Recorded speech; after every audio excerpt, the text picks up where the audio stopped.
I'm tired. I'm tired of this. Damn Q. It'll be fine. Hang on. I do have to walk away, go grab something.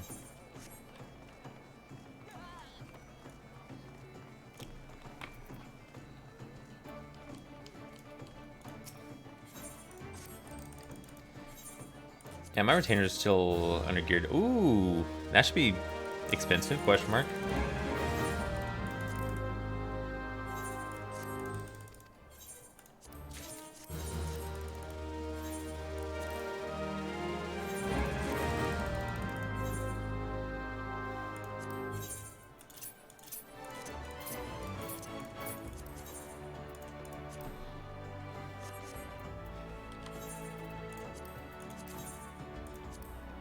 Nice.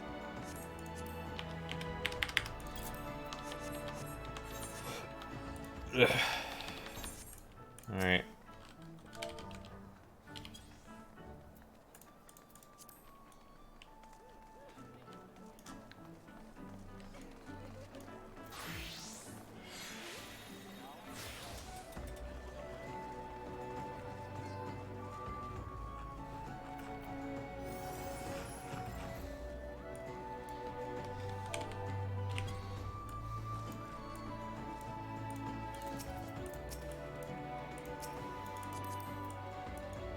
Did you re-dye your bow? Looks different.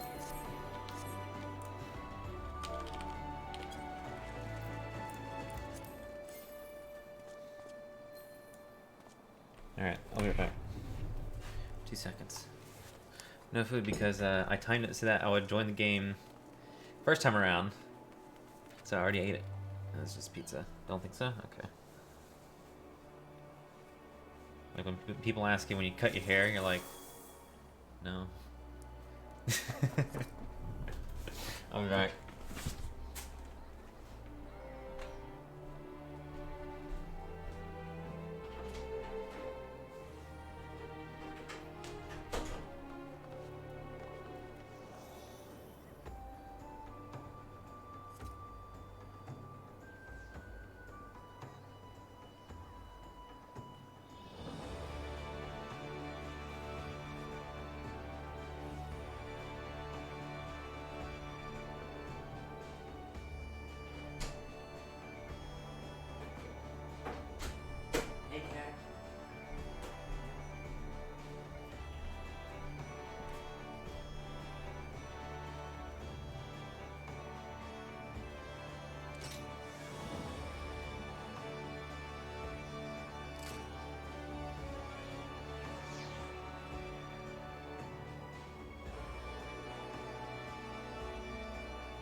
Alright, so we're gonna have to sleep.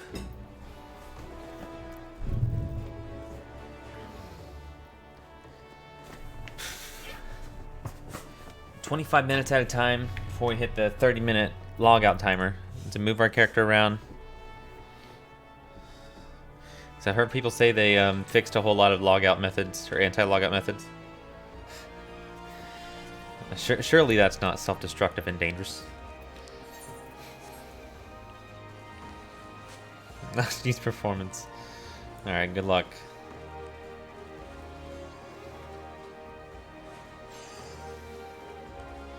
I'm just gonna be performing in your bedroom. Shtola Cat. She's 86. Just think, we could run into the Shtola Cat anytime. What's going on, bro? Hey, Titan. I just fucking waited for a, how long? Ugh. Sat in queue for 5 hours, roundabout. Hang on. Around 9 o'clock, I queued. Because it was shortly after Dav mentioned his friend Genova getting 3,400 Q. And then getting Insta 9. 5 hours, 40 minutes. Corona? Nope. We're just talking login. Expansion launch. After the WoW Exodus. Without retainer crafting all fixed. Yeah, a bunch of people are going to get kicked out in BA. Shit.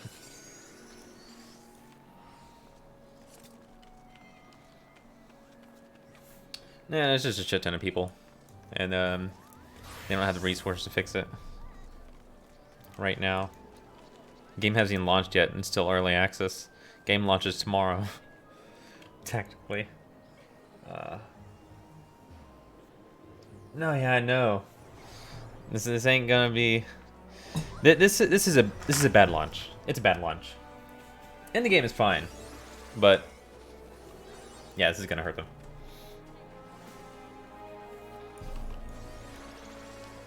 Which sucks because, like what Jan said, it's like it's not their fault.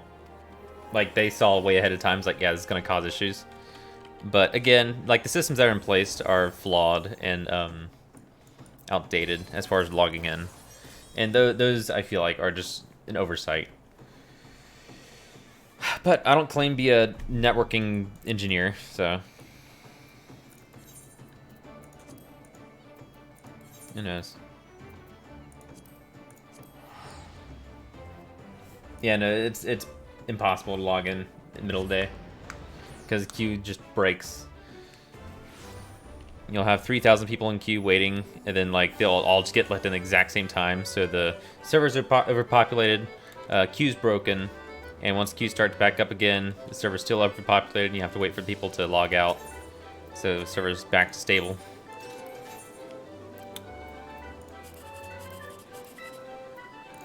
Which has happened twice in a row so far.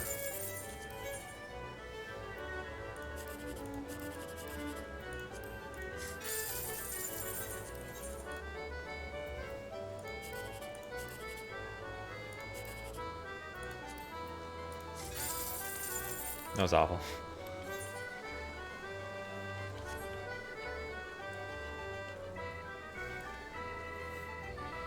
8 to 10 a.m. I really thought about sleeping tonight and hit the early morning time frame, but I don't know. I was ready to stop and queued, and if I got kicked out again, I would have went with that. But it didn't kick me out. It didn't hit me with another 2002. So here I am right now. But yeah, it'd be nice to get those 40-man queues early morning.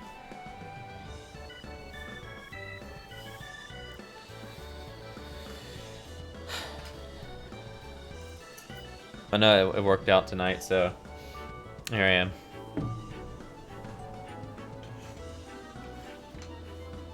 Yeah, I'll just wake up, queue, and see what happens. Like, I tried queuing at around 8 o'clock, and there was another 3003, so it wouldn't even let me log into the data center. So I'm like, alright, and I just went back to sleep. Woke up again at around 9:30.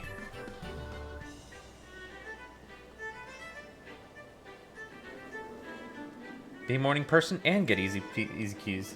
Yeah, I know.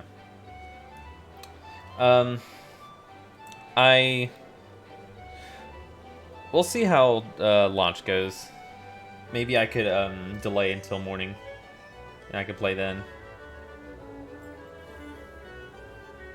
Because it'd be easy to just like go to sleep, wake up, dick around on YouTube for an hour or two, go back to sleep, wake up, you know. It could be very wrong about what performance. You know, if that's gonna be different.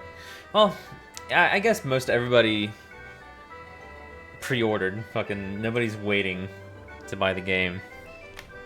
You know, post-launch. I think you could be right.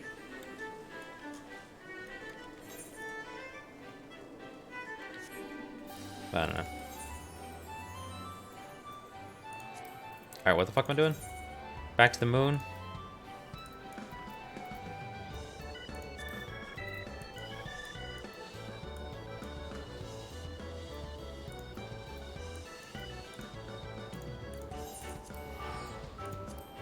Oh, by the way, so we have job quests, is that right? I may do that. I don't know where they start. I assume it's Charlayan, but I don't know.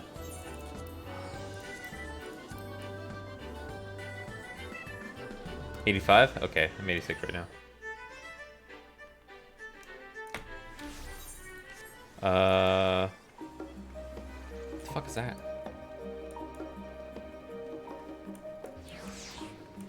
I believe that's hunting. I don't know. Oh, 805 SQ. Okay. That makes sense. I believe I'm on 84 right now.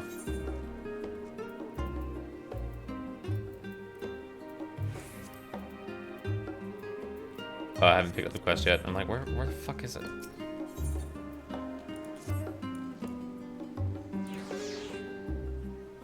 Associate level hunts. Nice. Yeah. Just give me...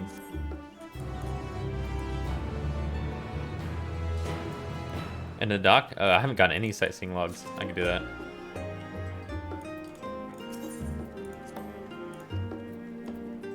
Well, what? Certain conditions masonry quest. Okay.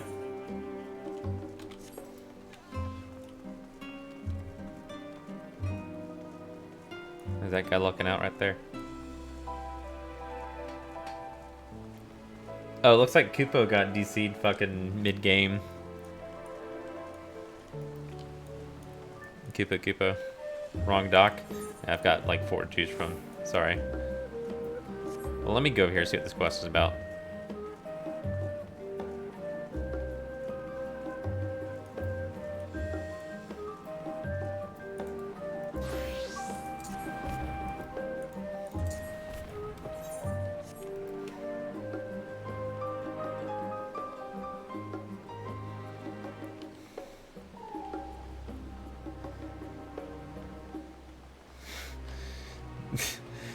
Air 2001, 2002. I hope you step out a rusty nail. It was gone. Shit. No, yeah. I don't know what I was expecting for a launch experience. Endgame is fine. Oh, sightseeing log. Cool. Yeah, just give it to me. It ain't no Rob on Extreme, but it's a new experience, I feel like, for all of us. So, have I just ran across a whole bunch of sightseeing logs and just have never unlocked it because I'm a fucking moron? I forgot you had to unlock them. I thought they just existed.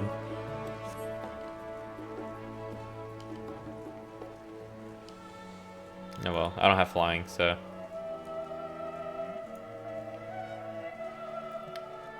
I'm okay with it. Hang on, let me wipe down these keys.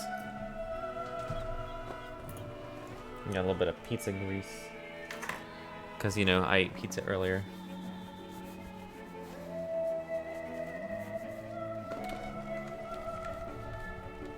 Yeah, and I was thinking about that. If there was somebody else I was playing with, like in the same room, just have shifts. Like, alright, watch YouTube and stuff. Just every 25 minutes, move our characters around, alright? And I'll wake up and I'll move your characters around. Alright, well, I'm glad Blade got it figured out. It's like, alright, I'm gonna use my kid.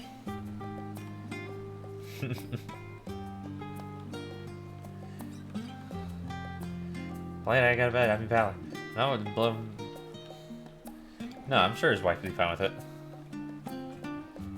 Good all threesome.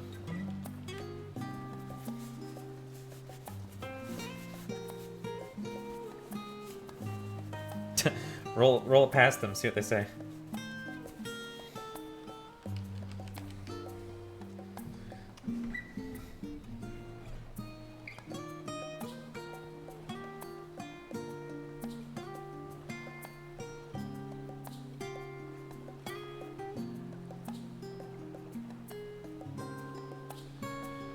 Yeah, no. I'm irritated, but I know how much Yoshi P cares. And they did give us 7 extra weeks. Days, I mean.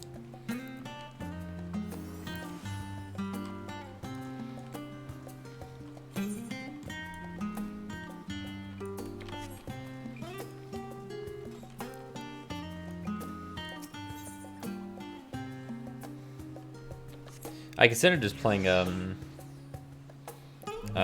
Steam game.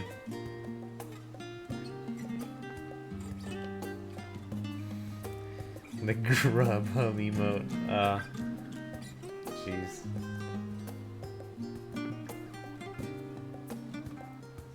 Seven days trouble queues.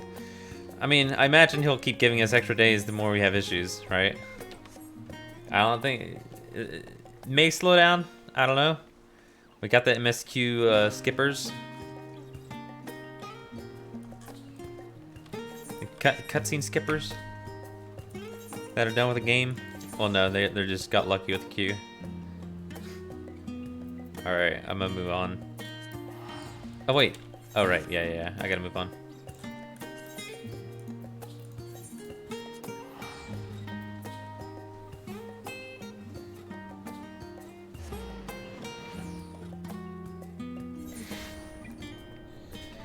I don't remember if Blizzard did anything like that.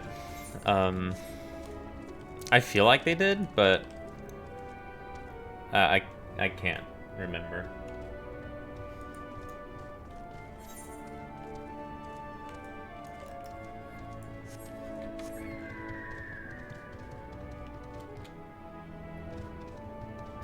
Like give us a free month for BFA as a whole.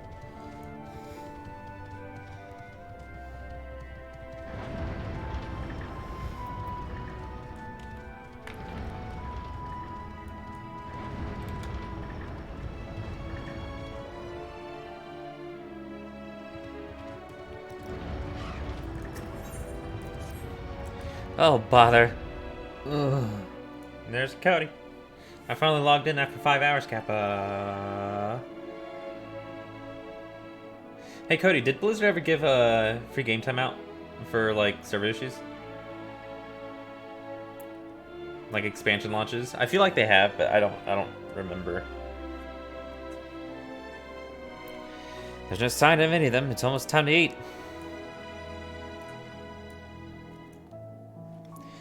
You there. If you happen to be heading to Caratorium, would you let my fellows know it's mealtime? If they don't eat, I can't take my nap. Shadowlands? Huh.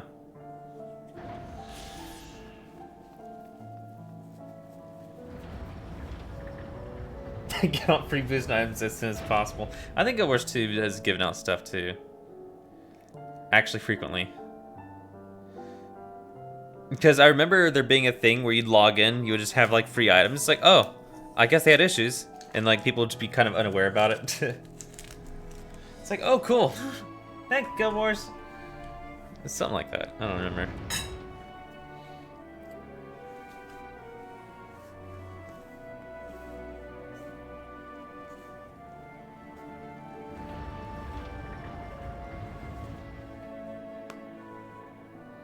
Yeah, I don't ever remember having issues to Blizzard logins, ever. The Bunny Bow Fantasia, they look good.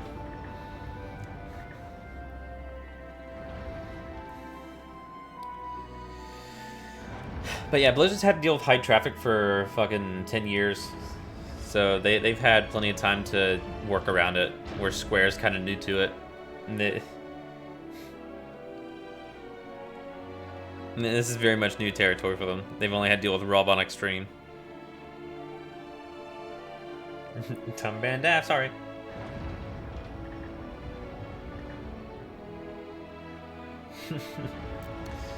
Many thanks. They should come running at the mention of Carrots of Happiness. They say those 3 magic words and they'll be on their way.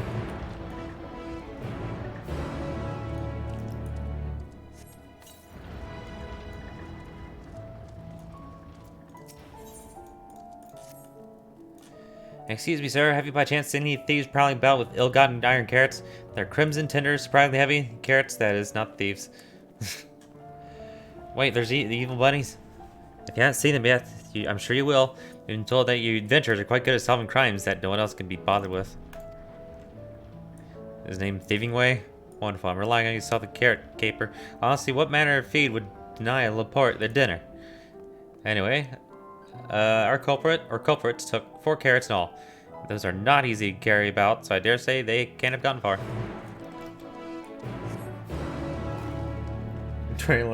Draenor was fun. The launch experience, I remember that shit. Oh my god. Imagine putting everybody in a box, and then all the quest items, there's like 5 for you to set up camp in this boxed off area. Fucking... and the quests were server wide, not client side. So if somebody cut down a tree, that tree's gone. Forever.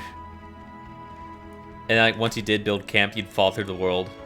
And then you'd crash, you'd log back in, you had to try the quest again, try not to fall through the world.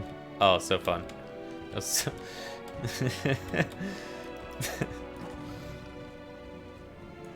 It wasn't fun, but it was funny. Oh, carrot by carrot, the prize we sought is won.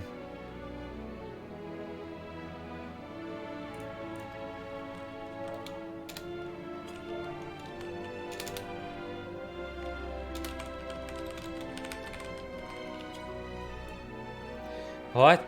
They're serving carrots of happiness today? The deep, luscious orange, the tempting, slender silhouette. Wait for me, my darlings, I'm coming for you.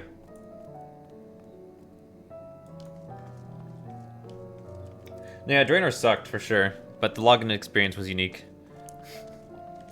Or the launch experience. They did so much stuff wrong. So many bad decisions.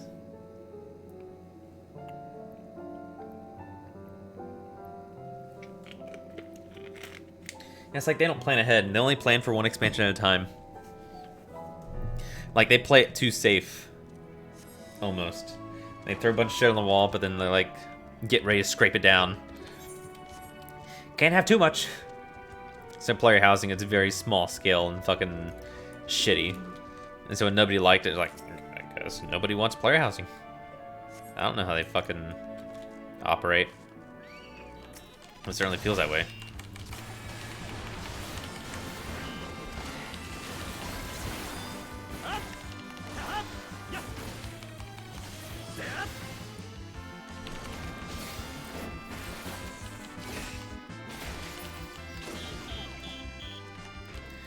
Enjoyed the class. I hated how prop paladins. I think prop paladins and Draenor are my least favorite.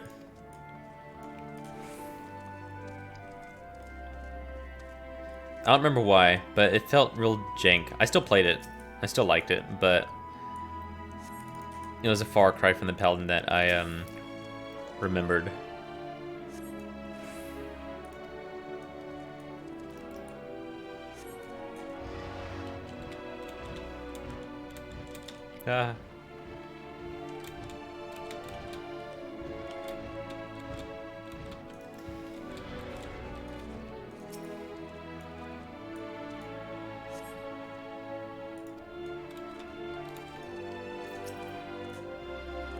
These philosopher carrots really at the spot. Just a few more. Whoa.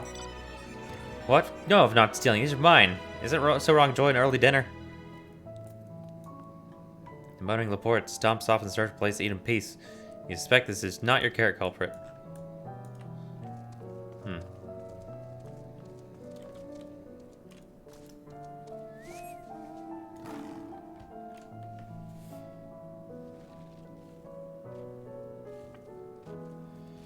Oh, they're gonna act. Are they just talking about? Like, is the context that they finally killed the jailer?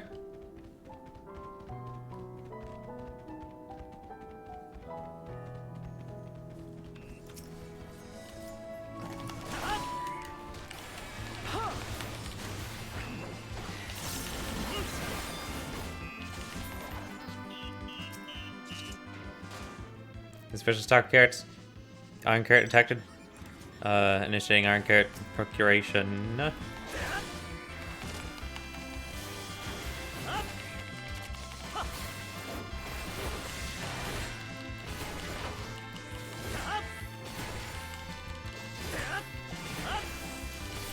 mean, really, that's just par for the course, right? Insignificant enemy that we deal with pretty easily by the end of the expansion.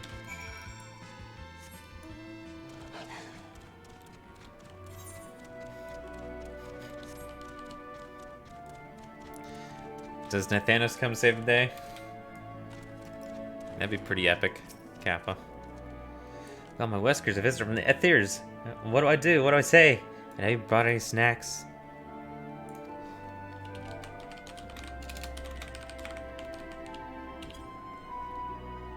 Could that mean? Yes, must be time to eat at last. Oh, I've waited for this moment. There's nothing like care to happiness. Fill the void one's belly and soul.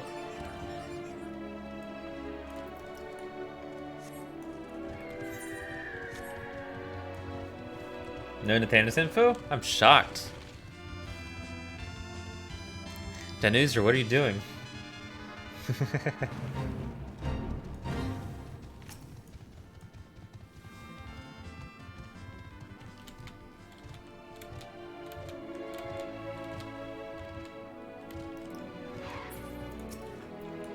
Take square root of the roots and you get...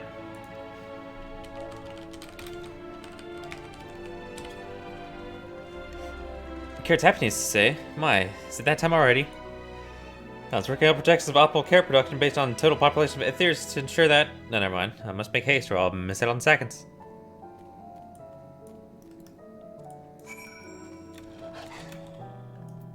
Oh no!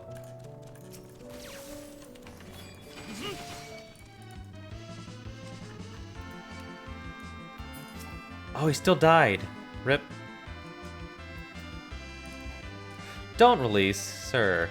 I know you're humiliated, but we could save you, man.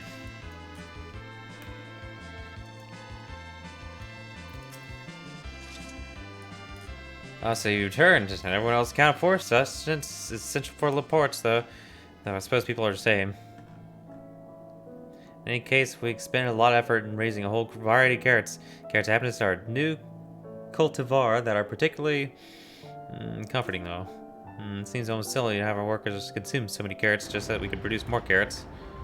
But that's a problem that we can solve with more carrots. No need to worry about details. I'll work out figures just as soon as... what are we talking about?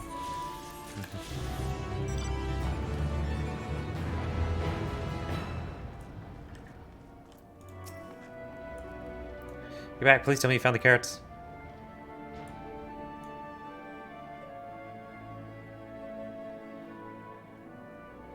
Is it border? Never what I expected. It's supposed to help us farm carrots, not eat them. I recall technician said something about enhancing its code with the love for carrots to increase work efficiency, but to go so far as to steal carrots for itself, I fear it may now love them a little too much. Alas, those poor carrots. But at least we know what became of them and how to prevent this happening again. Thank you for your assistance.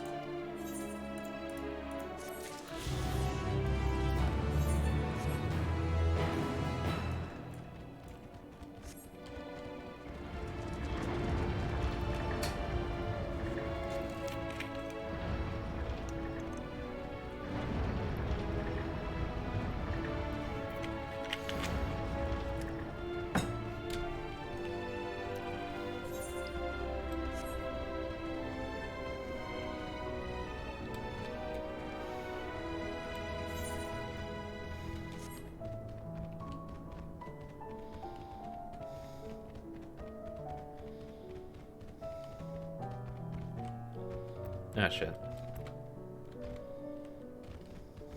Yeah. Is there a teleport over here? God damn it. Oh, wait. I don't think I saw them. Hunting way. If I had a care for every time I'd woke up and find the monsters outside have multiplied, I'd be able to crush them under the weight of my carrot empire. The moon will never be safe at this rate.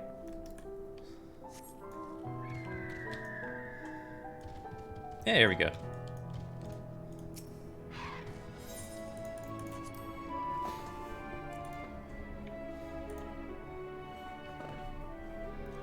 I was so sure he was going to bring Nathanis back. I'm a little disappointed that I didn't read him like a book.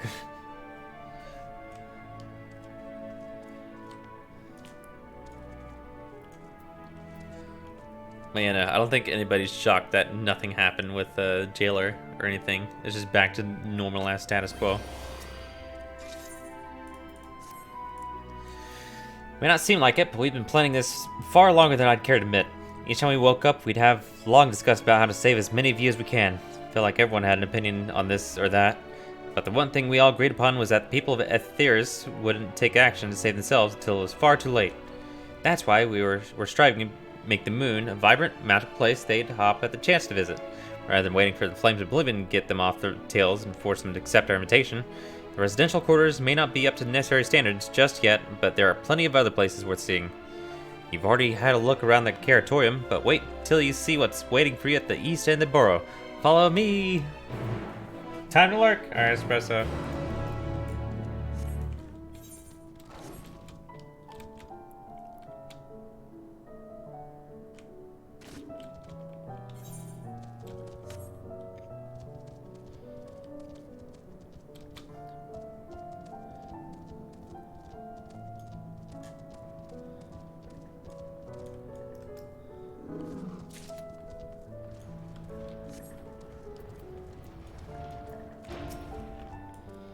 Good, you're here.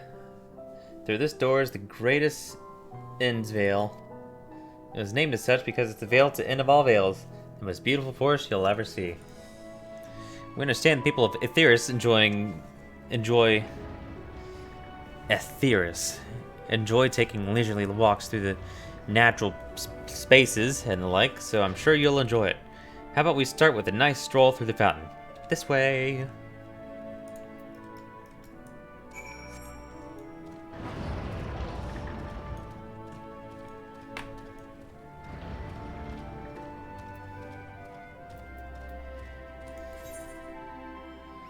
God damn. I need more aether currents. Northeast.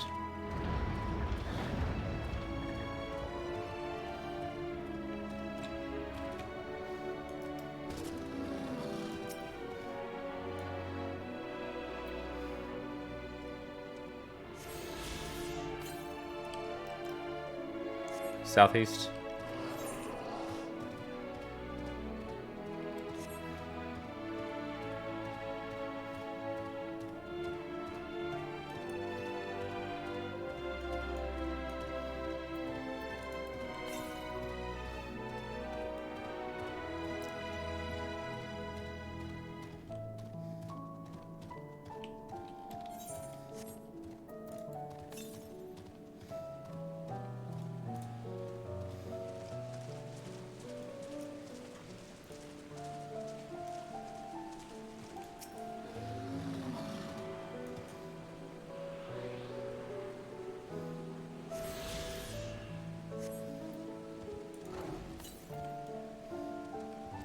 Way the fuck south. So it's back on the... Okay.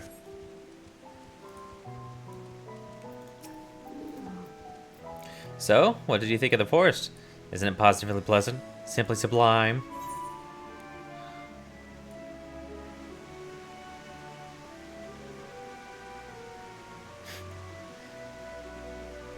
That reminds me of Pokemon, I think, X. It was either X or Sun. No, I think it was X. X and Y. Hang on.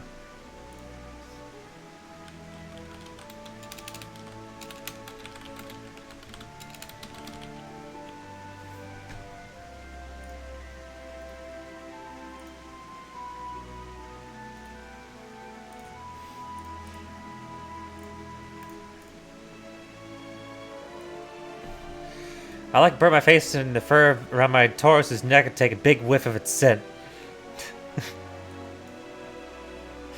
Sniff.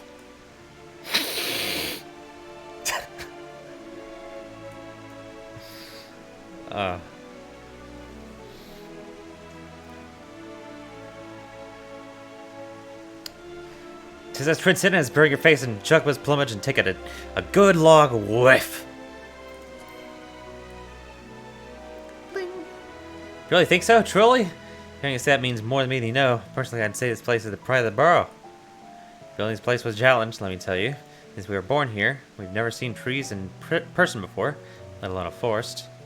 The information sent by collaborators was quite enlightening, but after much deliberation, we decided to use crystalline constructs in place of living trees.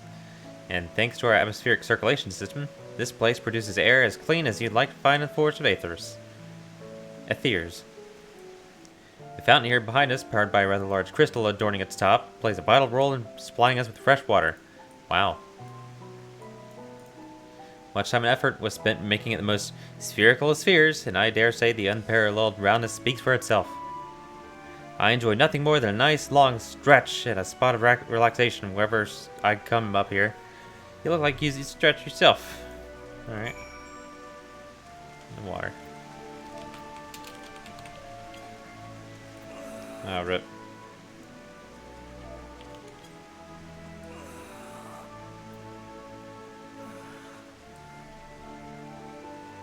As a spirit, I feel more relaxed simply watching you.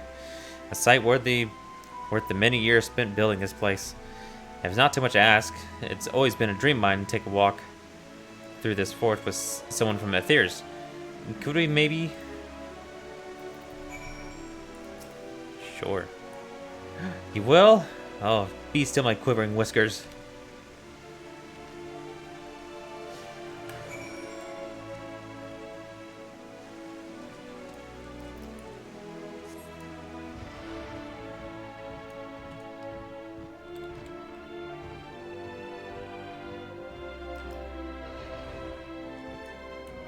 Ah, shit. I keep forgetting you can't mount up while people are following you. This is slightly more an obnoxious mechanic than I thought.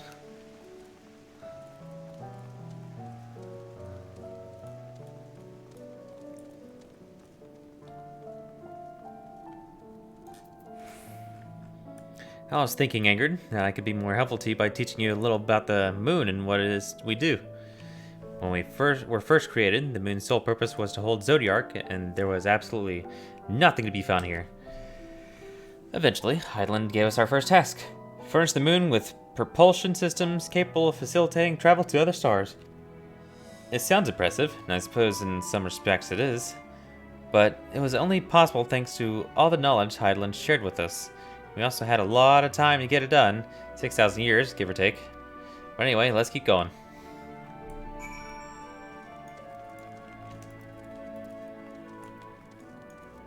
Oh, what about this?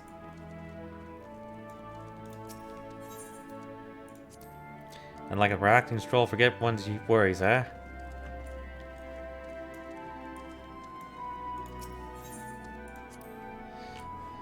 Ask if you taste the rainbow crystal. What? No, I'm sure what it is to you. I'm not sure what it is you do with crystals and ethers, but we don't eat them, and certainly not this one. It's possessed with all 6 elements: wind, lightning, fire, earth, ice, and water. We use crystals like these to maintain the moon's elemental equilibrium. It's worth mentioning, though, that because Hydaelyn's influence, being the embodiment of tranquility and stasis and all, manipulating the elements here is different than it might be on Aether's. A conjuring of fire would sooner dry your clothes than singe them, for example. Put simply, the etheric conditions are ill-suited to growth, which is why the surface is mostly barren. Of course, this was all necessary to keep the raging energies of Zodiark in check.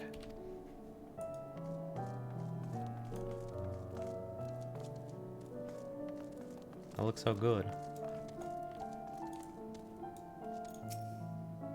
This may come as a surprise, but we didn't begin building the habitable areas until after the propulsion systems were ready. Ah, fuck. Considering how long it took, I wish we'd started sooner. Who would have thought we'd need 4,000 years to make all this? It certainly wasn't work you'd dare rush either. We had to create infrastructure and countless supporting systems, some of which wouldn't be operational until hundreds of years later. And then there was that brief period where our productivity came to a screeching halt, when that bizarre red satellite was sent up from Aether's. Dalagan's mischief, I think. Ah, that bizarre red satellite was sent up from Aether's. Yeah. Wow, and they just couldn't work anymore. We thought maybe some new nefarious actor was colluding with Zodiark. All we could do was stand by and brace ourselves for the worst. I can't tell you how relieved we were when Hydaelyn informed us of its destruction. Oh yes, there was much joyous hummings that day. Neat.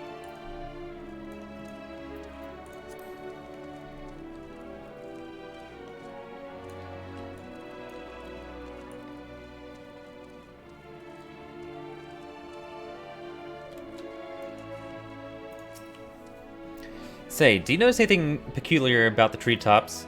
I mean, apart from the fact they're massive crystals and not trees. Oh! I'll give you a hint. It's the golden rings emanated from the glowing spheres. Along with the device fixed near the ceiling, they fulfill a role similar to our sun, and do so better even. The sun and similar celestial objects in the great expanse radiate energy that is harmful to your bodies. These rings shield you from the energy while allowing you to bathe in the perfect amount of sunlight, rather, a close approximation of it. Pretty impressive, wouldn't you say? Oh, and if you look closely, you'll see different types of trees have ever so slightly different curvature. Yes, indeed, this forest truly is the greatest.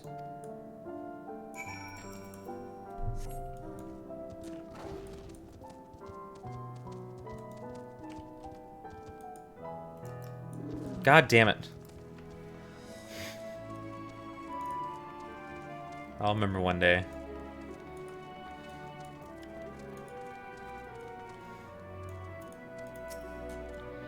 There's something else I want to tell you about. Oh, right. The propulsion systems and habitat facilities were completed around 2,000 years ago, and with that, the most important features were fit for purpose, which was all well and good, except we still knew absolutely nothing about the present-day people of Aetheris. Why not go visit Aetheris yourself, you might ask? Strictly forbidden. Were our technology or knowledge of the moon's true purpose exploited for evil ends, the result could be disastrous. There were a few more rejoinings, and it became increasingly difficult to converse with Heidelin.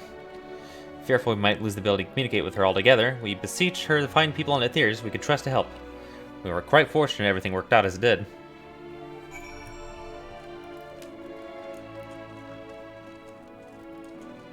Ah, so the Charlayans.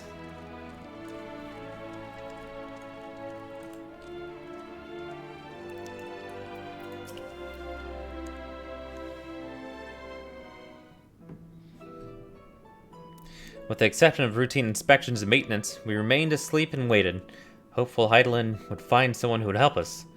Eventually she did, and though her power was waning, we were able to speak to them directly for a short while. We shared with them everything we could, including our knowledge of the heavens, and a means to travel here to the moon.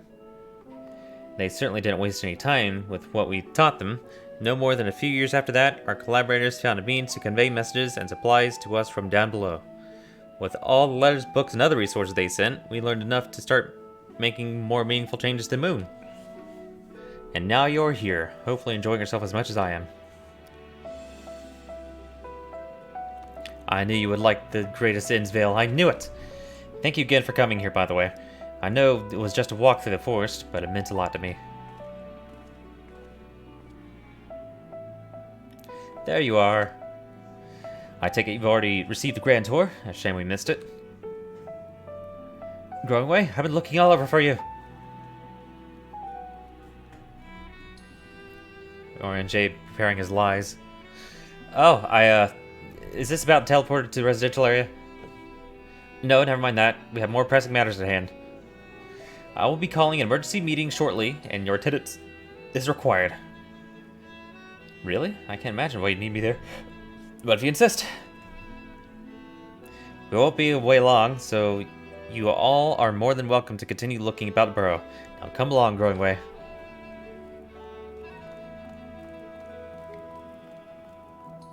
Before we arrived, you seemed to be in the midst of a rousing conversation with your guide. Did you learn anything of import?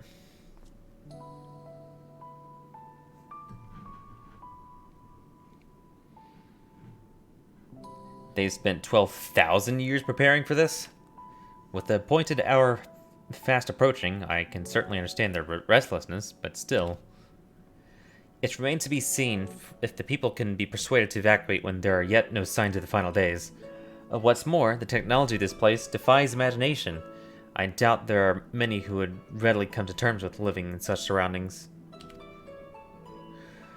Whoever these collaborators are, unless they are possessed with the world's most charming personalities as a means to forcibly evacuate people, they will meet with a great deal of resistance. Indeed, even if faced with annihilation, the decision to forsake all one knows cannot be made lightly.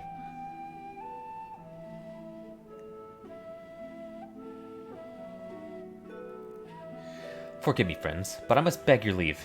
There is another matter which yet begs for mine attention. Of course, we can accompany you if you like. Nay, that will not be necessary, if you'll excuse me. Of course!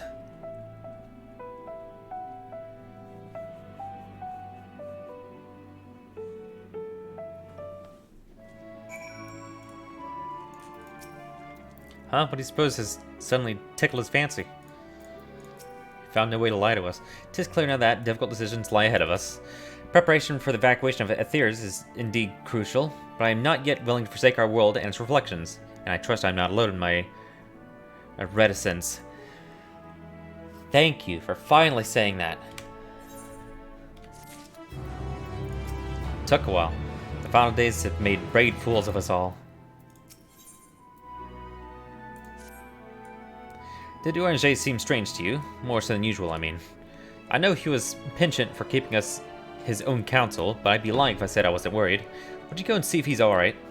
Ishchol and I will remain here and see what else we could learn about the final days. If you hurry, perhaps you can catch up to him.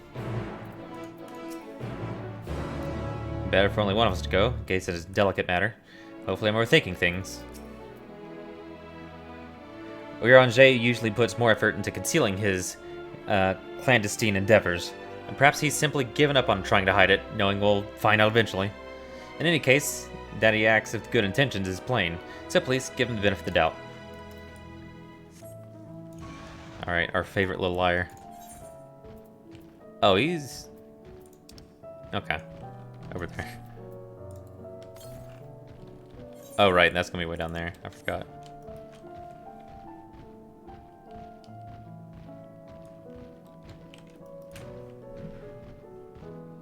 T.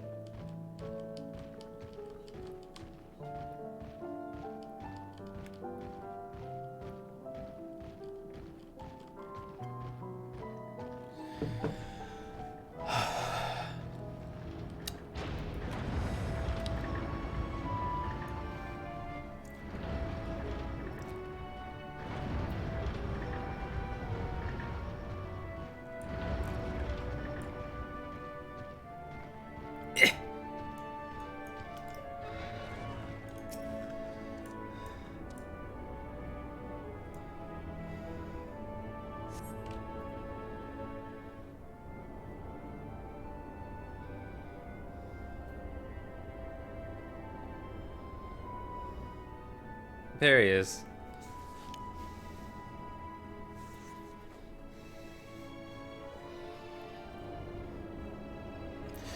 Orange appears to be heading towards the entrance of Bestway Burrows. 2 Bestway Burrows.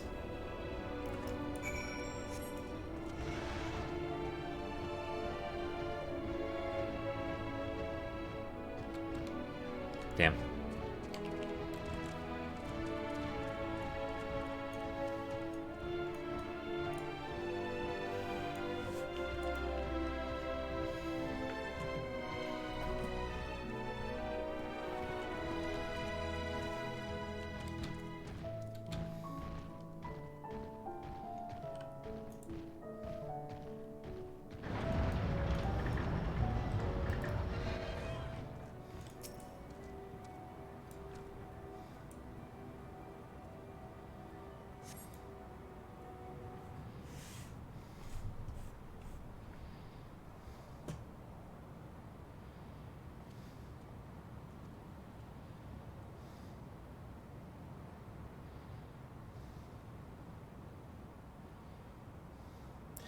Orange ventures off into Mare Lamentorum for reasons unknown. You must tread carefully, else he might sense your presence. Ah.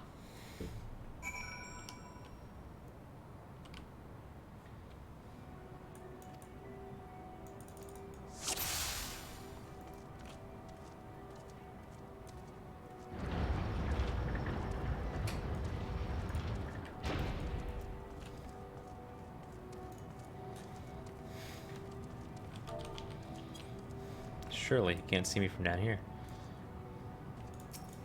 Here. I know it doesn't matter, but just for the sake of fucking... What will he say? Angered. Is that the matter?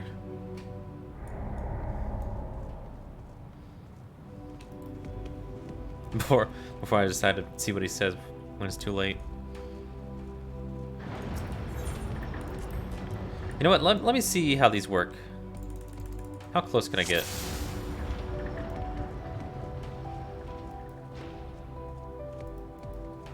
No, okay. pretty close, but not like right behind them.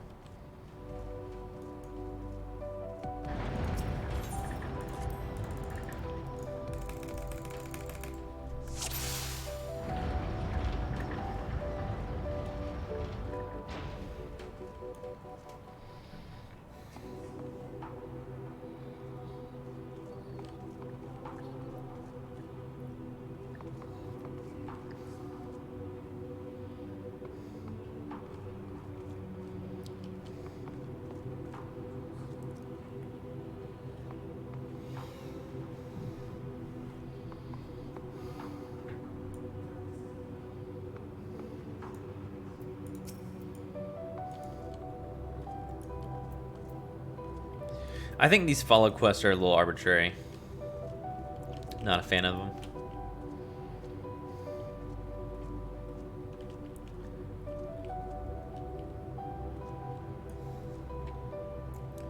When I could just go to a marker and meet up with them, you know? And get pretty much the same desired effect.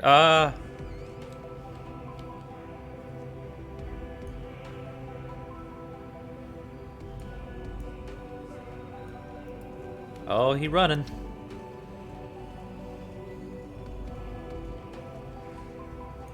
If they had some stuff happening while we're following them, then sure, but it just feels like a waste of time.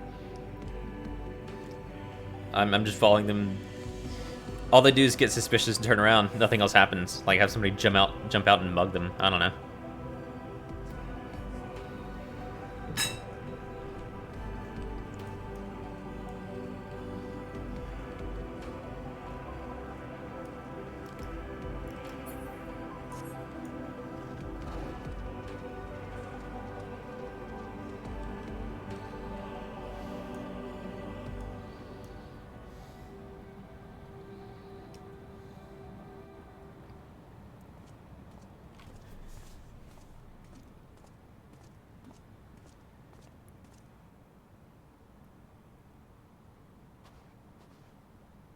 Thine arrival is timely as ever.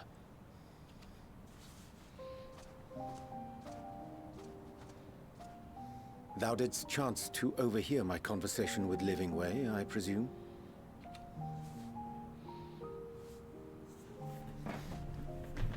'Twas not mine intent to move in shadow.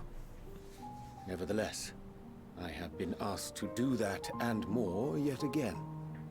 Damn. Is it so plain that these strangers could intuit it at a glance? My capacity for silence and secrecy and duplicity? When Grahatir did contrive to deliver the first at the price of his own life, I was complicit in the scheme. A sacrifice averted for a mercy. Would that I could say the same for Minfilia. One life for one world. And by that bloody bargain brokered by my hand were the scions robbed of a dear comrade, and Flamine her beloved daughter. Two souls, whose selflessness was beyond measure, whose resolve was unshakable. They would not be moved even had I thought to protest. But protest I did not. Far from it. I pushed them forward.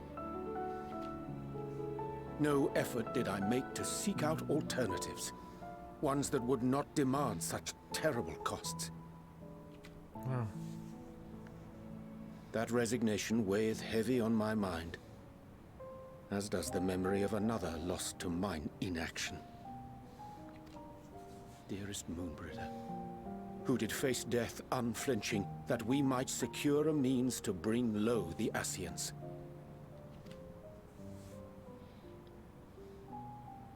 In her hour of need, I did naught. Dutiful disciple of Louisoix, ever looking to the greater good. Had I shut mine eyes and bid her live instead, mayhap she would be with us today.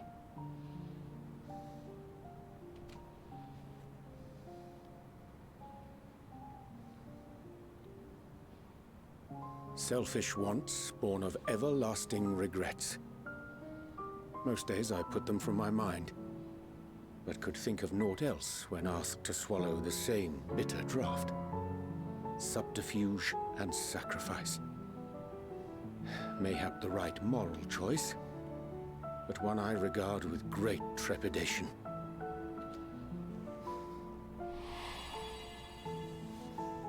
The calamity of Amarot was a tragedy beyond reckoning, one which must never again come to pass.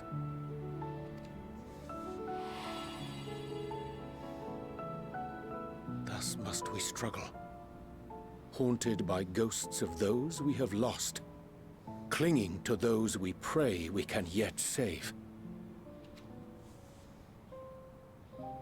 But what of those we cannot? How do we make peace with the dreadful algebra of necessity?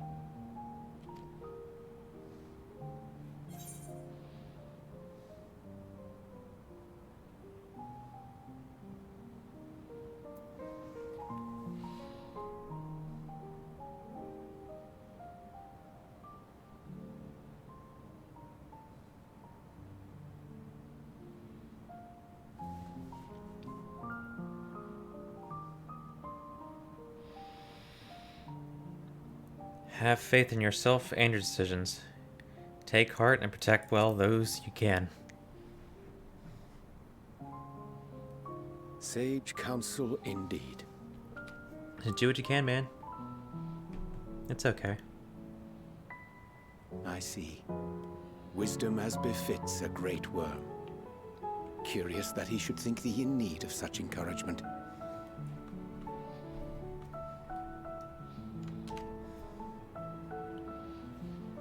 Strange. Scarcely can I remember when last we spoke alone, and so candidly. Oh yeah, for real.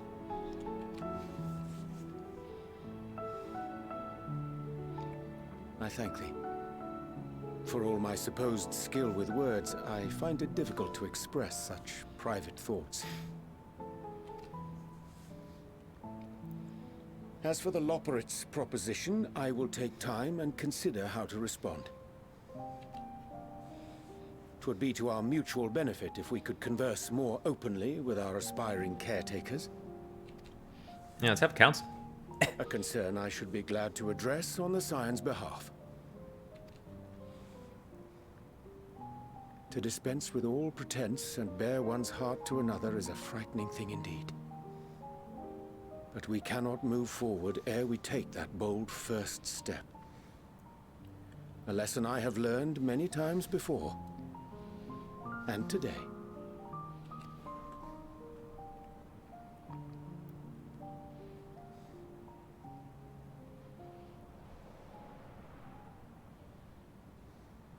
What are they saying? Curse these ears! I've heard bugger all! No matter. We've got our plans.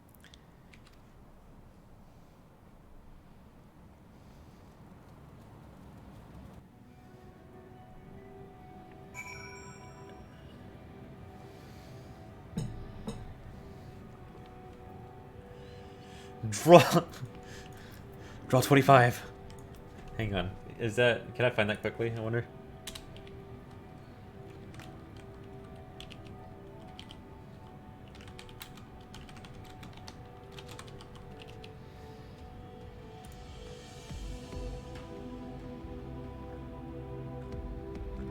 Nope. Tell us sounds truth or draw 25. 25 it is. In truth, my reason for traveling hither was to effect a plan of mine own. A plan in which may pave a way forward for us all. May, I say, for there is no guarantee of success. 'Tis the reason I set out alone. That failure, should it come, would be mine to bear alone. Yet thou standest before me with proffered hand and open heart. 'Twould be remiss of me to refuse thy amity, and so I ask, wouldst thou join in mine endeavor? Hell yeah. Let's fucking lie together. I thank thee for accompanying me. 'Tis a simple plan, in truth. We shall not be long away from Bestway Borough. Difficult decisions must need to be made in the coming days, but nevertheless, believe we are all of one mind in our desire to save the people of Ethirs. To make clear our resolve to the Laportes, I would offer them a gift, but its making doth require a most singular ingredient.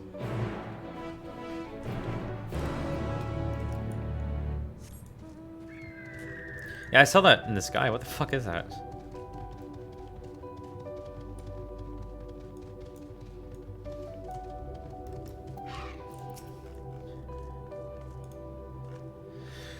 Ah, an abundance of spungoi. Excellent.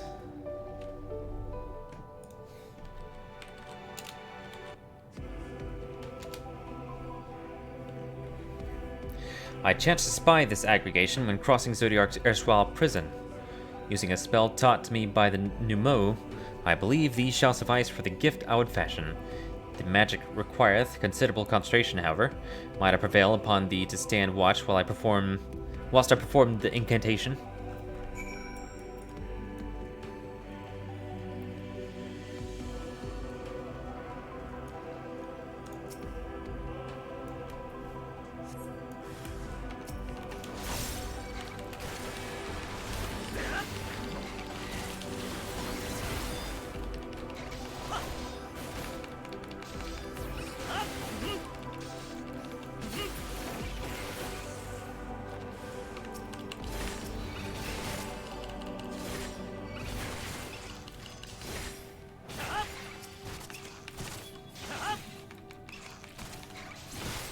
Damn, I was hoping this would die.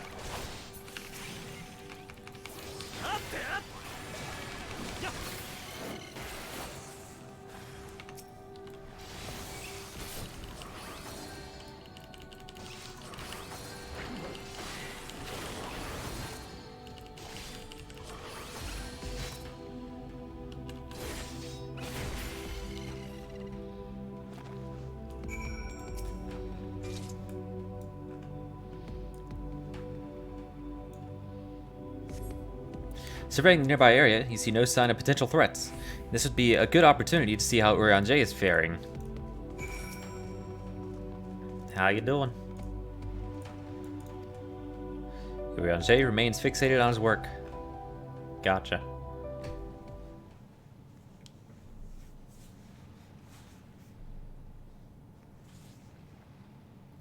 There, 'tis done. A magicked ink. Every ounce as efficacious as that crafted by the Numu. Rare is the occasion I would conjure mine own, but is nevertheless a most useful skill. I forgot I was here, but I've been listening the entire time. Hell yeah, what have you learned? The resulting product is, admittedly, possessed of no preternatural properties, but its hue, is one of mine own choosing, which I pray the Laportes will appreciate. Hanger Urianger? Oh, thank goodness. I thought you'd been eaten, or had perhaps fallen into a crater.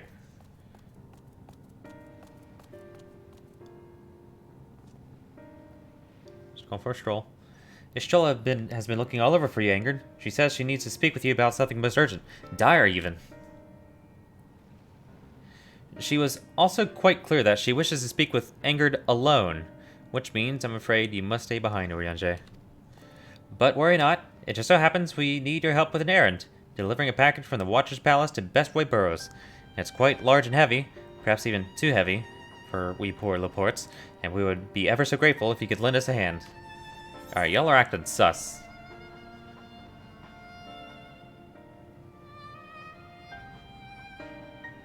And that's convenient. Suspiciously convenient. What are you hiding? Are you insinuating I betray the trust of Highland Chosen? Or worse, do anything to risk getting on Ishchola's bad side? She's certainly not one to be crossed, nor made to wait. Now, off with you. Go. Worry not, Ingrid. I shan't be long. I'm fucking on to you.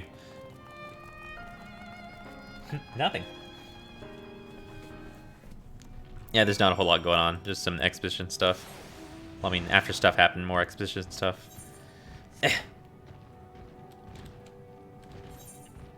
Oh, there's a bridge right there. I'm gonna fucking grab the currents. I don't care. I'll just port back. Northwest.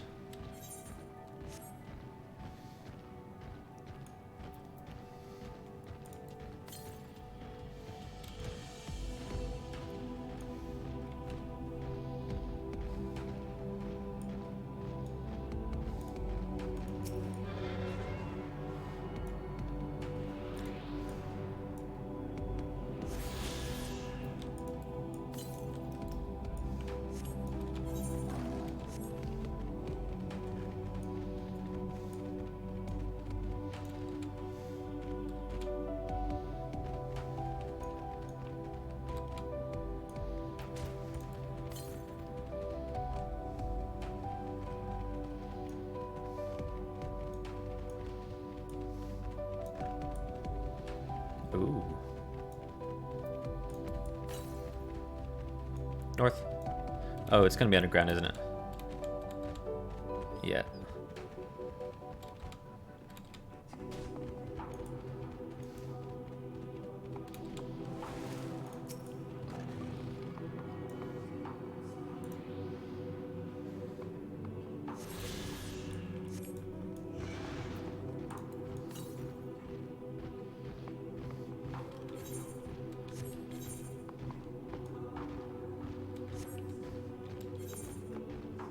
That was a bridge right there.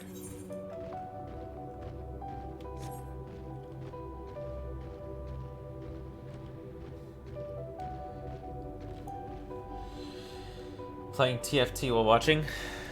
Team Fortress 2. Titanfall 2, Kappa.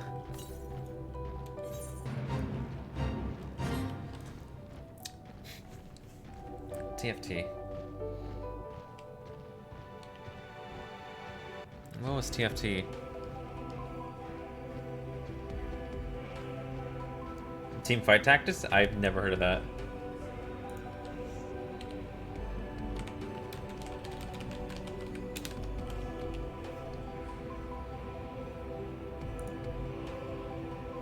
Huh.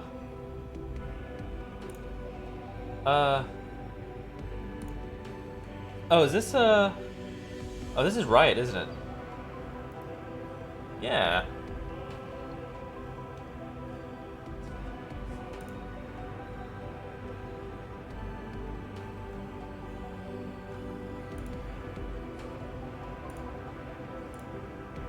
I'm trying to figure out how it plays through screenshots.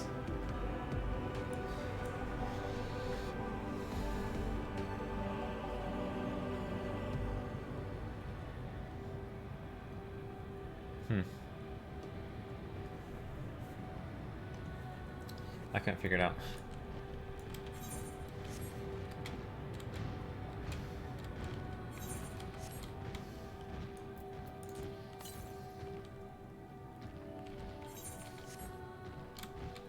It's a big AFK kind of game.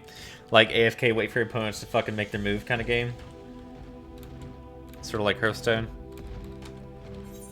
Make a move, sit back.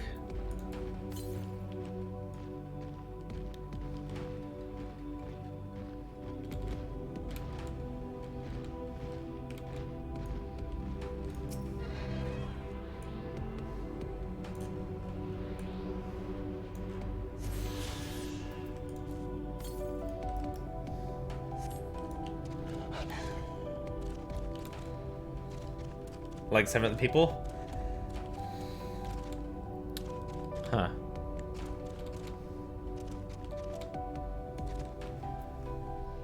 I was gonna check Steam. There's no way it's on fucking Steam. It's gonna be like Riot's browser.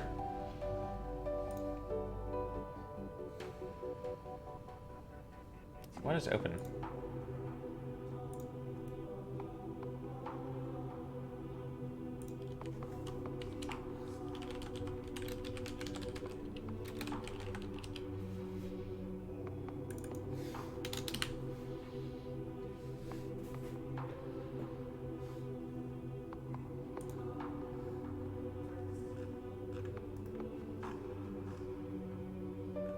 You can get it from mobile as well. Pick up and go.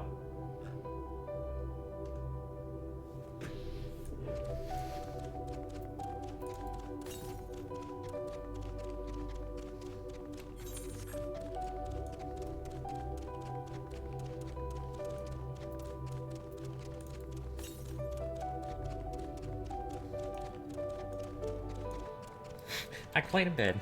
Hell yeah.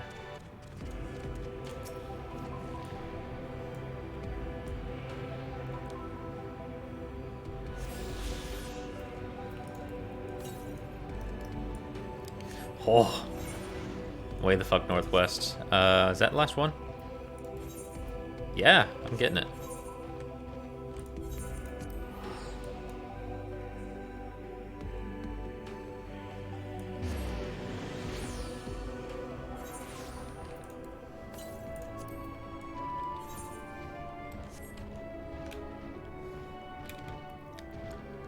Oh, and I think I cracked the code. I think I understand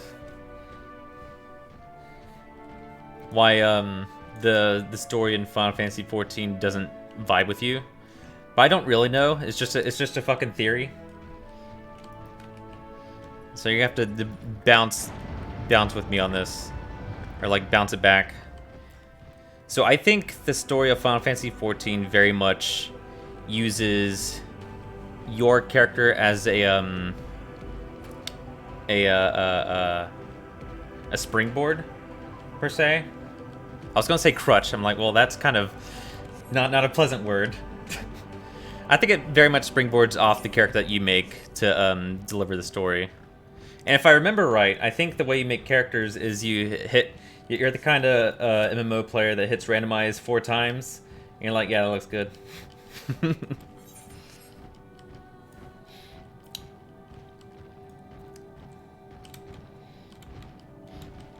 Where I think a lot of people, and yeah, I am implying that you're in the minority. I think a lot of people spend time creating their character, kind of making an ideal look that they very much enjoy and find pleasant look at.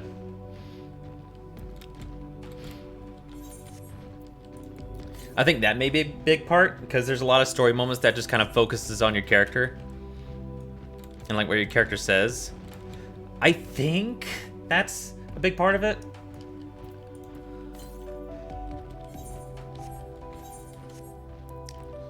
But again, I think another part is just like there's a lot of embedded lore. Well, not embedded. World of Warcraft has fucking embedded lore and books and shit.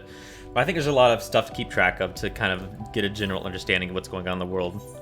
Oh, fuck. It's up there, isn't it? God damn it. How'd I miss that? I guess the one down here was closer than when I was... I don't know. I think there's a lot to keep track of, because I certainly do remember going through the story and having to cross-reference and pull up the wiki and be like, hang on, wait, what the fuck was this?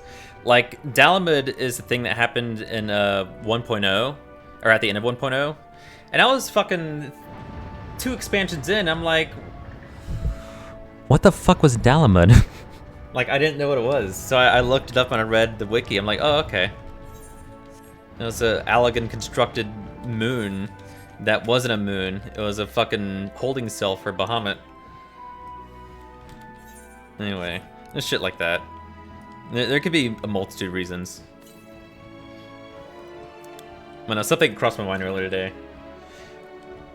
But I always think back with Jess. I don't know. Talking to her about it really bothered me. Where it's not only let me see if I pull it up. Where it's not just a Final Fantasy thing, but it's like a video game thing where she plays specifically to you know, hit stuff and kill stuff. While I have a list of video games that I find really good because of the story. I'm just like, it just broke my heart.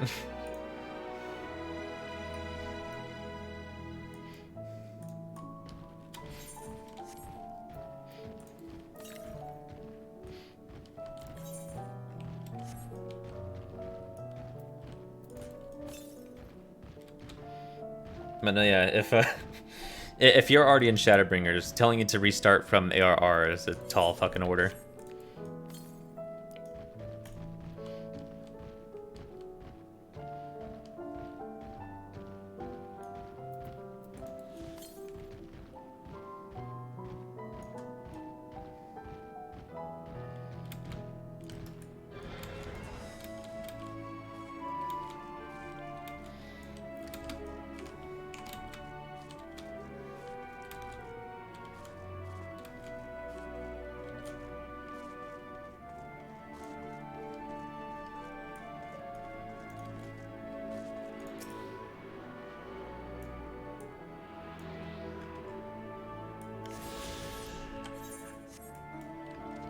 Alright, that's all the Aether Currents. I should take some time to get the rest in the Tav... Well, I can't get Tavnir. I get Labyrinthus, I think. But I'm gonna do it when I fucking take the trip there, whenever that is.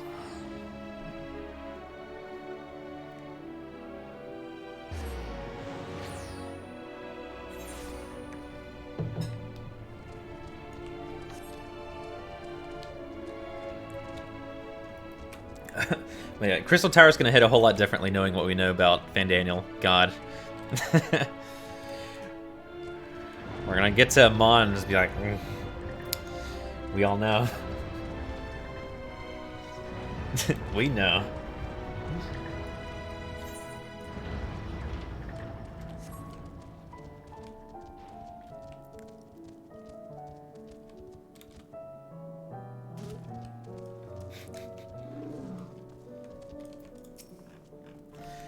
Oh, back so soon?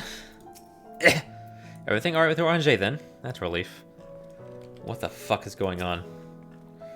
Oh, Ingrid, we thought you would be away for far longer. Yeah, they sent me away real quickly. Dire emergency? I said no such thing. But as you are here, I could use your assistance with one small matter. Runningway, a companion of Growingway's, apparently has much to tell of us of the final days. The problem, however, is that he is determined to live up to his name, refusing to stay still long enough for us to hold a conversation. Is there anywhere he's likely to stop and rest, or perhaps there's a way to slow him down? What? What's the rush? I was thinking we should wait here, maybe enjoy a cold mug of carrot juice and... No? Well, if it's really that important. You could try using these balls of moose flesh, not be confused with the other thing. Runningway's other notable feature is his incessant chat. What the fuck do you just say, Growingway? Back up. Balls of moose flesh, not confused with the other thing. Okay. Runningway's other notable feature is his incessant chatter, so you'll have no trouble finding him in a crowd. And when you do, try lobbing your balls at him. Crude, but if it proves effective. He was here in Greatest Innsvale when I last saw him. Let's split up and find him. Some snow falling over my camera. Oh god. Hang on. I would have no idea how to do that. I wonder if there's like a PNG GIF.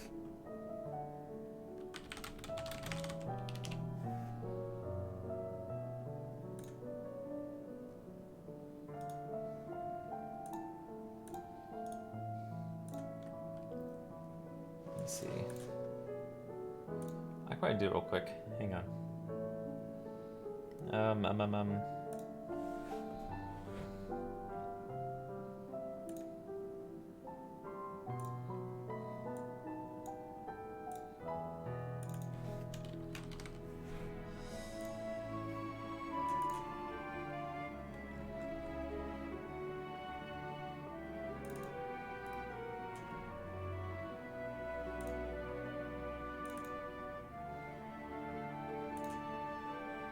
There we go.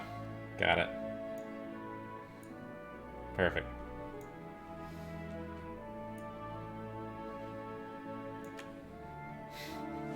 God damn it, dude.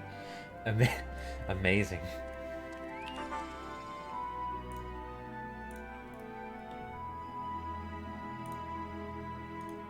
Okay, I got it this time.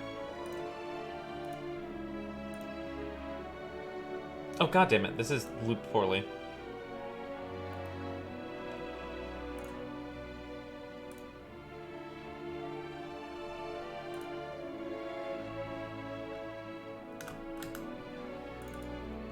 Alright.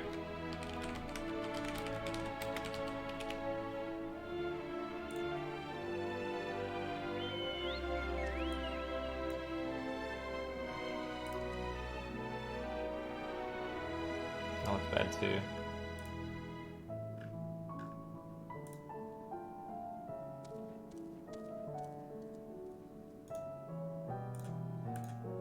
Let's try that.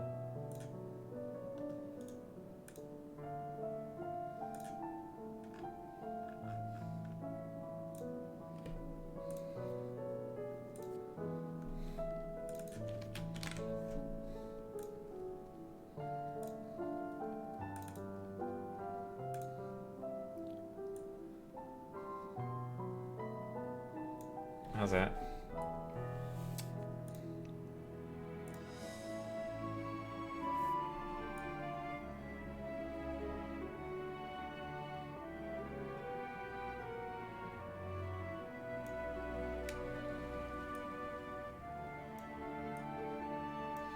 Hell yeah, dude.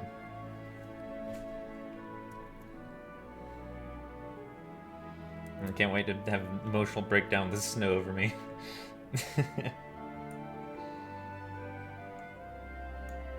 Alright, let me put this, where it will move with my webcam. There we go. Perfect.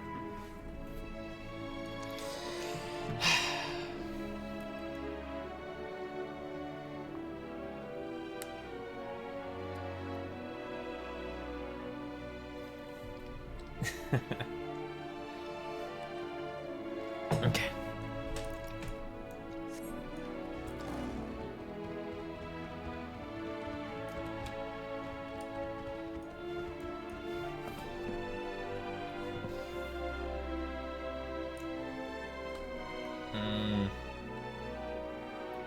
Cat still locked in my room. Against his will.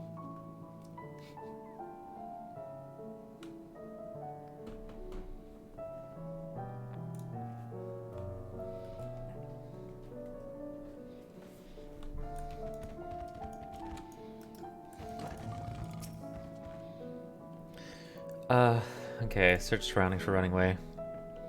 Him with my morals.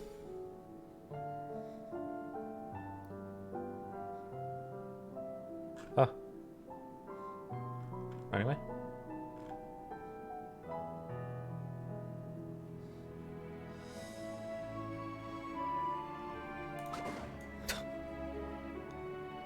Well, what happened? Oh, it just fucking fails me, huh?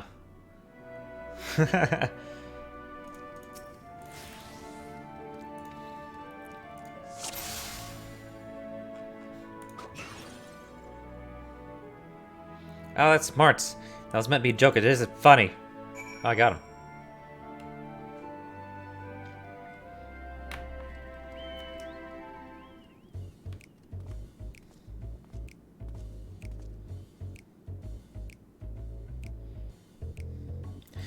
Yes, I'm running away. Do you mind explaining why you hit me in the face with your balls of moose flesh? God, they're really fucking... I'm highly knowledgeable about the final days. I'm highly knowledgeable? Ha, that's the most ridiculous thing I've heard since I woke up. Who told you that joke? As if we've got the time to look into the final days when there's so much to do for the Great Voyage. It's true that Hydaelyn did impart us with some knowledge of the event, but I know about as much as any other little port around here. Less, probably. I don't know why anyone would think it's funny to go around telling people I'm an expert, but they better hope I don't get my paws on them. Damn, I'm sorry, man. Sorry, I couldn't be more of help, but if there's nothing else, I've got work to do. And I'm off. What the fuck is going on?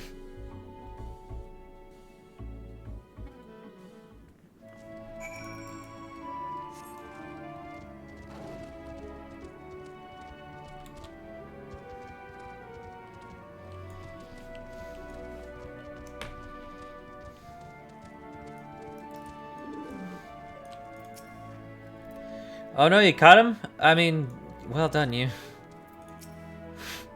Any luck? I tried near the entrance, but there was no sign of him.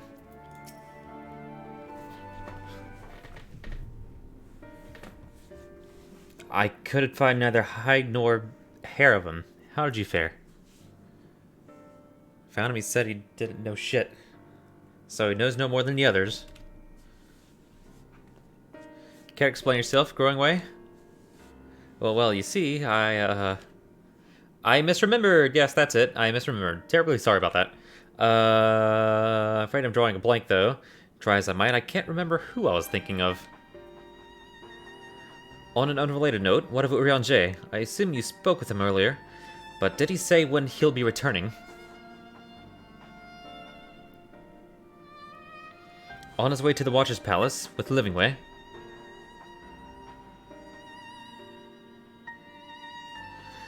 Between growing ways, sudden lapse of memory, and our lack of other leads, maybe our time would be better spent lending Urianger a hand. What? Now hold on a moment. It's all come back to me. Yes, I remember. The information you're looking for is in the archives. Yes, that's where you'll find all sorts of useful knowledge, including that pertaining to Final Days. We call him around this bullshit yet? Please? Please. I'm beginning to grow tired of these games. If some scheme was afoot, surely Oranger would be the first thing to see through it. And then again, he does tend to give others benefit of the doubt. Yeah! Wait, how many do I need? Fuck. Oh. I can fly soon. Oh, what to do, what to do. I promised Living Way I would help, but... No, I promised I'd help, so that's what I'll do. The archives are on the second floor of the main plaza, the eastern wing. Follow me. I suspect the Laportes are up to something, but if there's ought to be learned of the final days, I think it'd be best we play along. For now, at least. I mean, we're on a tight schedule, I feel like.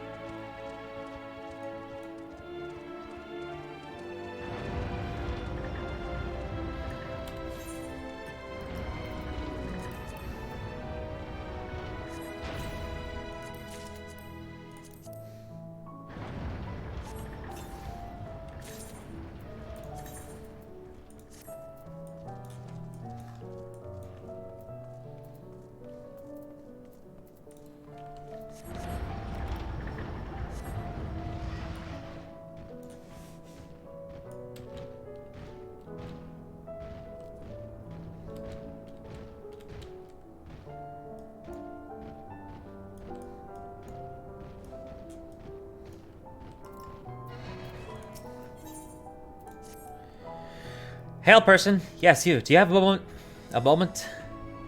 You see, ever since we woke for inspection, a friend of mine has been acting a little funny. Funnier than usual, even. I could hear him sighing from all the way over here. I would go and call on him, as I do, but he always insists that nothing's wrong. I think he'd be unable to help himself from opening up to you, though. He has always been ever so fond of people. Would you mind lending him an ear or two? Many thanks to you. My friend's name is Dreamingway, and he should be somewhere nearby. Just follow the lamenting snuffling.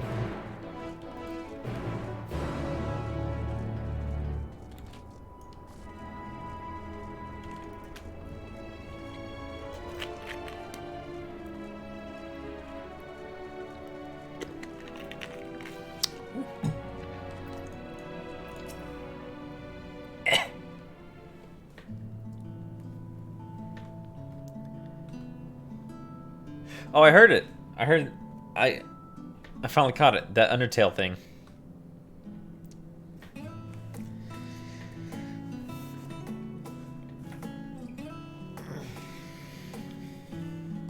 What was it called again? Home?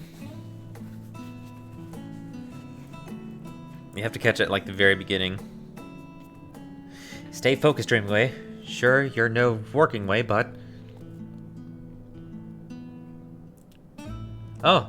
Oh my. Hey.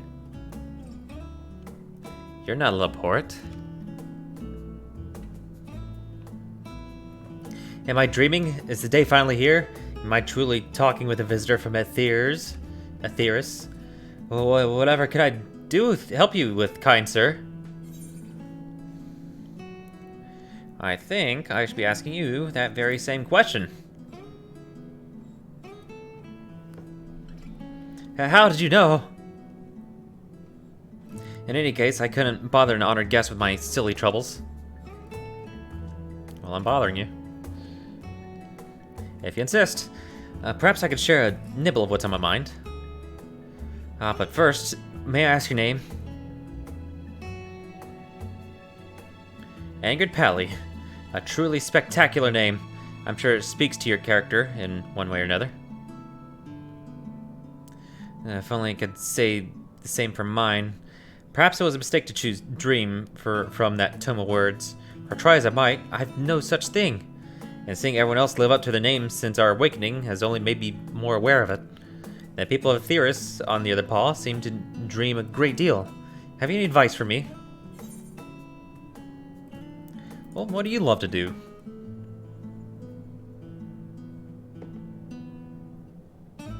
But that's the problem. I haven't the foggiest idea what that would be. Though my fellow Laportes might, I have known them since, well, since we were created, so perhaps they see something in me I cannot? With their help, you must be able to find an objectively appropriate dream for me to pursue. You know best what would be of service to mankind, after all. I'm all ears, so you need only tell me once you've come up with something. Anything at all. Quest complete? Oh man. I hope the others have something to say about me.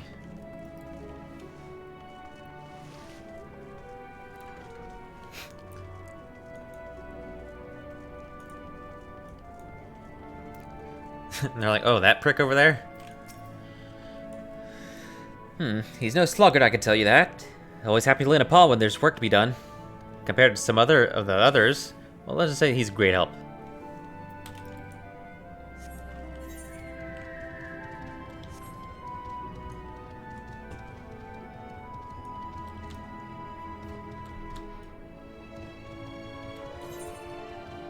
Oh, that's all the way up. God damn. Oh no, wait, that's main quest. Yeah.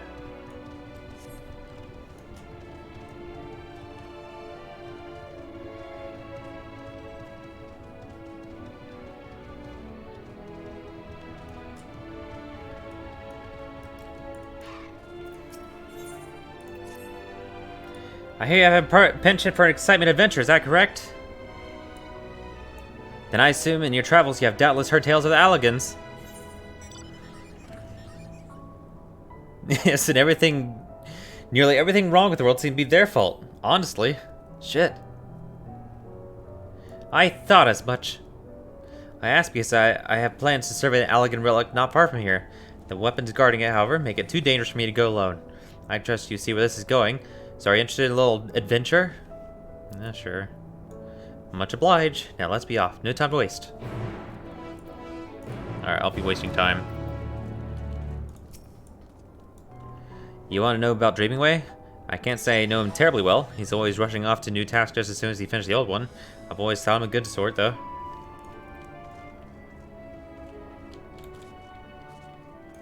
Is Nothingway still fucking cryptic as hell? Not cryptic. We're all going to die someday.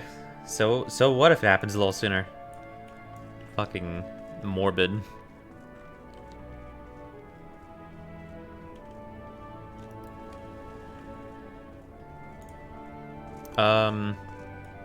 It can't be above me. There we go. Dreamingway? He can do anything he sets his mind to. He doesn't complain about getting his paws dirty either. That said, I'm not sure I can think of anything he's particularly gifted at. Alright, buddy. Everyone told me you don't have talent.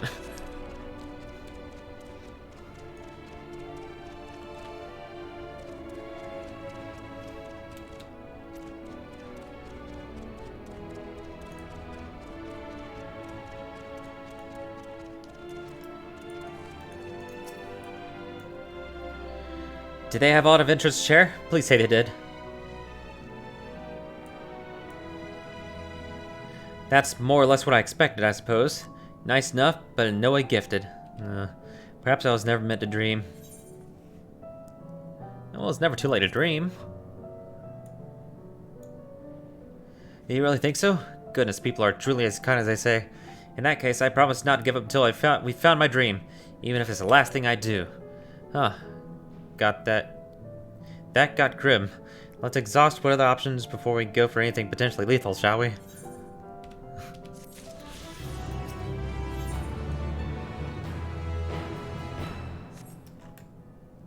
Bye.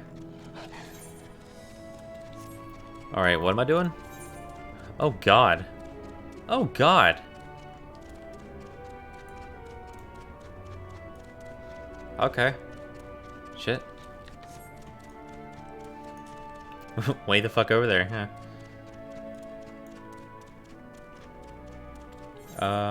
I'm going the wrong way.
Oh, did I make a mistake? I think I did.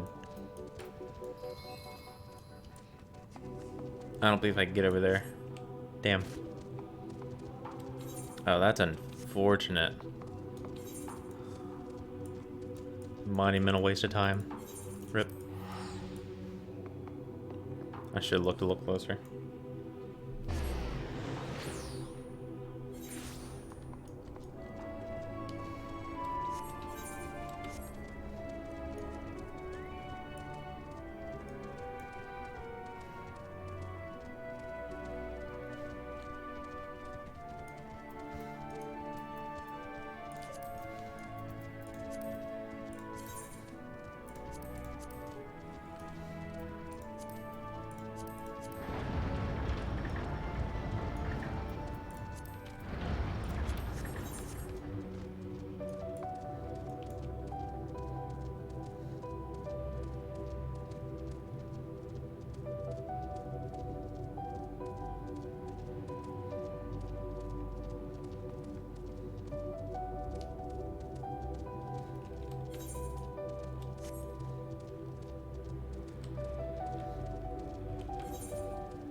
Yeah, interesting.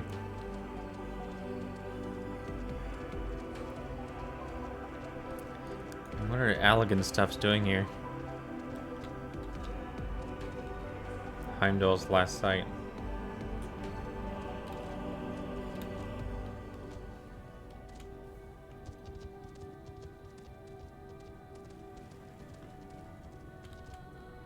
Interesting.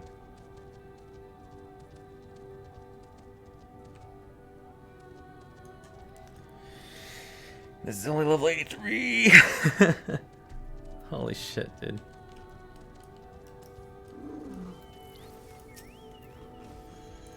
Crash site is just ahead. If you find anything that may prove useful, I'd be grateful if you could just retrieve it for me. Onward. After you.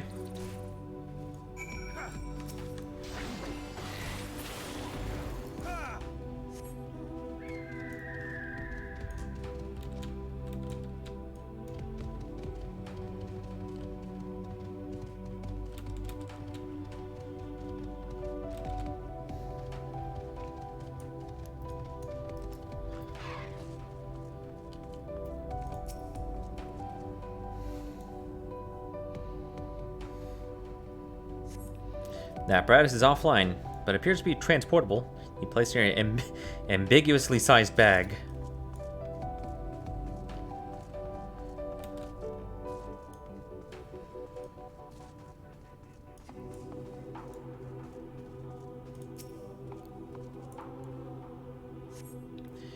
The bit of Allegan technology is certainly fascinating. Shame it's too bulky to carry back.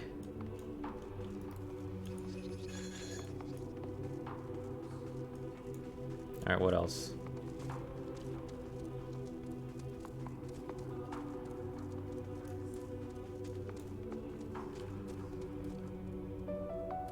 Ah.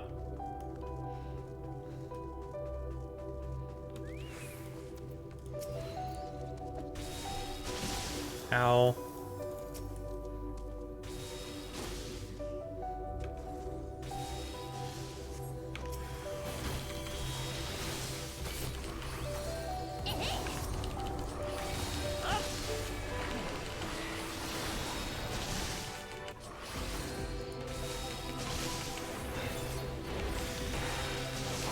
Wow.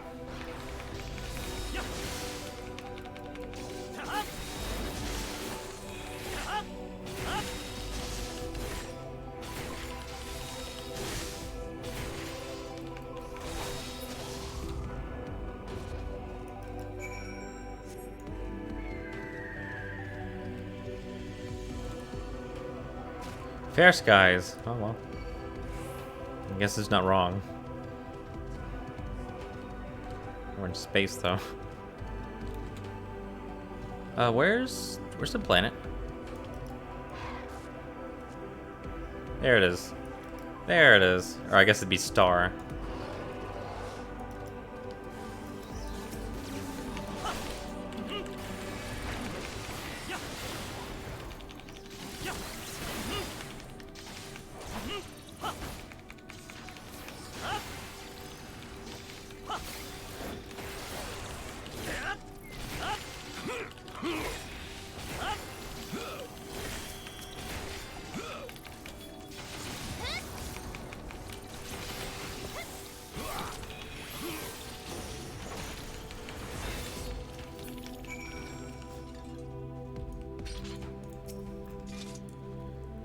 Phew, a moment longer that drone would have altered more. Now, did you find anything of interest? Got this cube right here. Oh, let me have a look. No, you're right. It must wait until we get back. All the way back.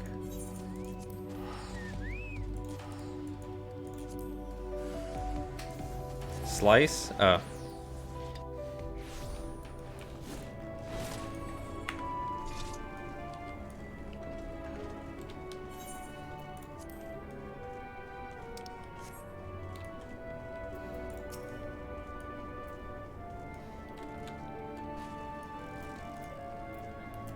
Safe at last. Now, show me what we found. As the program installed on this all-purpose storage and operations device is not currently functional, it is difficult to tell what it does. This is the Allegan decryption unit. With it, we could read Allegan tombstones about history, science, poetry, if we had any, which we do not. Adventure for another day, I suppose. Nevertheless, I'm deeply excited by the prospect, as I'm sure you could tell. You have my heartfelt gratitude. Oh, there's a train gathering in Thavnir. They're doing trains. Wow. It only took, what, 6 days? 5 days?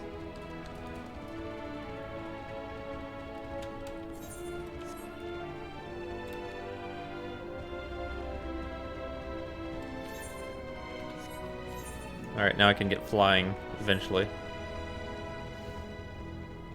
I'll take the elevator up.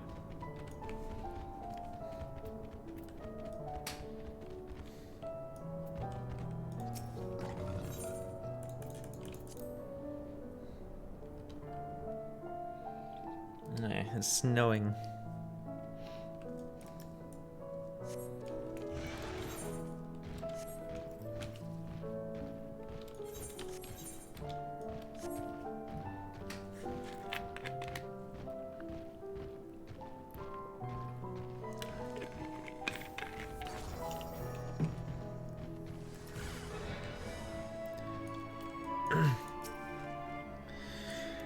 The architecture of this place is impressive, though more than a little confusing to navigate. Is it too much to ask for clearly marked exits, or a map perhaps? What other knowledge do you suppose we could glean from their archives? We're about to get jumped.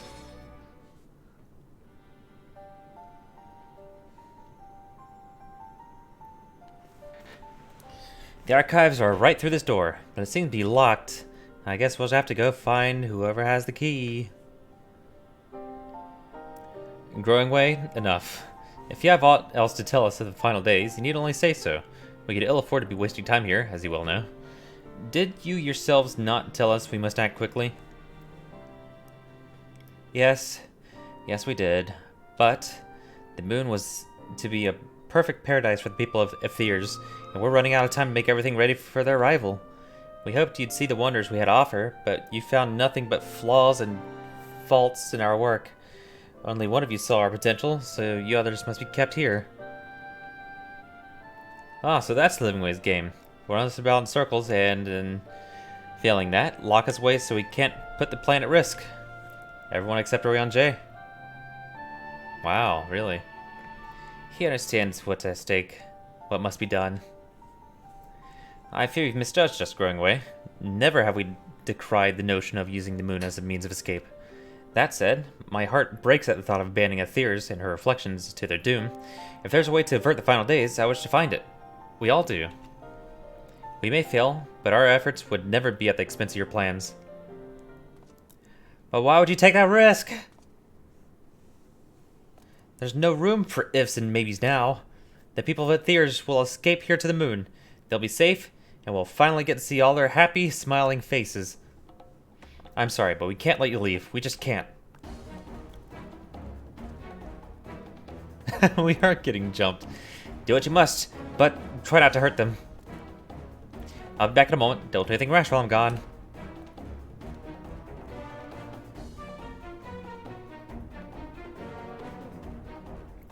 If we dally, they'll overwhelm us with sheer numbers. That's where we knock these ones out, split up, and make our way to the exit. Agreed. Let us reconvene where Argos awaits outside.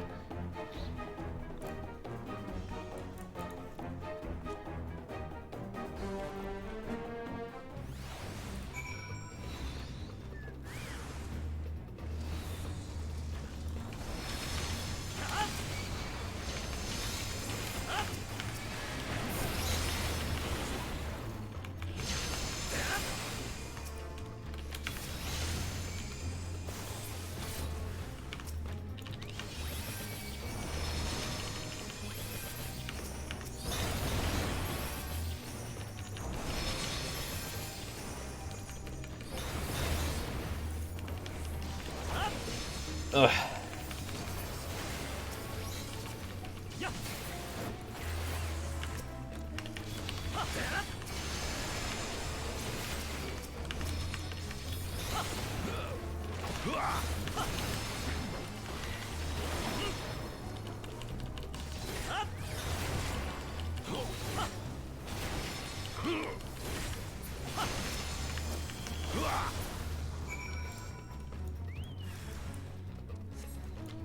Time to leave.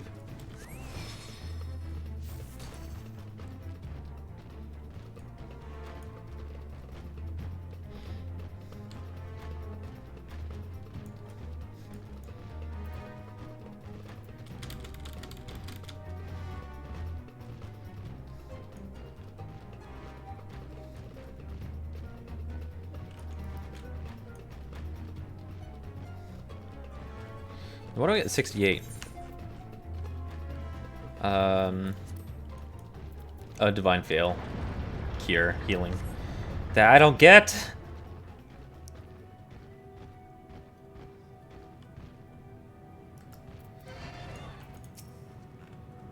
Good. Here. We must hurry to the Watcher's Palace in Urian J. Shit, I didn't talk Thancred. Damn.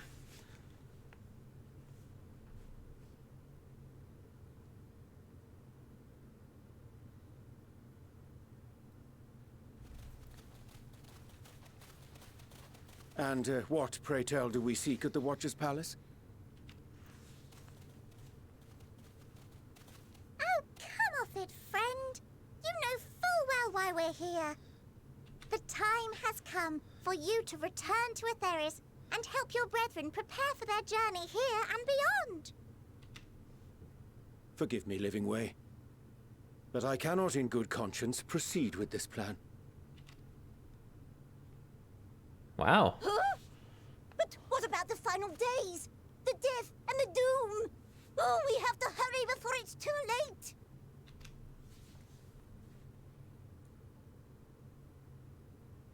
Your unflagging commitment to your duty is endearing, to say the least.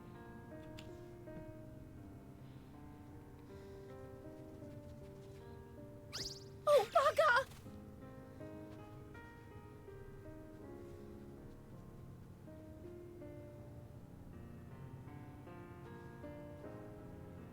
Be at ease. They bear you no grudge, nor do I. How could we, having come to understand your purpose?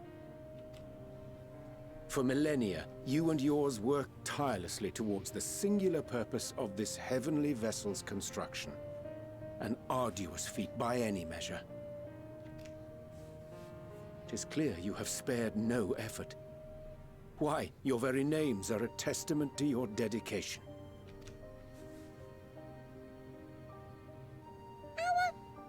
Our names? I'm not sure I understand what you're getting at. Names are an expression of the self, a declaration of one's hopes and aspirations.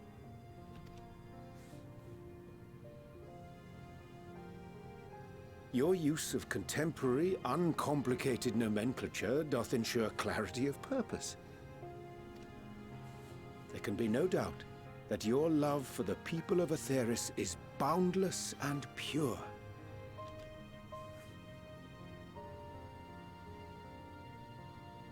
Yes! Yes! A most mellifluous phrasing! We Loperids were born of Hydaelyn's love for Etheris.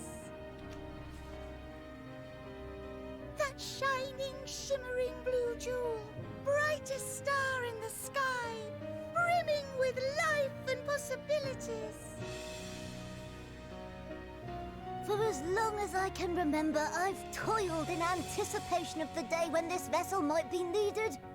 All I've ever wanted was to meet those she cherished so dearly, to serve and serve well.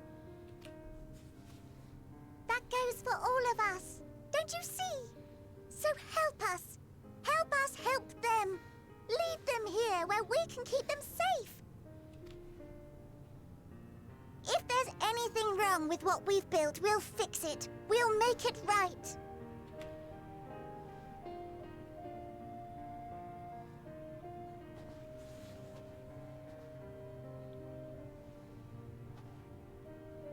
Your works want not for repair. Yet there remaineth much for you to learn of men, and your own kin besides. Singing Way, thy name bespeaketh more than the simple marriage of rhythm and rhyme. The songs of Etheris are beyond counting, and span the length and breadth of emotion. Maps are monuments to man's pioneering spirit, and his devotion to charting the furthest reaches of our star. Many have devoted their lifetimes to exploratory pursuits, to venture unto the highest mountains and the deepest oceans in search of unknown frontiers. And thou, my friend, I do not think we've met. My name is Puddingway. Puddingway? Yes, indeed. A name of deep and abiding significance, I'm sure, but one perhaps better communicated through delicious deeds than tasteless words. A judicious application of fey magics at a later juncture may be appropriate. And Living Way.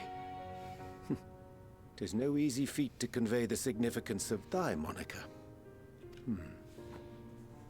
When I was a bookish boy, A dear friend of mine was fond of peppering me with questions as I read, to my occasional annoyance.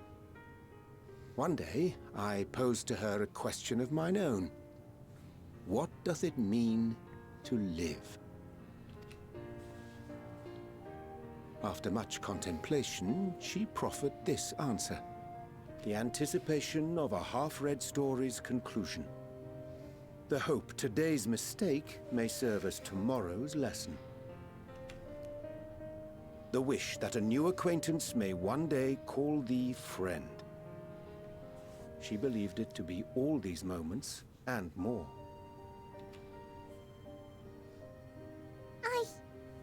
I want to understand, but... I, too, still labor to find mine own answer. 'Twould be my pleasure to assist you and yours in embarking on a journey of self-discovery and enlightenment. For thee.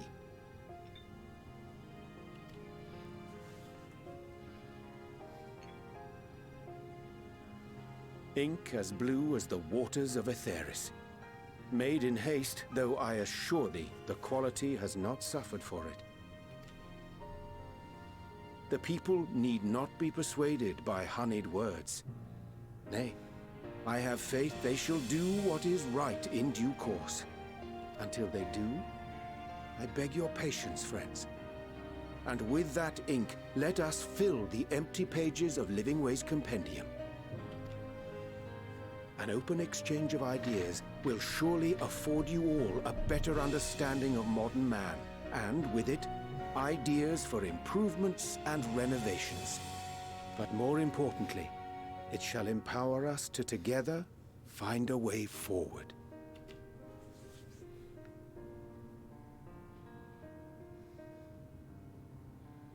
I hope you're right. Thank you for this lovely gift.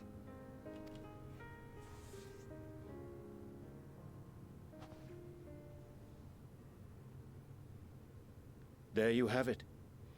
I shall remain with the Loporrits to ensure that all is in order. Though we must needs prepare for every eventuality, you would all agree that the evacuation of our star is a last resort. Hell yeah. To accept failure is to accept the demise not only of our star, but that of Reen's, of all reflections, and the souls that call them home.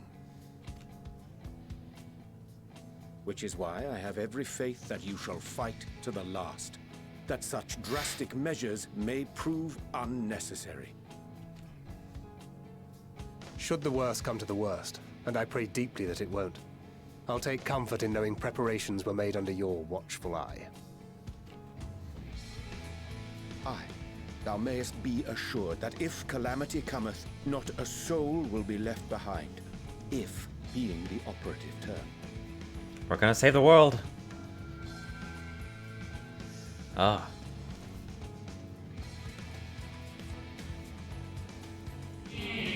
That flower. How came it to your possession?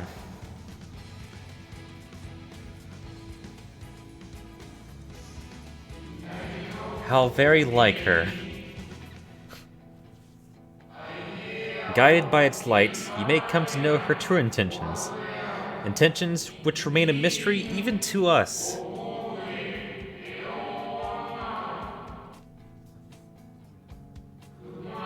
In our time, we call it Elpis. You would do well to remember the name. Elpis, or LP. Elpis. Alright. I hate to interrupt, but I feel like I need to make amends for all the secrecy. Think nothing of it. We haven't been the most gracious of guests. Do convey our apologies to Growingway and the others. But of course! And when next we welcome more guests from Aetheris, we'll have learned to be much more hospitable hosts. Oh, and circling back to the matter of inappropriate secrecy, we ought to discuss our benefactors. Agreed. The Charlayan Forum, yes? Yeah, she knows. What? How did you know?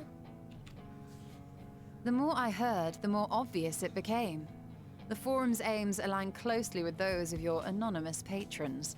A telling coincidence would be an understatement. Well, there you go.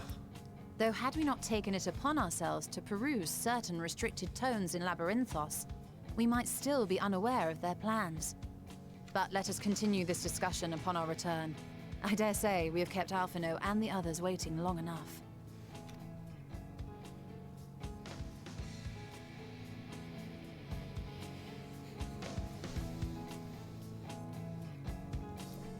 Save the world. About 5 more levels. The free company attained rank 25. Nice. There's Puddingway. Nice to meet you. Named Puddingway. Again, sorry for the trouble. We promise to do better, honest. The others will be so happy to hear Yonjay is going to stay and teach us all about Aetheris. We'll have to be careful not to get too distracted by his lessons. There's still maintenance carry out after all. Yonjay's being written off for this bullshit. I imagine, well, yeah, I guess he is gonna stay here for like the rest of the expansion, Basically done here. Well, that was all rather embarrassing, wasn't it? At least we're on the same page now, people and Aetheris. We'll say both, or at least give it a good try.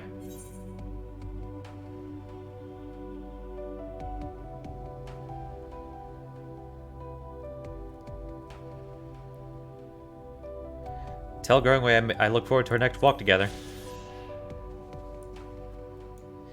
I will. I'm sure he'll be glad to hear it.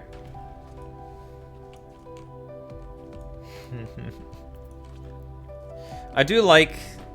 I mean, sure, Jay's getting written off here, but I do like he's kind of come, you know, through expansions of just secrecy. He's finally just like, you know, no thank you.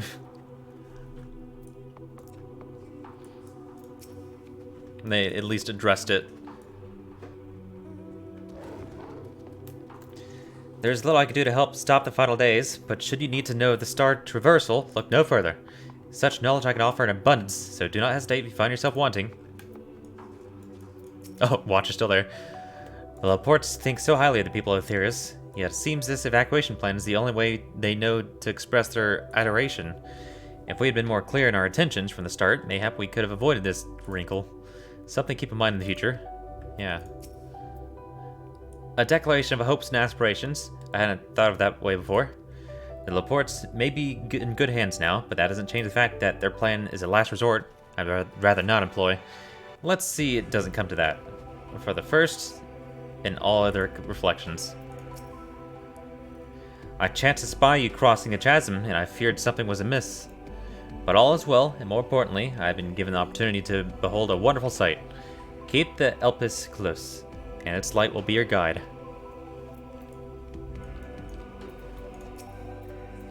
'Twas a relief to see Livingway was pleased with my gift of ink.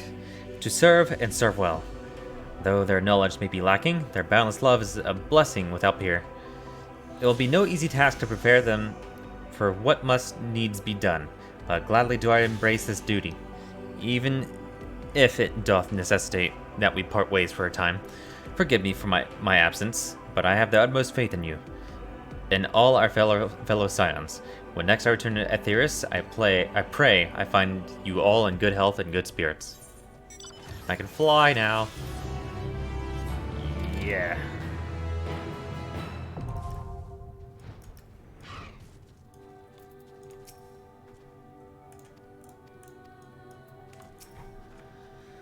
I need not remind you of the dangers we face, nor the countless lives at stake both in the source and its reflections. Go with courage, my friend, and pray give the others my regard.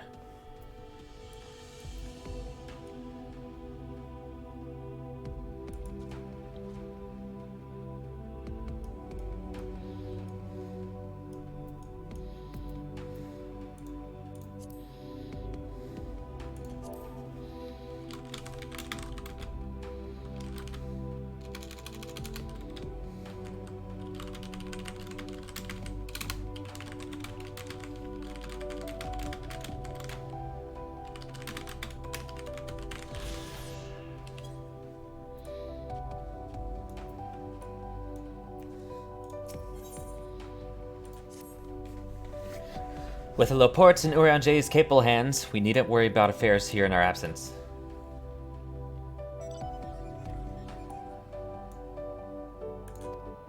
Knowing now the face of their earthly collaborators, there is much to discuss with Alphino and the others.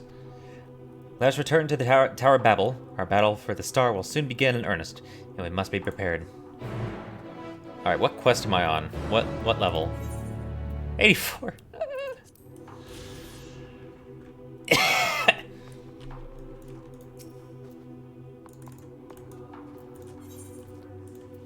Alright, bye. Oh, you know what? It'd probably be quicker if I just... how do I leave? Oh, from here. This little crater.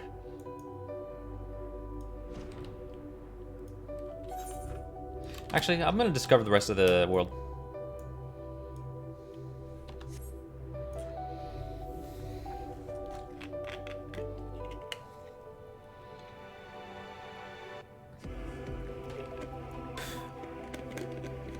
Cat.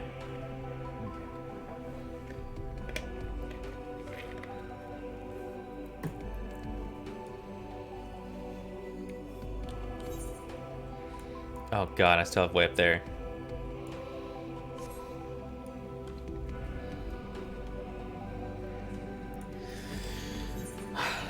No, I thought this segment was okay. I think the pacing was a little too slow.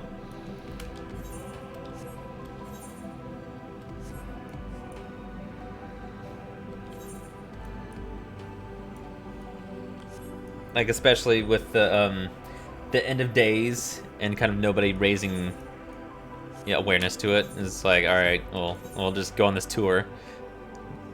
Meanwhile, I'm just like, we're not fucking leaving this shit, are we?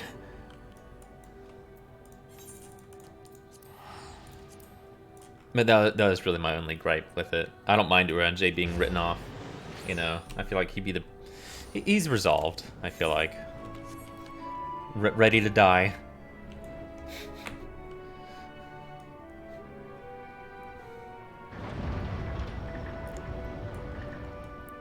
Who's left?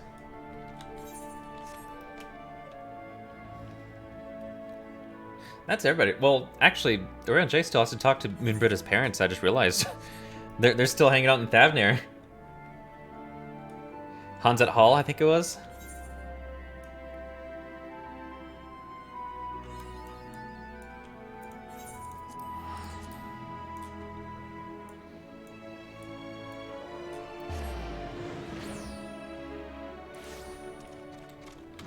There we go.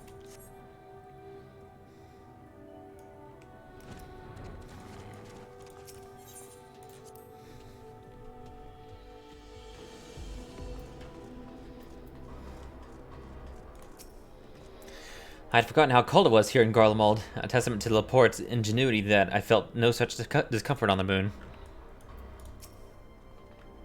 Gods, I can scarcely believe we went to the moon and back, but we'll have time to reflect on that later.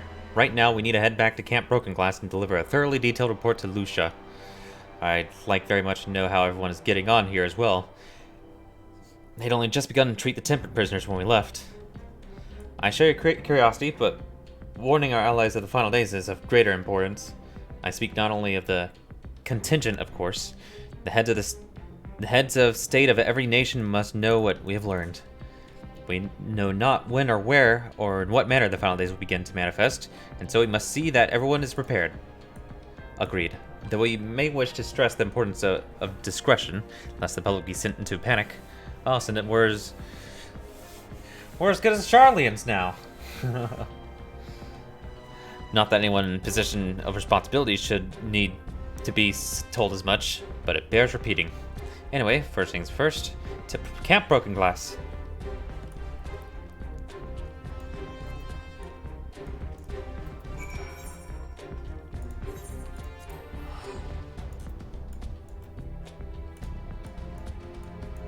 Oh, fuck, I'm gonna head up there real quick. Get that undiscovered area.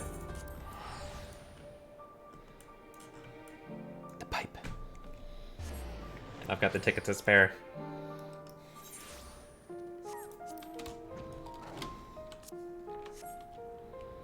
Let me swing by this guy. Fucking roulette. I hate it. Fallen ace? That's not bad. Alright, so I need to watch out for the... Oh, god damn it.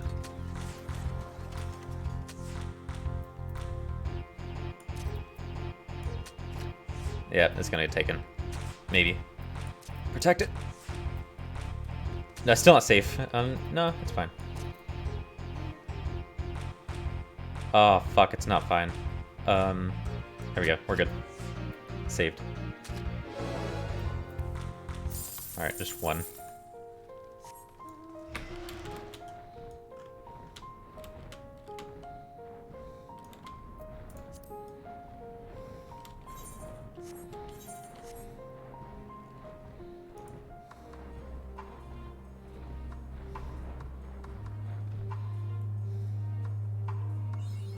There we go.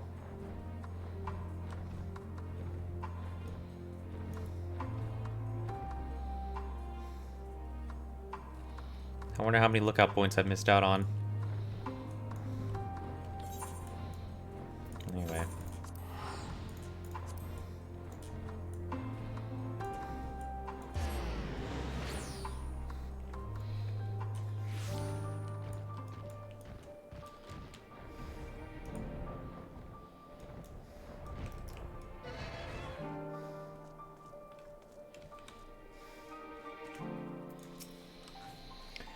Angered, at last you returned. Yep. It's been a minute.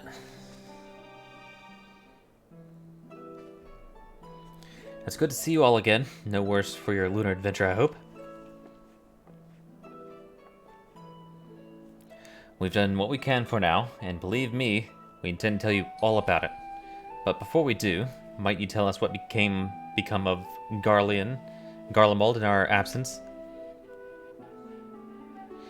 We succeeded in subduing the Tempered inside the Tower of Babel. We took many alive, but combined with those who were already in our custody, the number requiring care has grown exponentially.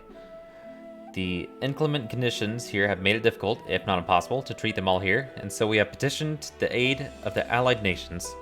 Some are understandably hesitant to proffer assistance, particularly those that were but recently subject to Imperial occupation. That said, several others have agreed to grant them refuge for treatment.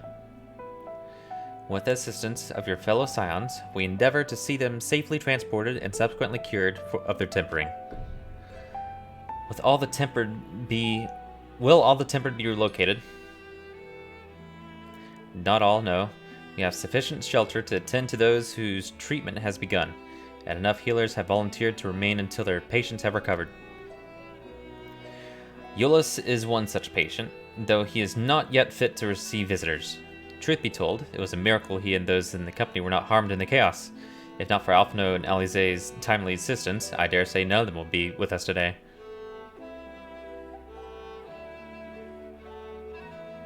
In light of recent developments, have the Alliance leaders come to any decisions regarding Garlemald?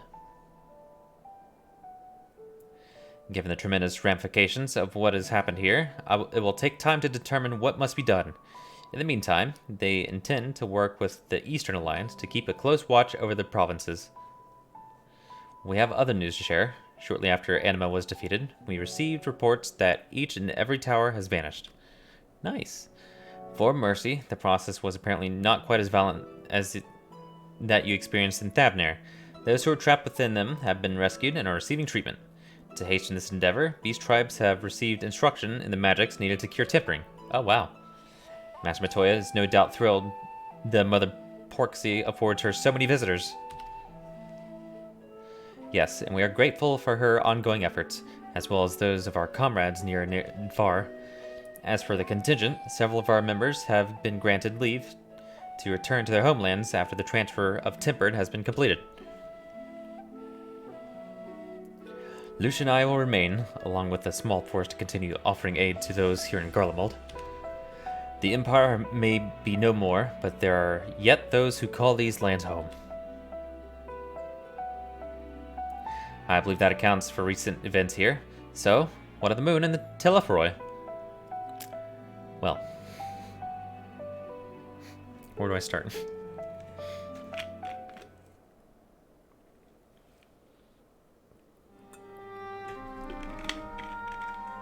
Yeah. The final days. Gods, I pray your victory mark the end of our troubles. There is still much we do not know, but the Alliance leaders must be told. Would you be willing to contact them in our stead? Yes, of course. I will send word forthwith. We'll also release your fellow Scions from their present duties, that they may return to Charlayan. Your energies are better spent finding a means to avert the coming apocalypse. Speaking of your fellow Scions, you will be happy to hear that Mistress Krile, though still on the mend, has been moved to Baldessian Annex and given into Tataru's care. Thank you. I look forward to seeing them both upon our return. Let's be on our way then. One last thing, if I may.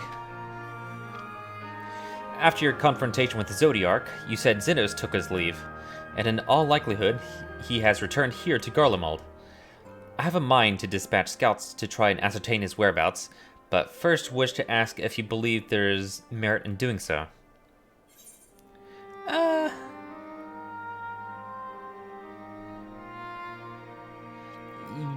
They wouldn't survive that shit. They'd be fucking slaughtered immediately. I suppose you're right. Yeah, he's a fucking beefy dude.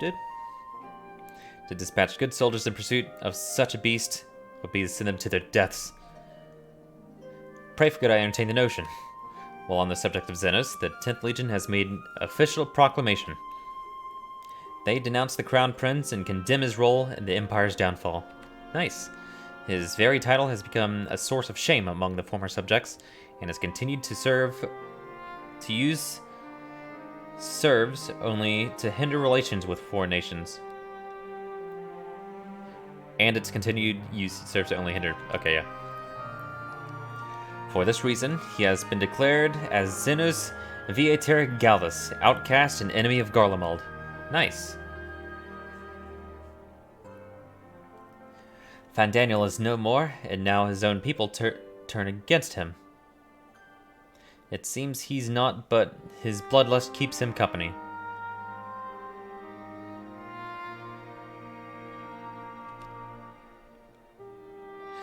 Better than an army to see it sated. At any rate, I will not keep you longer. I pray you safe passage back to Charlayan.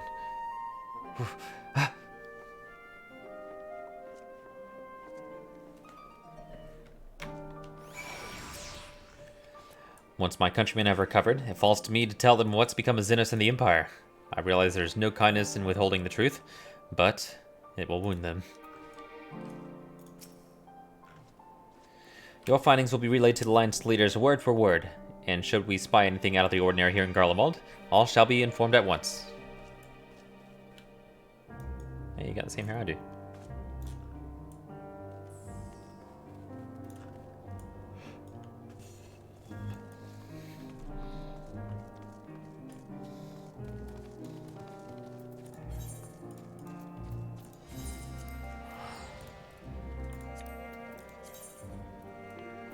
Uh-oh.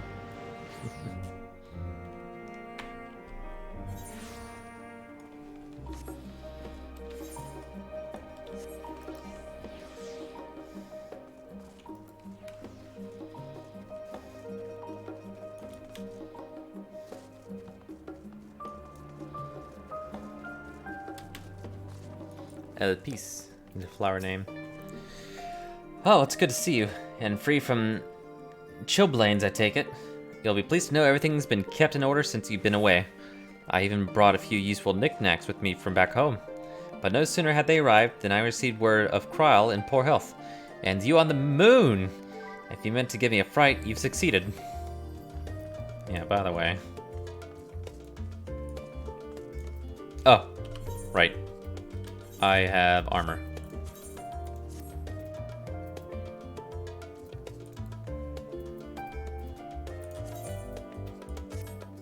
Okay, it only gives me like 100 HP.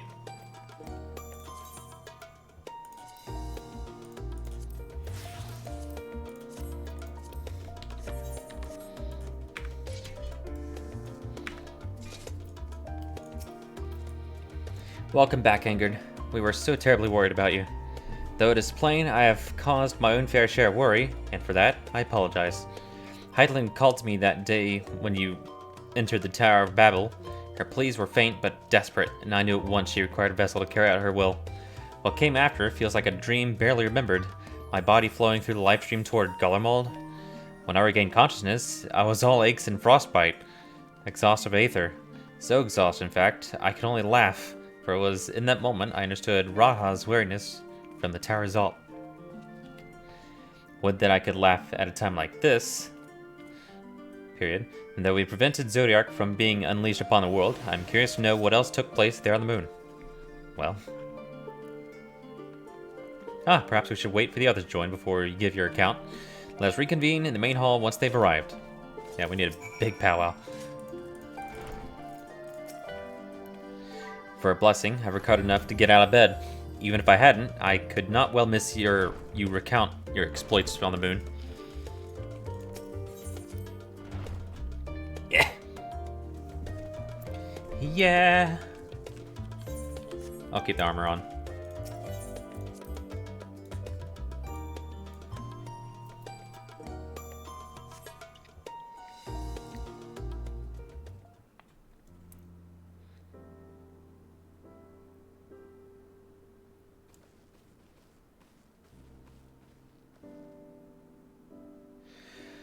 Sorry to have kept you all waiting. Not at all. We understand you've been quite busy. Will Uriah and Jay be joining us? Duty keeps him away, I'm afraid, though Angrid can explain why better than I.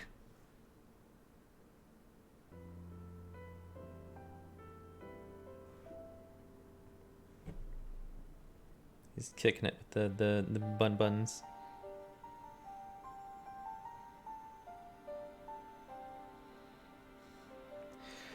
The final days, as befell Amarot. And we are to escape via the moon? What of the source and its reflections? Oh, yeah. I've no intention of standing by while the world falls to ruin.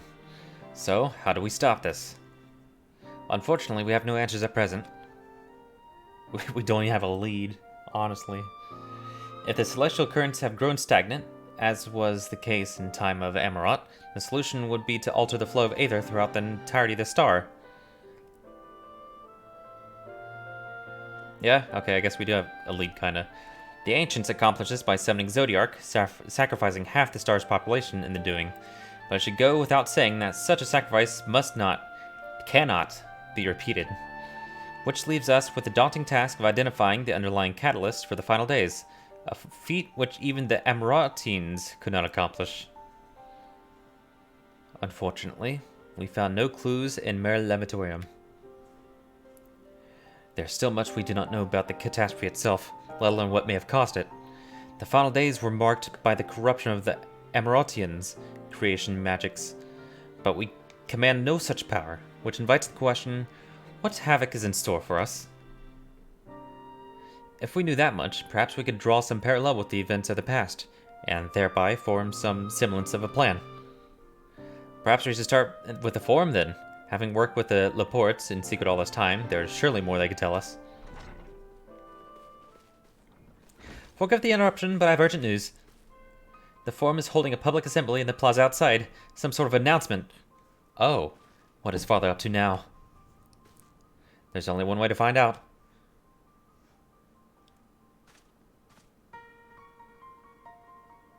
Huh.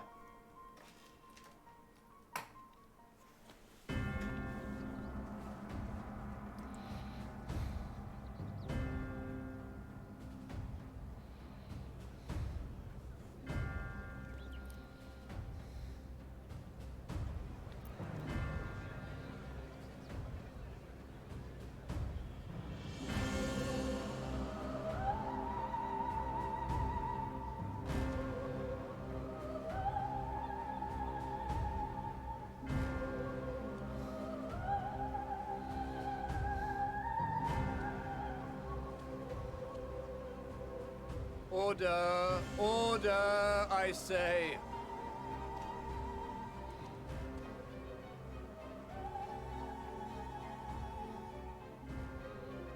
I thank you all for gathering here on such short notice. This day we must speak of grave affairs and their implications for the future of Sharlayan, nay, of this very star. Said affairs concern all citizens, and so we have called for a public assembly.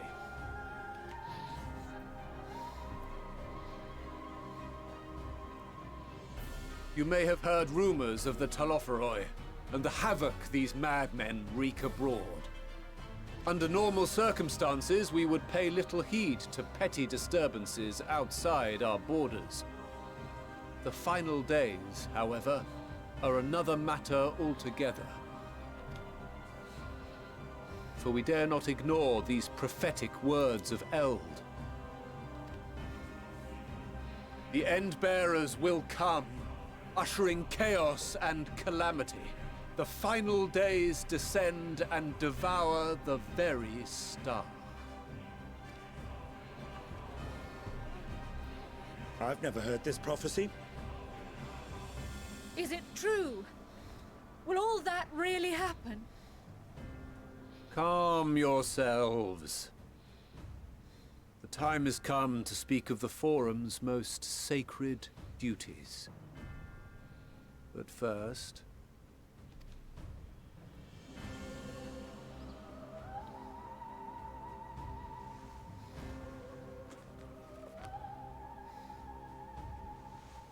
Give voice to the voiceless.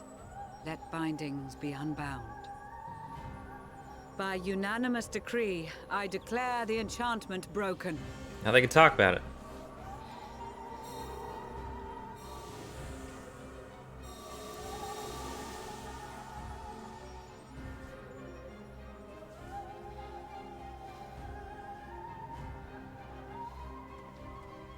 Master Leveilleur, if you would. Very well.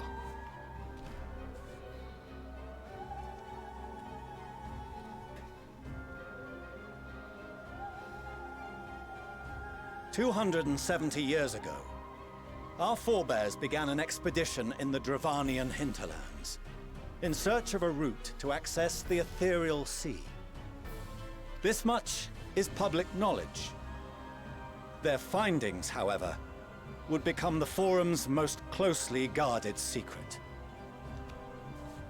What those researchers discovered in the hinterlands was not a passage unto the ethereal sea, but the very heart of our star, and Hydaelyn herself. Huh. She spoke to them of a calamity that would extinguish all life, and of a means by which we might be spared. The moon. 'Tis in truth a gargantuan vessel built to serve as sanctuary for her children and deliver them from this doom. Much like Njunkref's hope in ages past, it will bear the people of a world in the throes of death to a new home. Needless to say, this will be no small undertaking. To facilitate the great work, the Forum has maintained close contact with the servants of Hydaelyn, who presently reside on the moon. Convinced that the foretold end was all but inevitable, we began amassing a wealth of knowledge, not merely for the betterment of our nation, but in preparation for the journey to come. You reveal this to us now? By the gods, how long do we have? For real though. While we cannot say with certainty, we believe the hour to be nigh. We received a transmission from the moon suggesting as much not long ago. Which is why we must in earnest begin preparations for the great exodus. For his impressive contributions, and the leadership he demonstrated during our withdrawal from Dravania, we have elected Master Leveilleur to oversee this initiative. Oh, good job.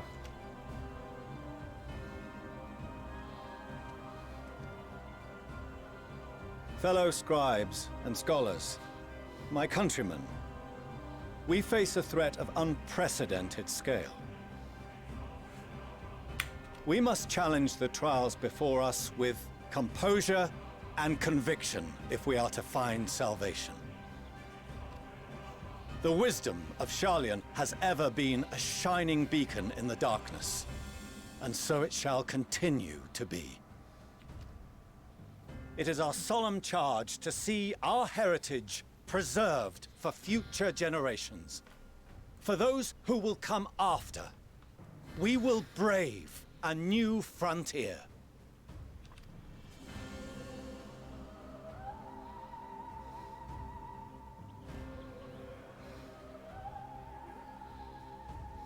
Administrative edicts will be relayed to all major institutions ere long. In the meantime, carry on with your duties. With that, I hereby call this assembly to a close. So are they just gonna evacuate the Sharlayans? What about everyone else, though?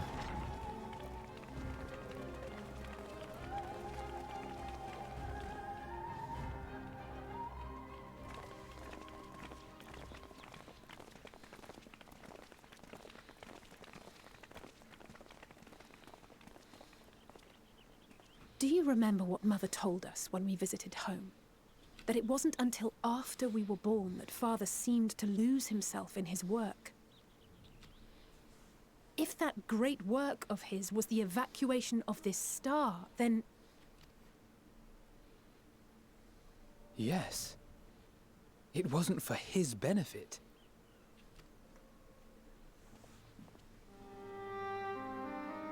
Would you mind waiting here a moment? I wish to speak with Father before we leave.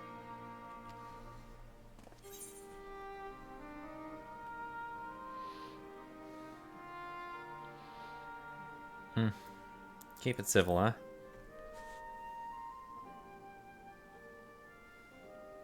I may look daggers at him, but I will neither speak nor draw them. If it's all the same to you, I have a few choice words to share with Father as well.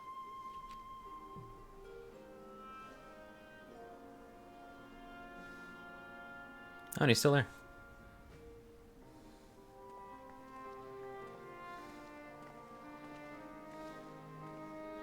So, come to call us cowards and bid us join your fruitless battle against the inevitable. Nay, we do not object to the Forum's proposal. On the contrary, those who wish to flee have every right to do so. Urianger is cooperating with your associates on the moon to ensure that all is ready should evacuation be our only recourse. Then whatever your business, I suggest you be brief.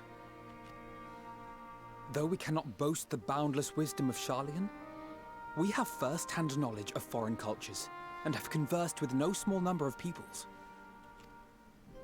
These experiences have taught us fundamental truths that cannot be recorded in any tome, nor charted on any map. The beating heart of this planet is its people, many of whom would give anything, even their lives, to protect the lands they love. Many may choose to join you in the end. But what of those unwilling or unable, for whom escape will never be an option? What would you have them do? To ignore the plight of those one might conceivably save is not wisdom, Father. It is indolence. This is why we choose to fight. We'll not ask for your understanding, Father. Only that you don't turn a blind eye to the good we have done. That we can still do. We're not children in need of protection. Hold fast to your principles and let the world burn if it please. But we believe there is still another way. And if there is, we will find it. You see if we don't.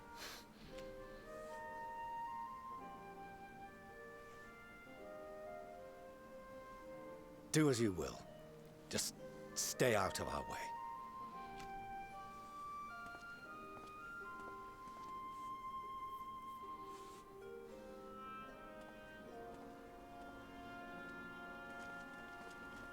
Well, that wasn't so bad.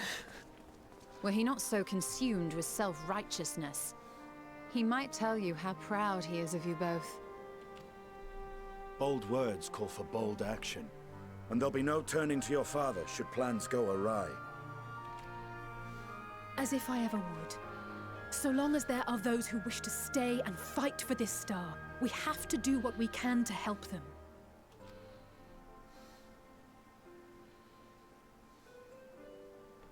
And if we're to do that, we'll need to be well rested. Wouldn't you agree?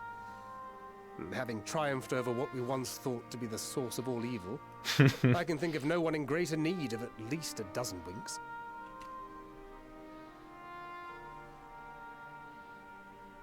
Shall we then? To the Annex, to prepare for tomorrow.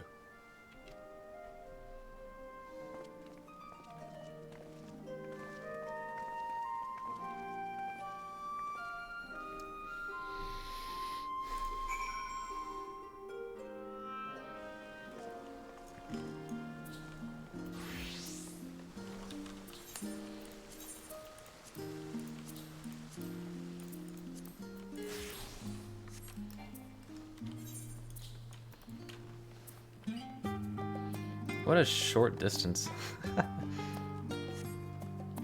Oh wait, I wonder if I have Gil. Nah, I don't need Gil. Oh, but I do have another venture I need to do.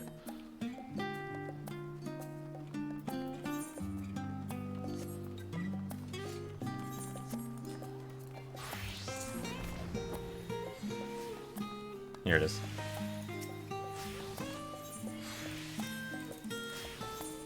Now I gotta go to the bathroom.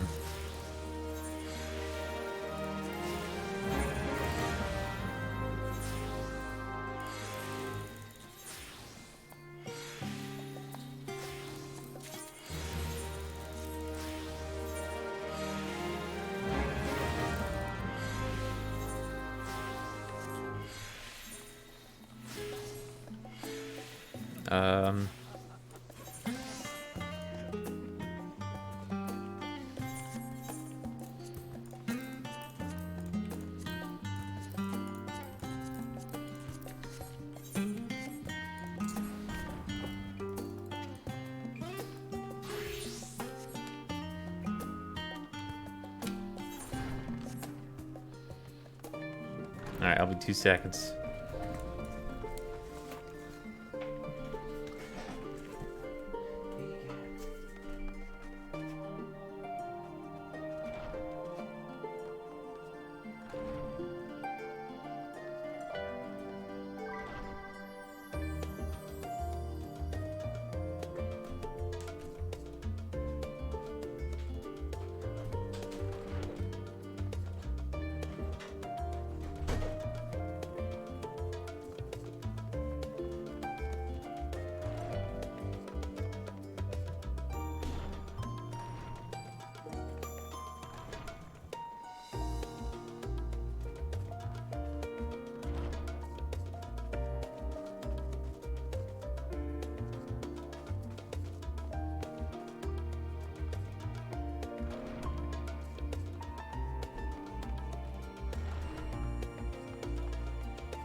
put these all up here.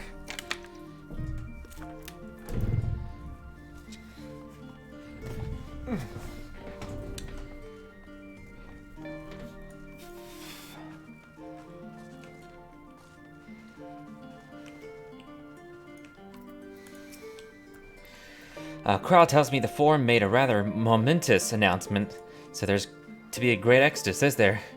Is there? I'm reminded of my narrow escape from the Isle of Val, the realization, the running, the mixture of relief and regret after. Why me, I ask myself. Why me? Why us? Why now? Why wonder? There's no use fretting over the cosmic morality or lack thereof. We're here, and we'll get through this together. And who knows, maybe my luck will rub off and grant everyone a narrow escape. There's no harm in praying for as much. Oh, but enough of my rambling. I'm sure you're exhausted. Your chamber awaits. Thank you. Oh.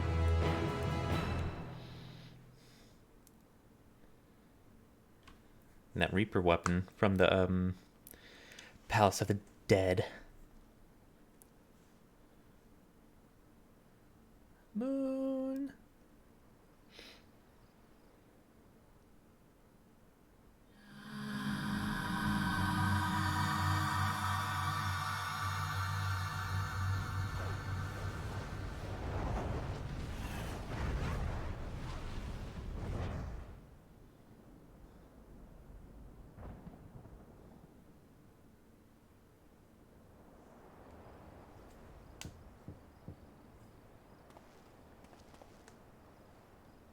A visitor has come knocking at your door. Whoever could it be? Is it Graha?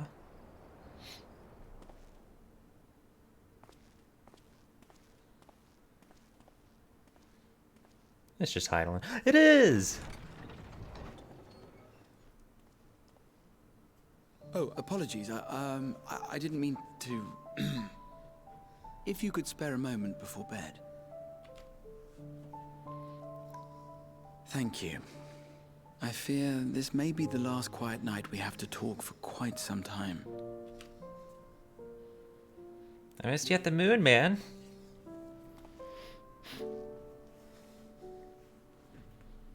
I am troubled of late. Unwarranted concerns, perhaps. I hope.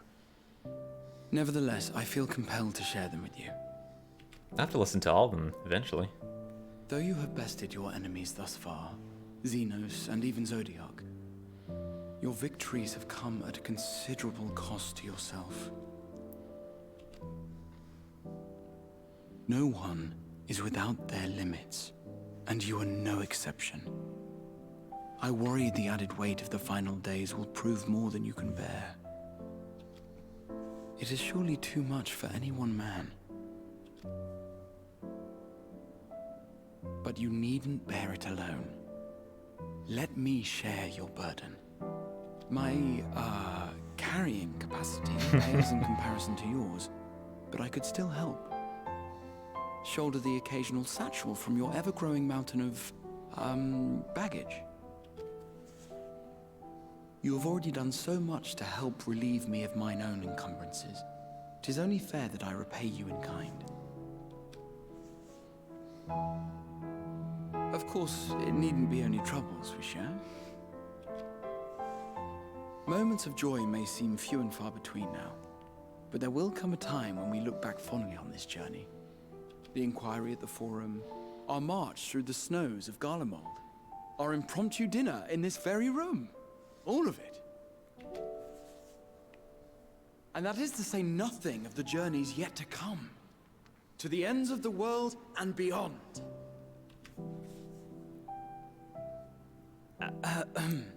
But tomorrow will be no less busy than today, and I've kept you from your rest long enough.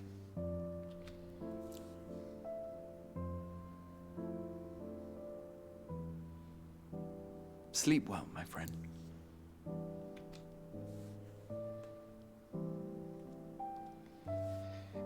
Goddamn, what a fucking sweetheart.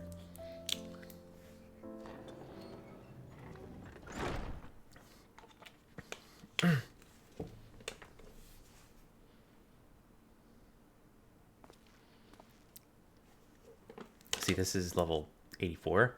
I'll have to look back at that at some point. I imagine it's like the job quests and Shadowbringers where you can choose your visitor as well. Or have Best Boy I know. Back in Alamigo. What's going on? Oh, hey, that's the Red Mage. Thank the gods that tower is gone. The sight of it was enough to make me sick. Thank the Ilsebar contingent, more like. Word is, they fought their way into Garlemald and toppled the bloody thing themselves. Not just the one, neither. All the towers have up and vanished. Aye, I heard the same. Commander Aldin and his troops helped keep casualties to a minimum, too. No way is the end day starting right now. But is it true? They brought back tempered Garlean soldiers. As Commander Aldin tells it, they've a treatment for that now. But don't you worry. Cured or not, they've no plans to bring them into the city proper. I haven't seen Ferdola yet. Well, that's a relief then. I'm shocked. Really? I know we've brothers and sisters among the lot, but I can't say I'm eager to welcome them home. I didn't see their face. Wanted to think about it for a while yet. They're to be looked after in Alagana for the time being.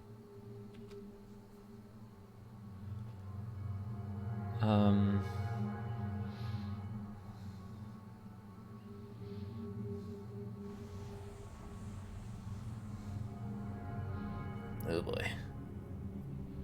Oh boy. Oh boy. Meanwhile, in Ishgard.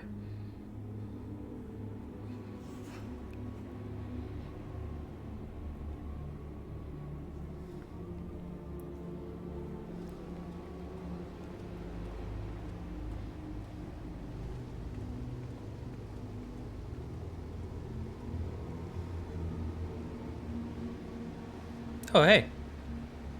I think that's our bunny boy. Another Yeah. day, Aaronville. a commission of paramount importance.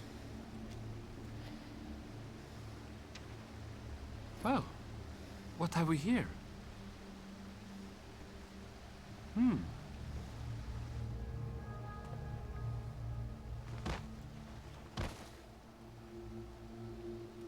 Hey, are you all right?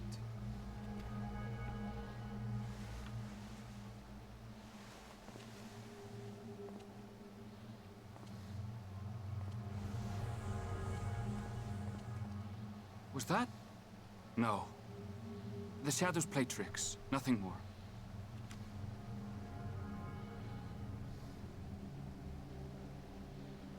The towers are gone, and the Garlean threat is abated. Yet, why does it feel as though it's about to get much, much worse?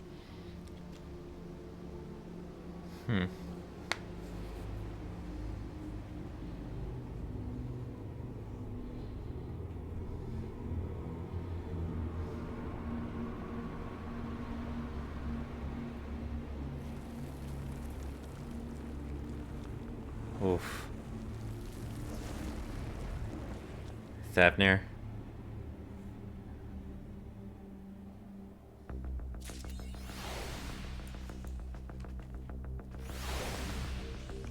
Anybody else in here? Just Tataru. Sky's aflame. I'm sure there's nothing to worry about. These don't have a selling price, but you can get this one from the shop. I guess I'll get the... I don't know. I'm sure it doesn't matter. Hello, Anchored. I was just about to call for you. I'm afraid we received another call for assistance. This one comes from Naratan. The others have assembled at the main hall to discuss the situation. You must join them at once. I've heard all about the final days from Kral, but I've had no idea we'd feel the impact of this so soon. Yeah. Shit.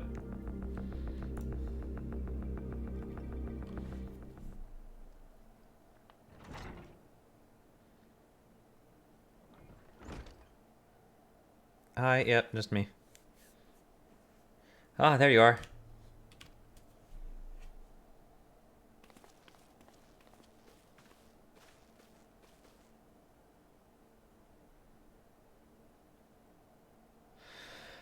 Our worst fears have come to pass, but moments ago we received grim tidings from our contact in Radatan.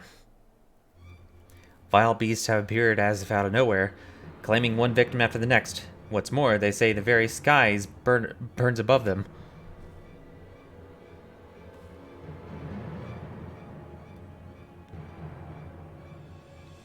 Good gods, are the final days already upon us?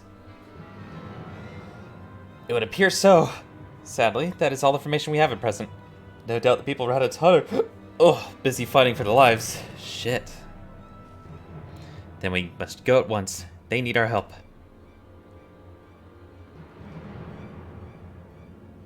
Agreed. Kral, you'd best remain here with Tataru and gather what knowledge you can. You are in no condition for a long journey, I imagine.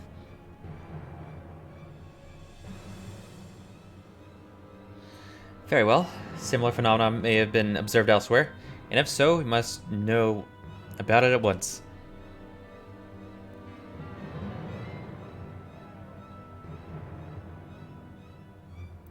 Be safe out there, yes? Let us make first for Yedlimad.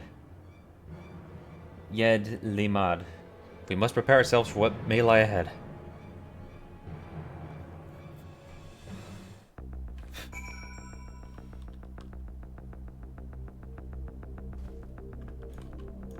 Alright, well. Suiting back up, I guess. I'm glad for Kral's support. I'll also call upon Hoary Boulder and the others to assist us. Hey! They will be our eyes and ears in the field, as they have been many times before. I assume for Dola too? No similar creatures have been sighted here in Charlayan. That said, the early signs may manifest in other regions ere long. We must be prepared for every eventuality. With the fall of the tower in Thavnir, the Hanish were beginning to enjoy a semblance of peace. And now this. Oh yeah, that does suck, huh? We do not wield the creation magics that the ancients did, yet still these abominations appear. Whatever could be the cause? If this calamity has indeed come to Thavnir, it is all too likely that Corvos across the strait find itself in a similar predicament. Even now, it remains an imperial province, and as such, it may be some time until we can ascertain the situation there. We can only hope that Kral and Tataru will be able to provide us with some insight sooner rather than later.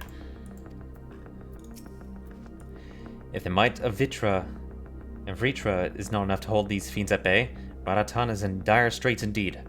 We must go at once. In ancient times, the phenomenon was first observed in places where the celestial currents had grown weakest. 'Twould seem there is a stagnancy of aether in the skies above Radatan, unbeknownst even to Vritra. Huh. I would rather accompany you in Thavnir, but Ra's concerns are well-founded. The last thing I would want is to be a burden. And so I'll remain here with Tataru, and do all I can to gather knowledge that might serve us in the battle to come. Godspeed in your journey, Angered. Alright. Suit up.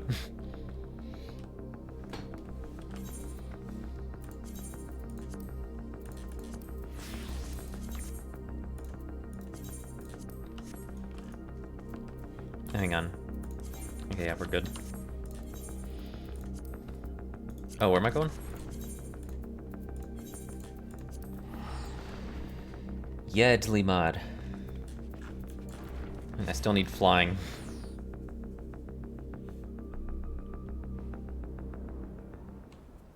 Oh damn, straight cutscene. Lo, vile beasts did rise.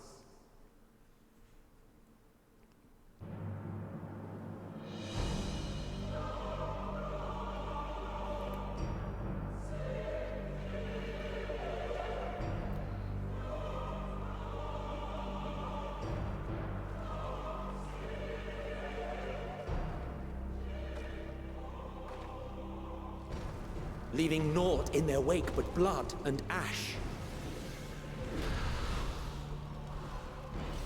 Sun scorches earth and boils seas. And our sins ascend unto the heavens. 3 dooms to unmake all we were.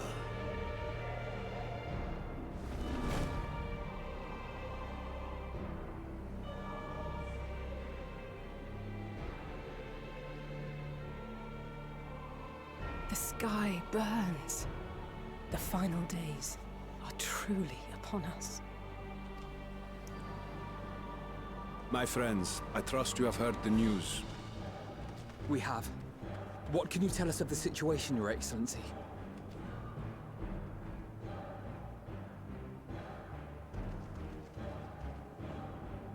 Last night, the Isle was rocked by tremors, and the earth itself cried out.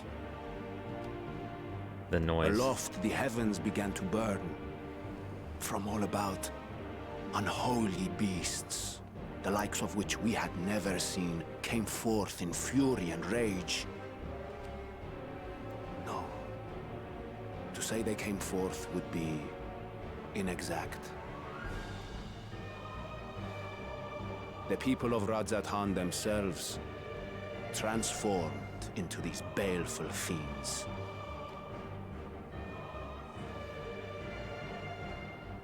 Does that mean we're all at risk? Though the phenomenon was observed throughout our lands, the first creature, the largest and most dreadful of the lot, wrought havoc upon us here in our fair city. Though they bear superficial resemblance to divinities of legend, they are ungodly abominations. The people decry them as blasphemies. The Large One's rampage has since taken it to the northern reaches of the island. I mean to dispatch our radiant host in an attempt to quell the threat. And what of Vritra? Vritra too makes for the north of his own accord, and yet he knows the blasphemy and its minions were but yesterday his beloved people. I pray his boundless compassion and mercy does not deter him from taking unenviable but necessary action.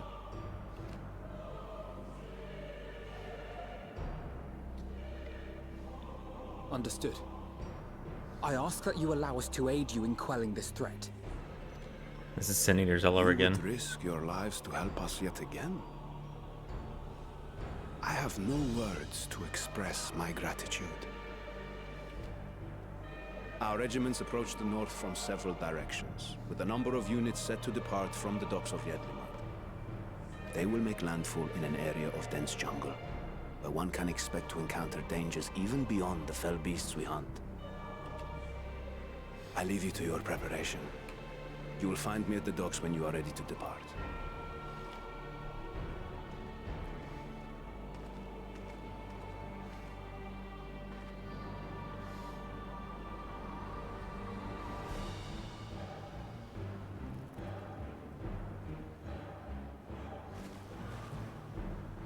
We're as prepared as we'll ever be.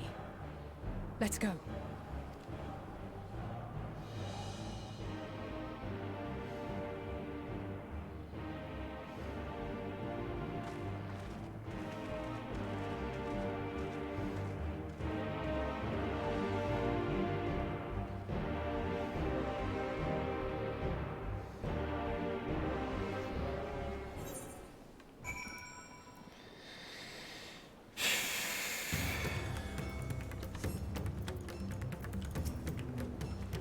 Usually the most dangerous foe in a worm's dominion is the worm themselves. If I were Vritra, I would be as offended as I am horrified. I shall survey the environs closely as we go about our search. There may be some clue as to how we can combat this phenomenon. Oh, that's a neat looking hairstyle. Bye. Innocent souls twisted and reformed into unholy abominations. I thought I had seen the last of such nightmares with the Sin Eaters. We must act quickly, Angered. Every moment we tarry means another soul may be lost to this nightmare. If it's true that the people themselves have transformed into beasts, why, even the Radiant Host could suffer the same fate. Or us, Paris thought. Yeah, fucking... Don't worry, no matter how grim things might get, I won't lose heart. I'm ready whenever you need me. Whenever you need me. So the beasts are not born of creation magics run amok, but are rather the altered forms of the people themselves. In that sense, this manifestation of the final days differs from that which we witnessed in Amarot. And, for the worse, I dare say, if any man, woman, or child could become a beast at any moment, there's no telling whence the next threat might come. You must exercise extreme caution.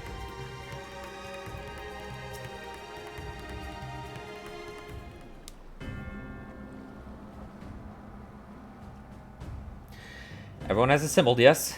I thank you for lending us your aid in our battle against the blasphemy. Let's review our plan of attack. I would have you board this boat and circle around the north side of the island. There, you will find a dense jungle we call Vanispati. It is a sacred wood, home to many temples and a number of villages. Vritra and the Radiant Host have gone there ahead of us. I ask that you join them and do all in your power to destroy this blasphemy.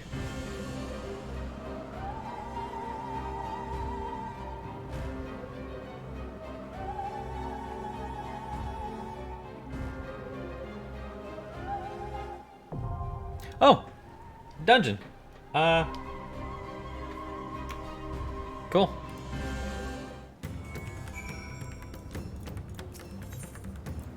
Oh, hang on.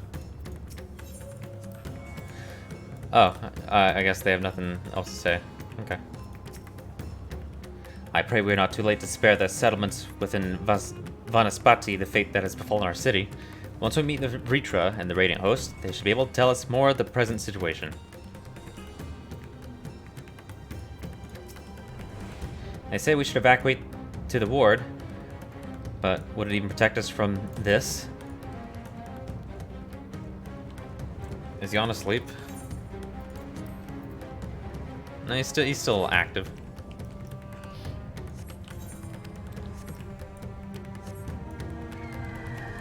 Oh, you know what? I don't think I'd go where he's at. He's probably performing in place. Oh man, I don't know if he's done this yet. Could I see?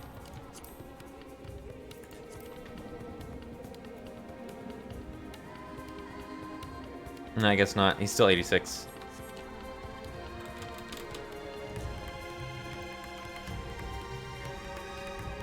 Alright, I'm ahead with the text.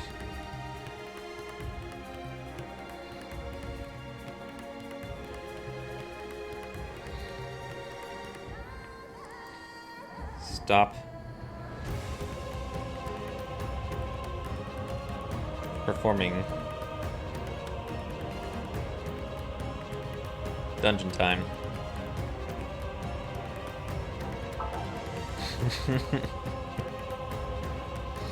I know damn well that's what he's doing. Taking a nap. When was the last time he posted? Draw 25, 2 hours ago.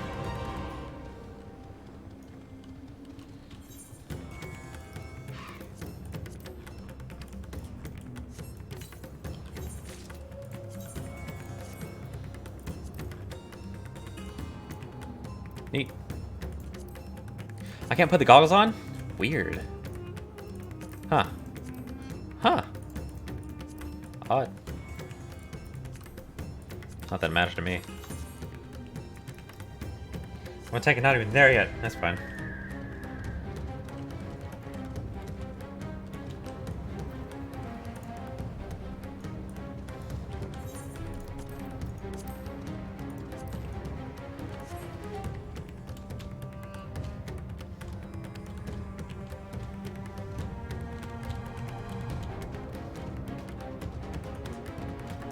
How many? This is gonna be on the other side. Oh, it looks like I could get over there. Oh, no, I can't. Never mind. No, I could probably find a way. I don't know.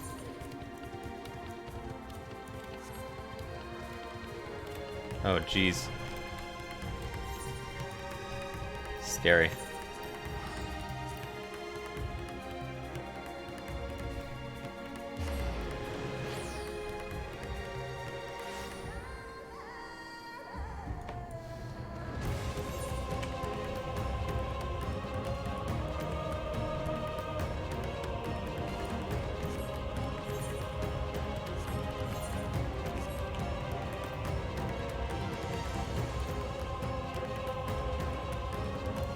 I wonder how these people are doing over here.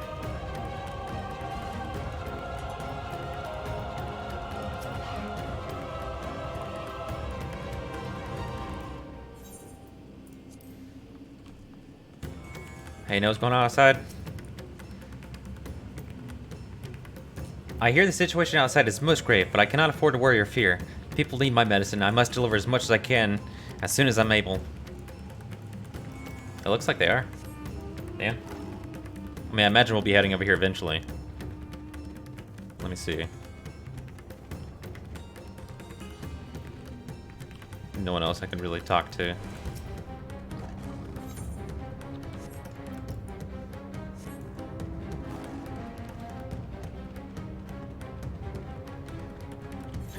I want to try to get on this side of the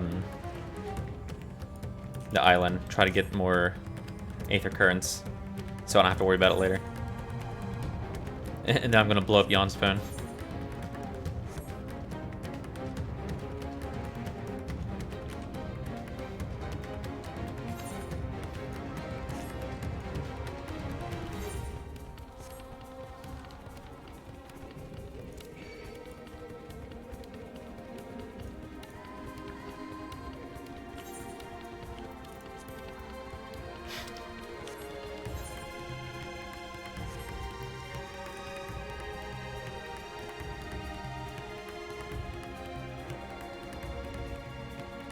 Yeah, the weather's apocalypse.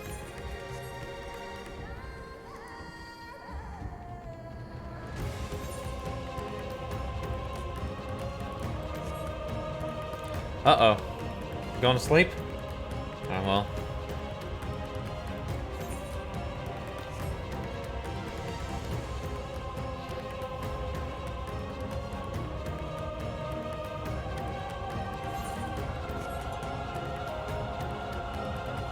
Yes, sir. Been up all day.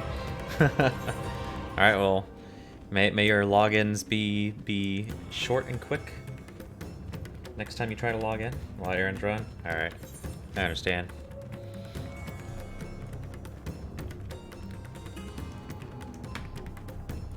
I'm trying to play as long as I can before official launch day.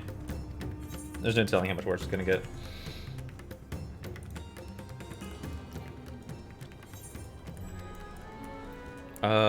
I can't even leave from here, can I?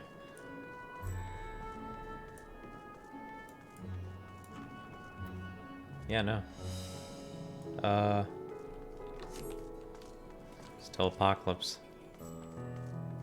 How did I get on the... Oh no, I guess I can't. I'd have to prog.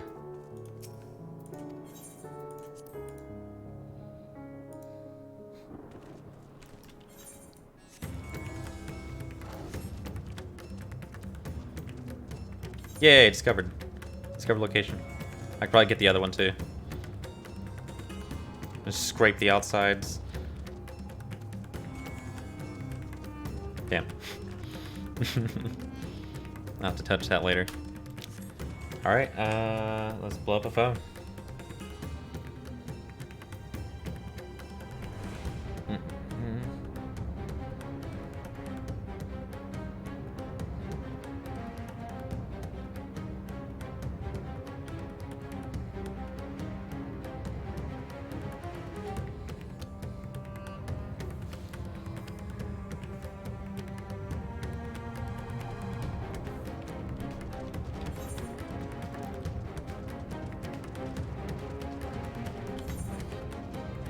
Dungeon time.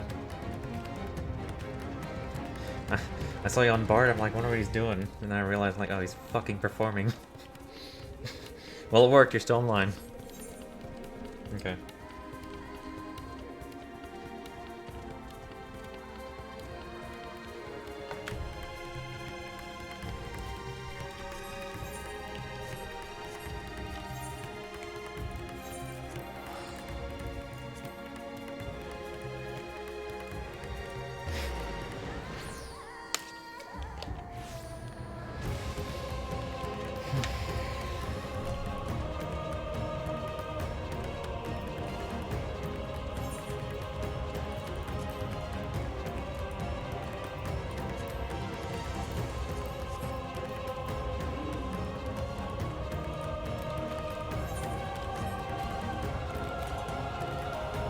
Oh. I never noticed that you have a different jumping animation for jumping out of the water. Huh. Is that new? I feel like it wasn't always like that. Huh. Was it always like that? I feel like it wasn't. Oh.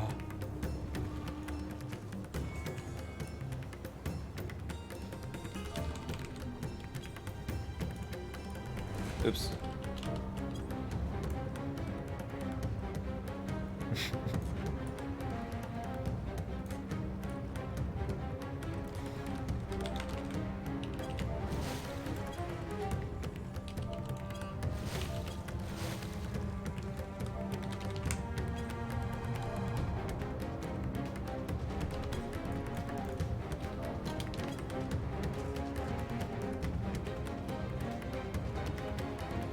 I passed you? Really?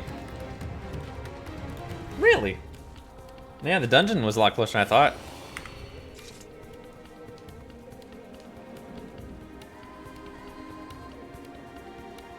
Can't be far. Where are you at? You at Shoreland? Oh, okay, yeah.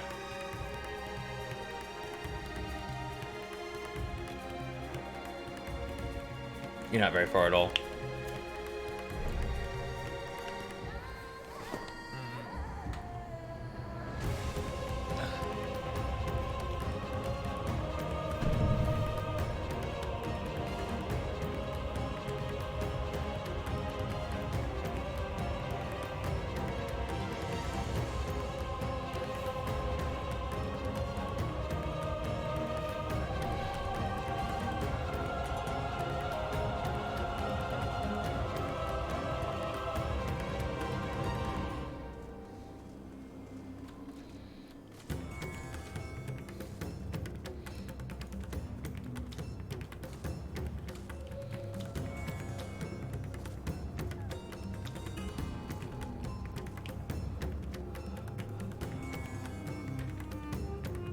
Trying to hold it together.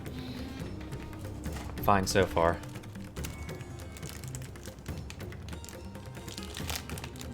Actually, what's the samurai progression, I wonder?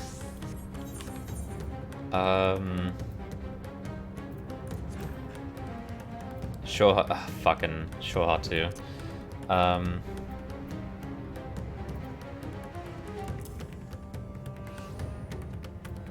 guess there. I don't know.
I believe that's all. Oh, what is this?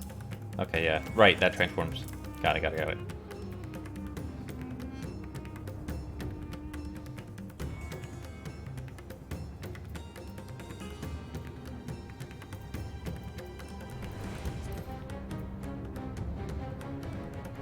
Oh, it's an upgrade. Oh. Oh, I thought it was a like a proc-based thing. It just straight up upgrades. Damn. Okay.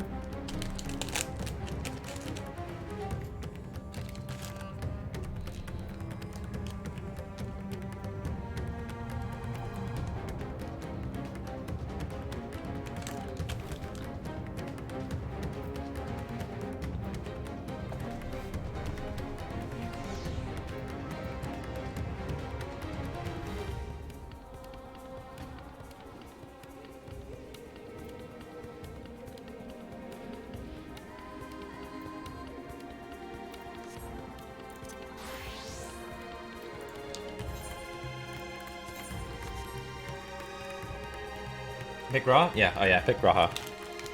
I imagine it was like that moment in Shadowbringers where you could choose who to walk in your room.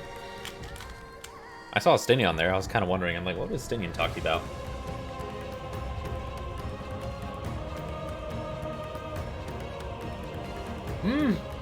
Really?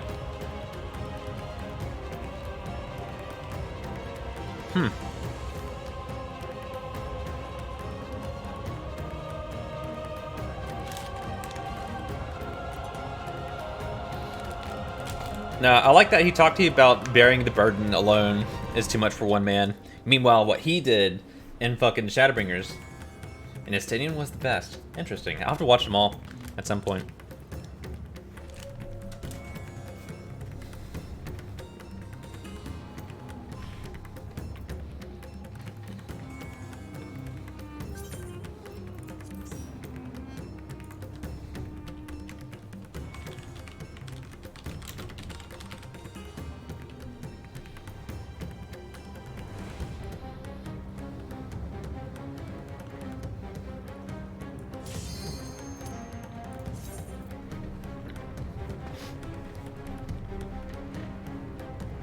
Alright, Amarot Part 2.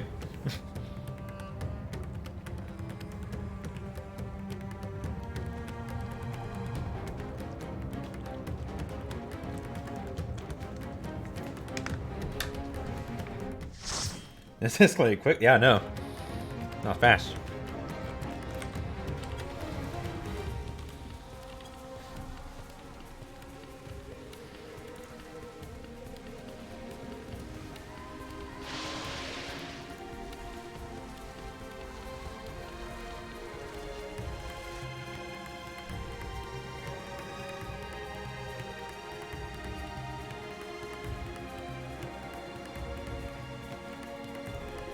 Let's go, squad.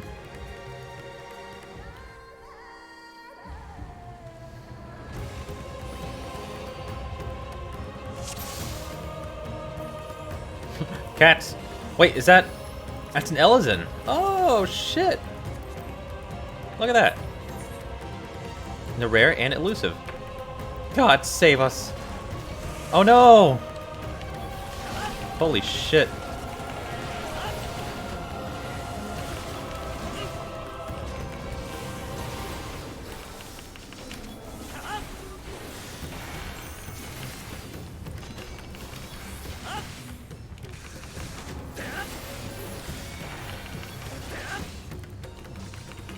God, these things are actually kind of kicking my ass.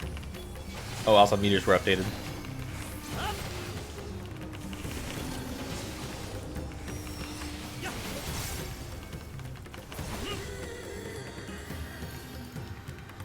There he is. Friends, heed me. These are children of Thavner. Forgive me. I could do them no harm. Aww.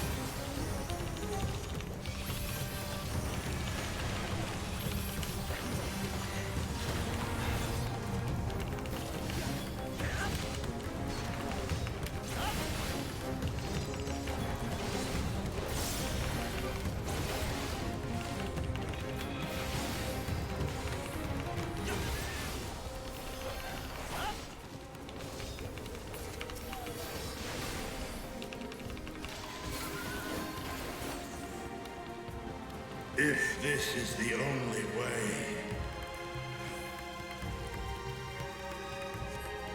I shall silence the beasts of the air.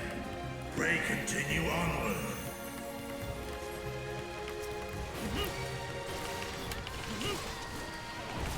Sorry for seeing a pulling. These things kind of fucking hurt.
think my Holy Circle heals me for a good chunk.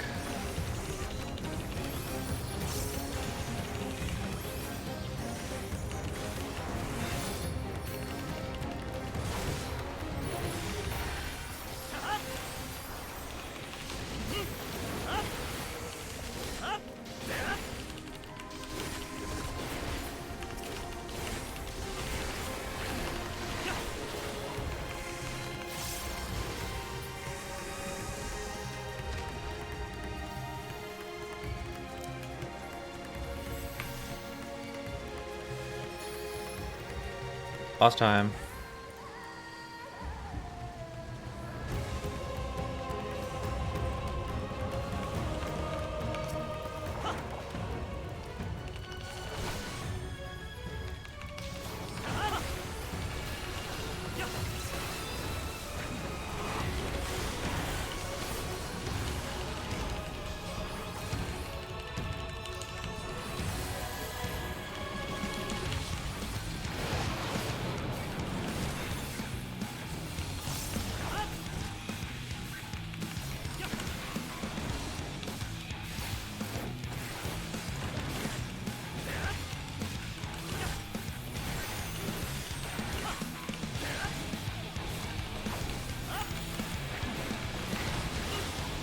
Oof.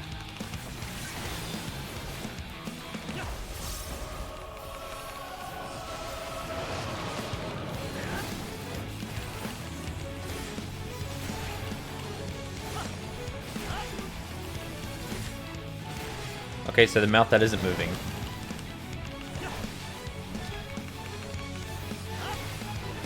Same as the first dungeon, I suppose.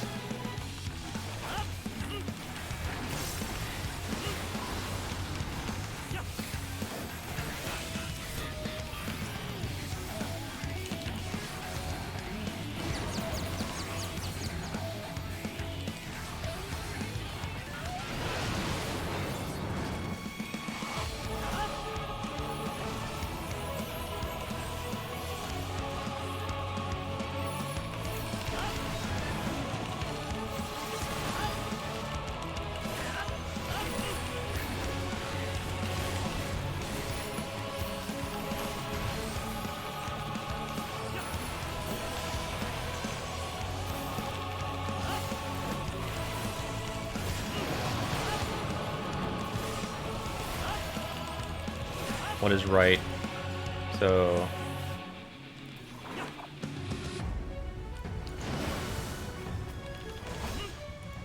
what is left?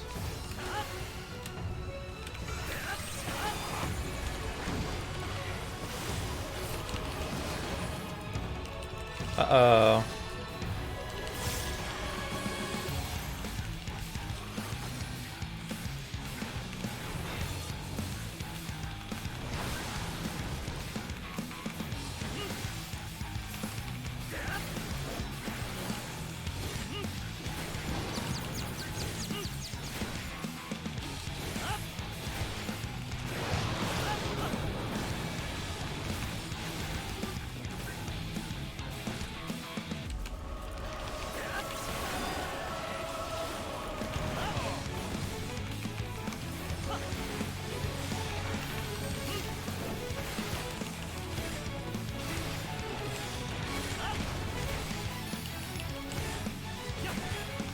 It's gonna be rough.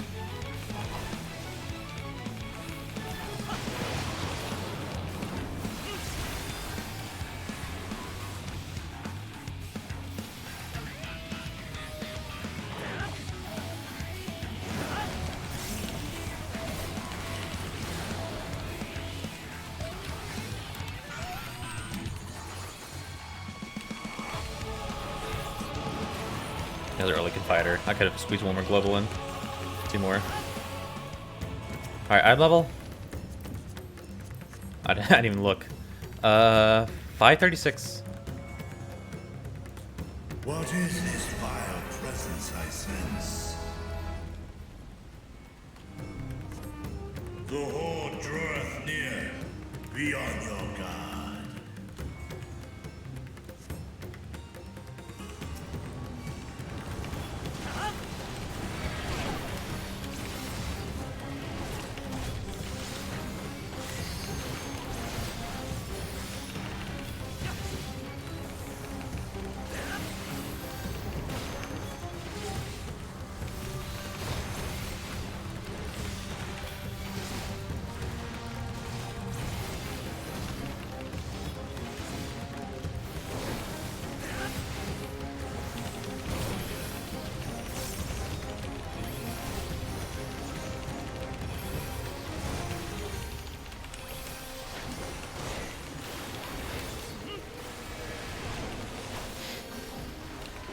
These things fucking hurt. Get me out of here.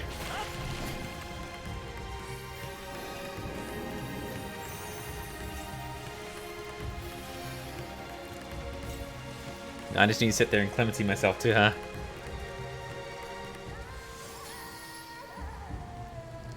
Mother? Oh, come on. Oh.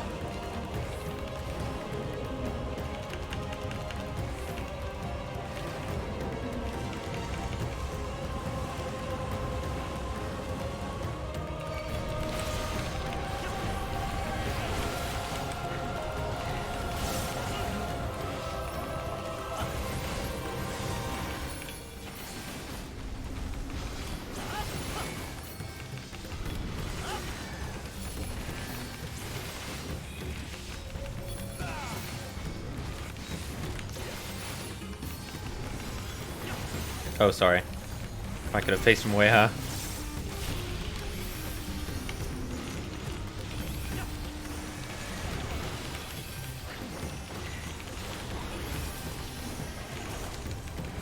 What a waste of fucking reprisal, huh?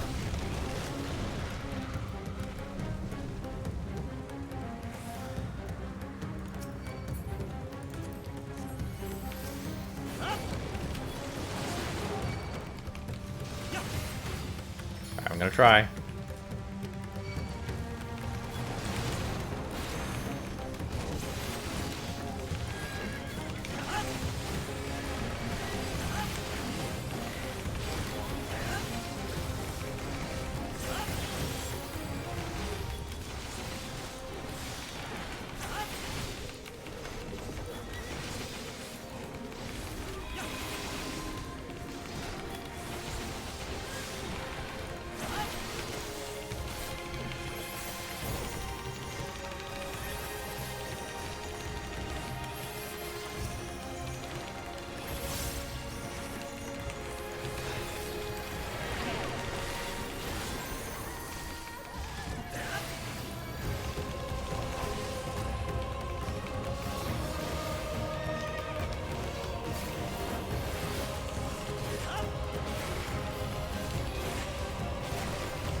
Boss time again.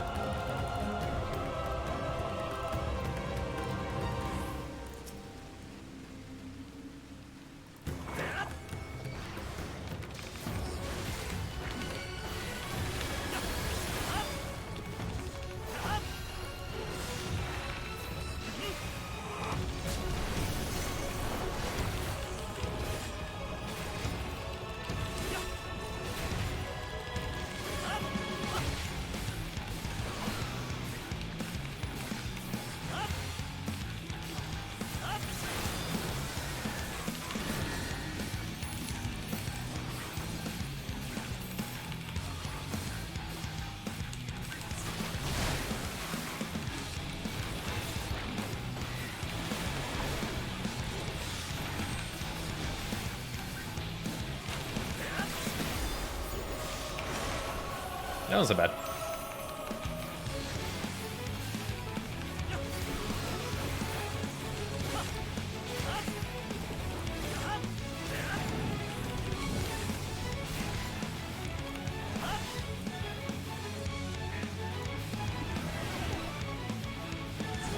I've done this mechanic before.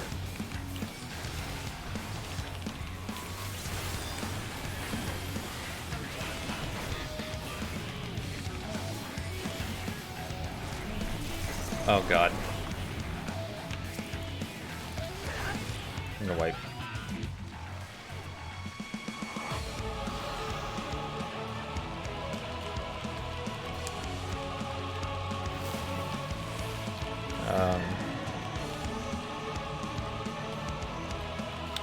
Fire doesn't hurt that bad.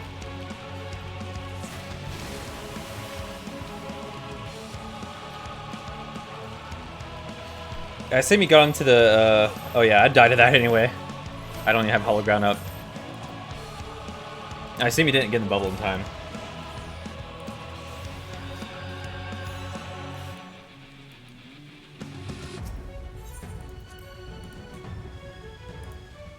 Yeah, I should have stopped and healed. I have plenty of MP to go around, and I don't need it for Reckless Cat. I need a hardwire that I could help heal. There's CS LOL. Yeah, I love the music. And this one reminds me of Persona 3, 4. I think it's 4.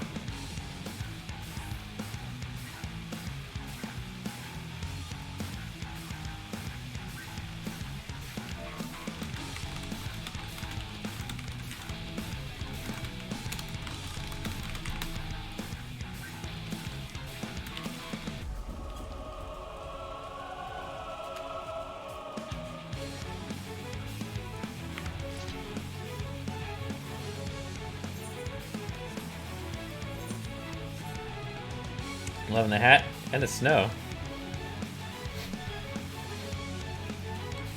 All sorts of... I still haven't gotten eggnog. Eggnog's okay. Here we go.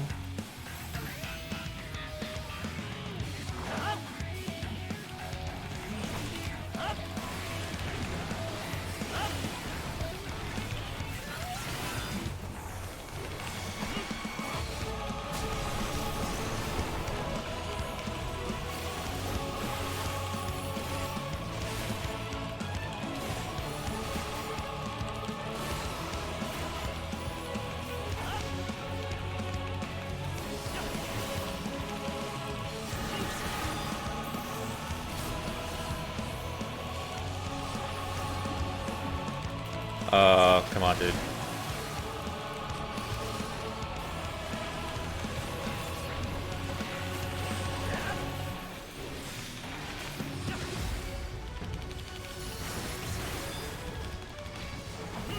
I'm sorry, I could be doing more to mitigate.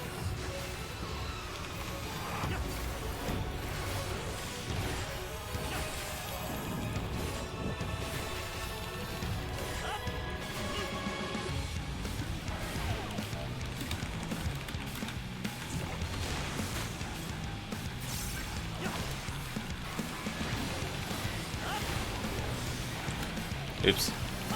Legendary triple weave.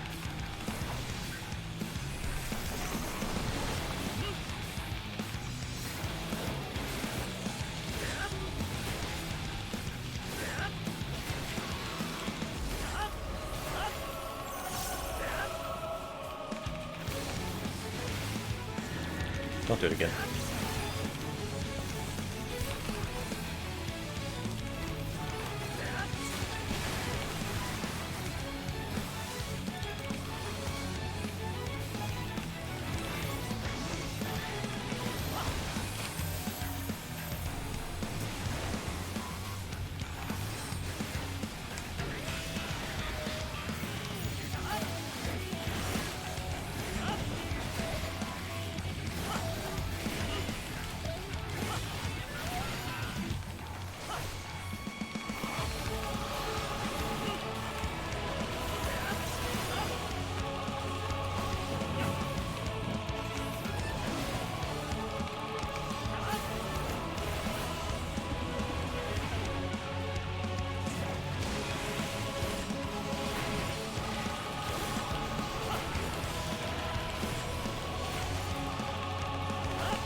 We got anything I can use? Yes. Nice.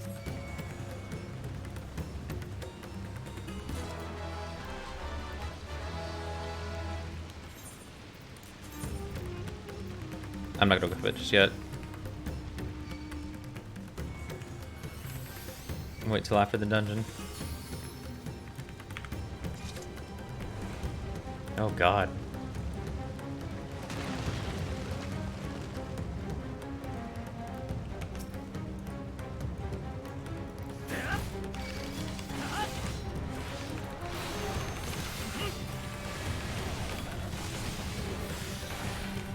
Chase him away, sorry. I need to be better about that.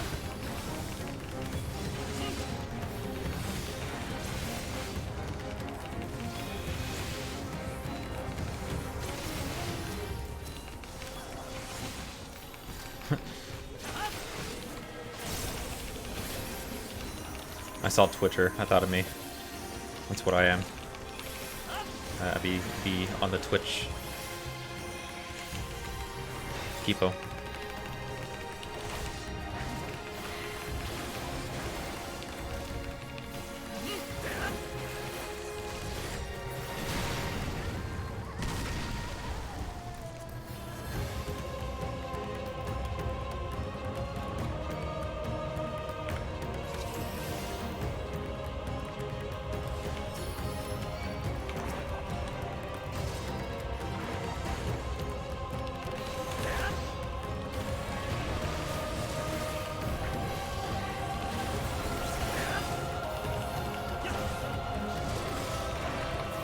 Oh, fucking hurts.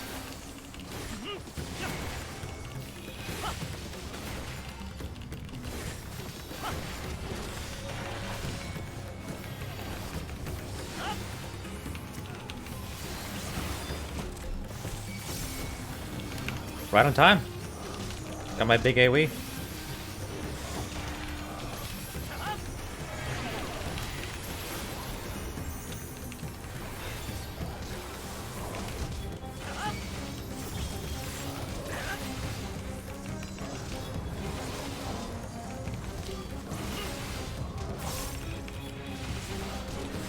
And these were all people at one point. By the way.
Please be right. Okay, yeah. Opposites are good.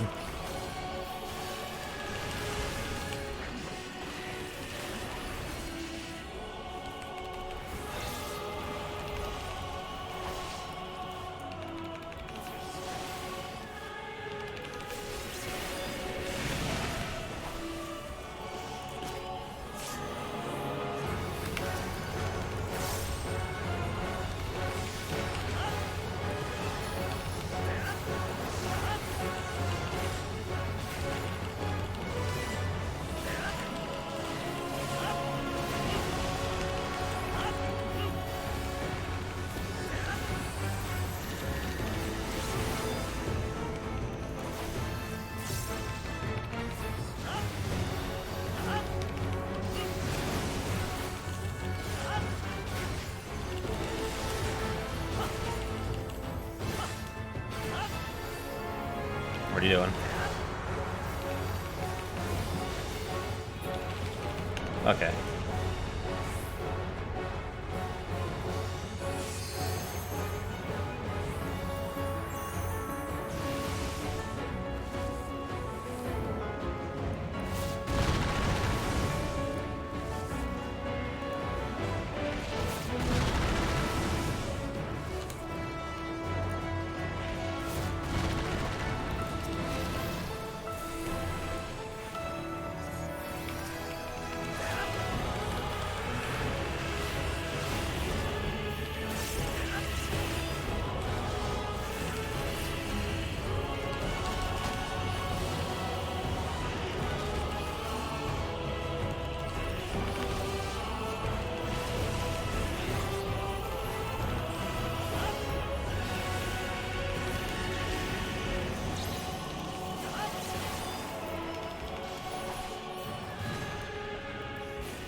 I just hologram.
Oh, level up.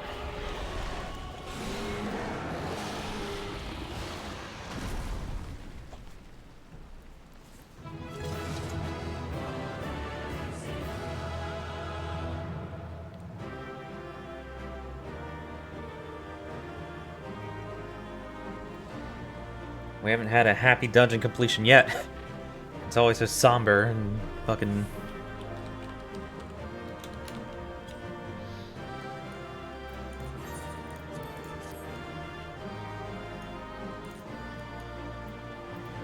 mildly upsetting.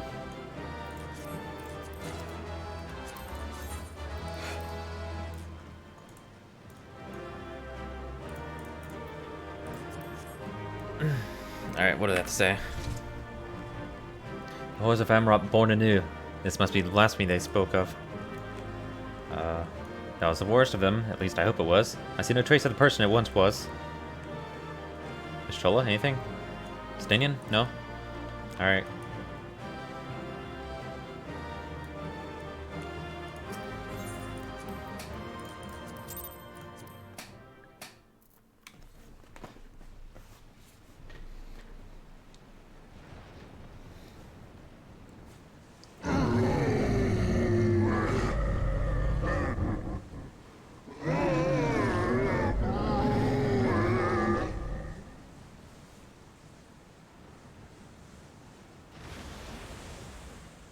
And then they're gone.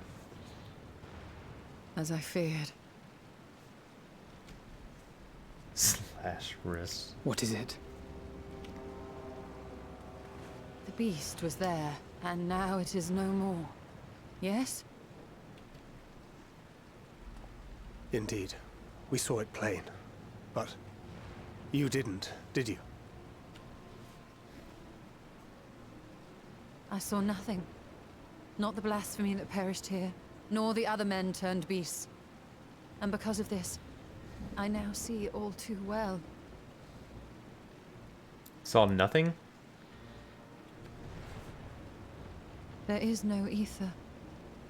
Where the creatures should be, I saw naught but emptiness. Emptiness?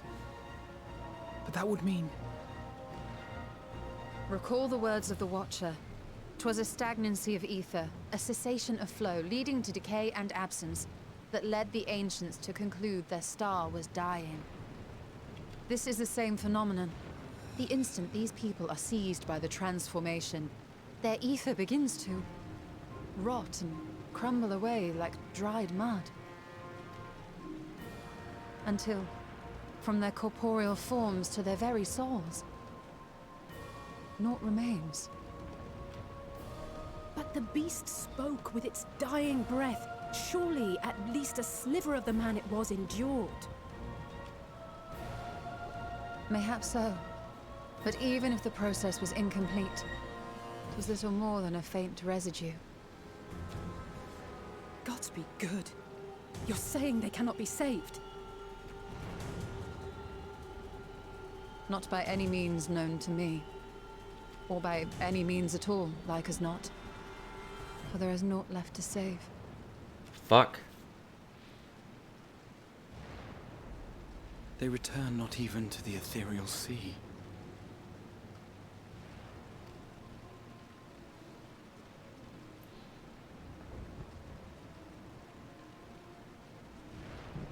Wow. That's fucking heavy.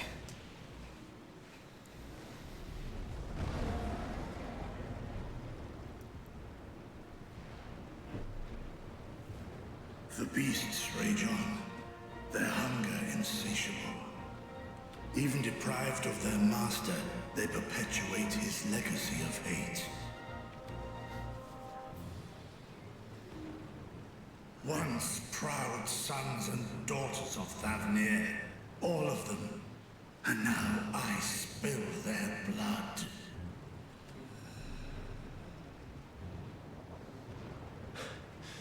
Vitra, my friends, I am heartened to see you safe. We're not fucking safe here. You put your secret at risk. Those closest to me already know the truth. A truth I must now share with one and all.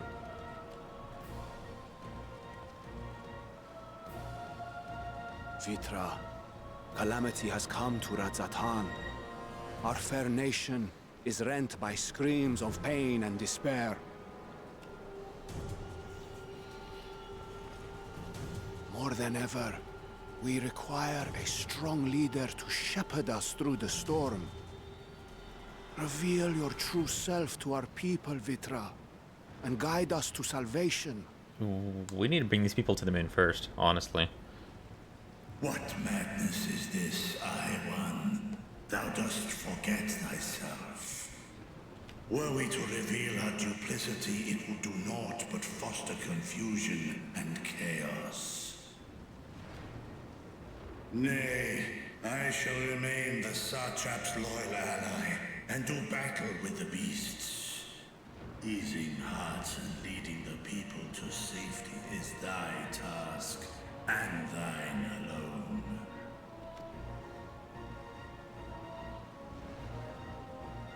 I ask that you remain at Ahewan's side, and render unto him what aid you may. I know not what lies ahead, but without you, Radzatan will not survive.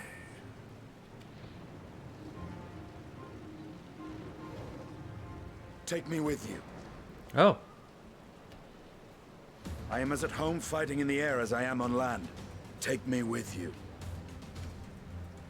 Were my words unclear? I require no assistance. Thy place is at Ahewan's side. Estinian, here.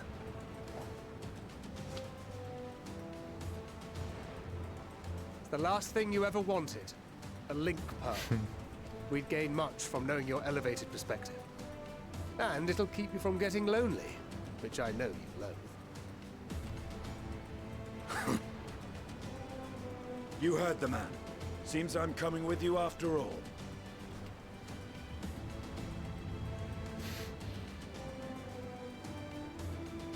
Then I pray thy grip is iron.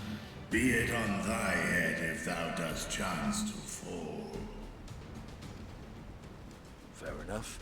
Now, shall we?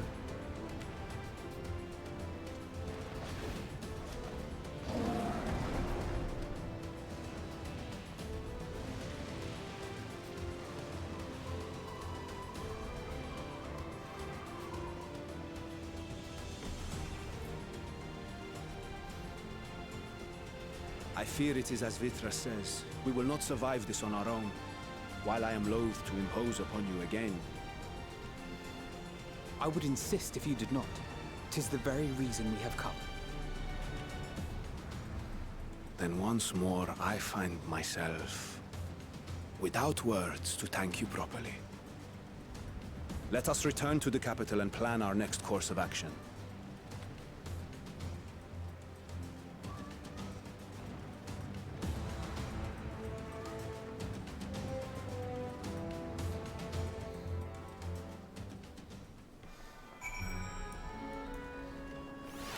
Yeah, can we use the Aetheryte, please? Thank you. I'd appreciate it. Alright, now I can put this shit on. Like gloves and what? A ring? Not anymore. And I got no item levels. All life must end in death, yet death in turn gives birth to new life, such as the flow of aether. To think that natural cycle can simply be cut off. The very thought makes me shudder.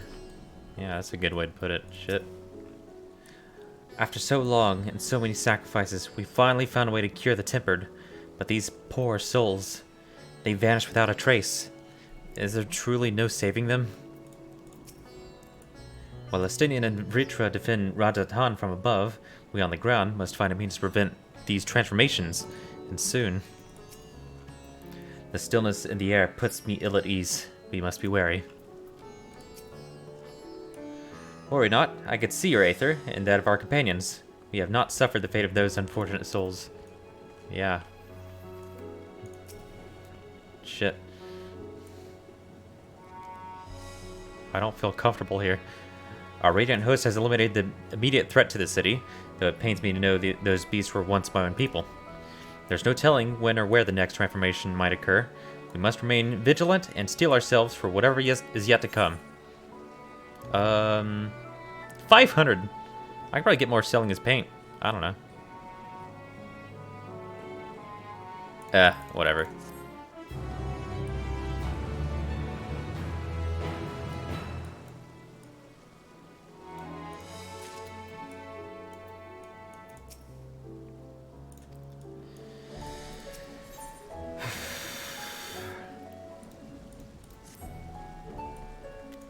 Forgive me, my friends. I must return to Megaduta for the time being. There I can better manage this crisis and dispatch my troops as the situation demands.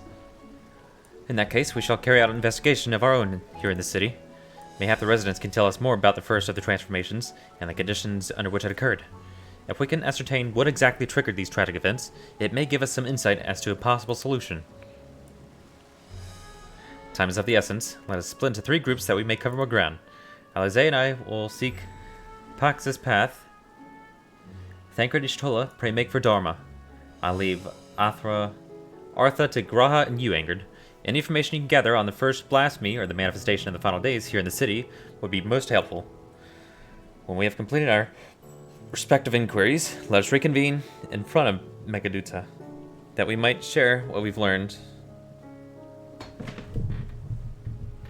with the Satrapa. Alright, break.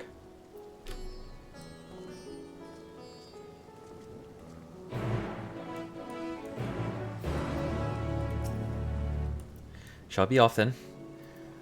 Artha is home to the High Crucible of Alchemia, whose alchemists forged many of our warding skills. That seems as good a place as any beginner investigation, don't you think? I spoke briefly to Nuhaddin, the chief alchemist here, on our last visit. He should be happy to answer our queries. Let's go. Get this aetherite. Please and thank you. Please, for the love of fucking God.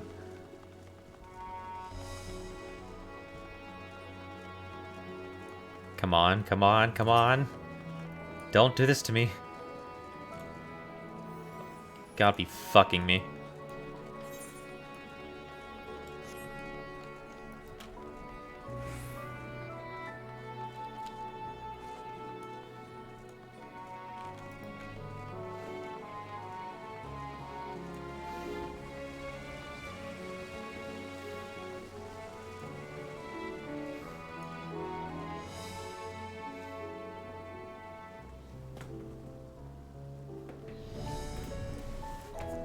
Cat, what you think about? What's up?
Don't mind me, just...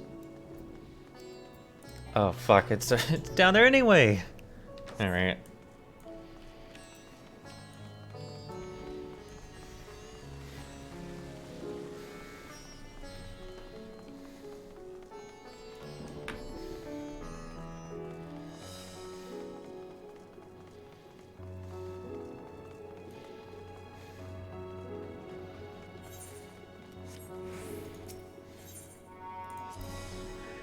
Let us make for the High Crucible and speak with Nuhadin.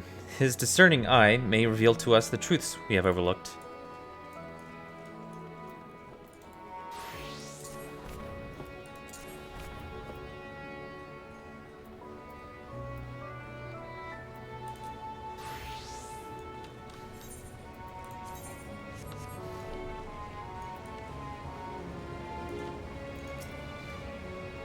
Ah, I remember those red eyes.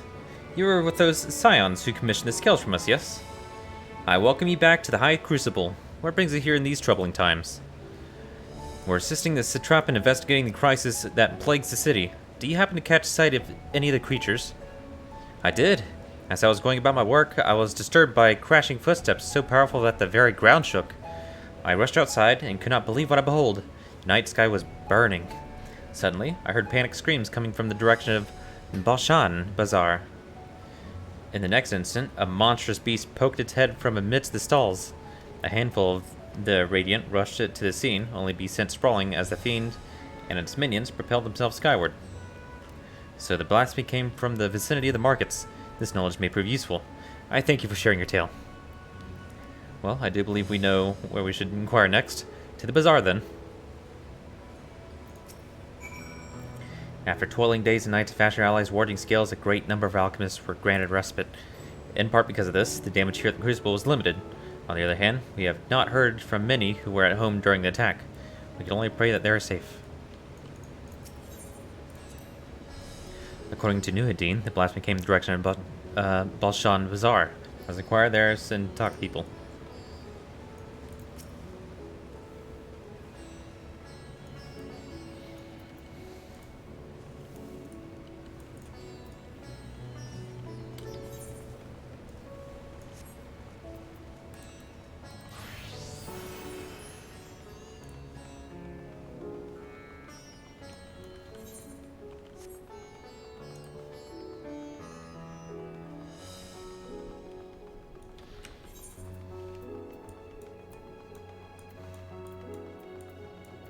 Oh, those are traits. Arm punch? Oh, that's the queen. I'm like, what the fuck is that? Yeah, we're so out-leveled from our materia that we're just fucking swole as hell. I actually don't know where to put this.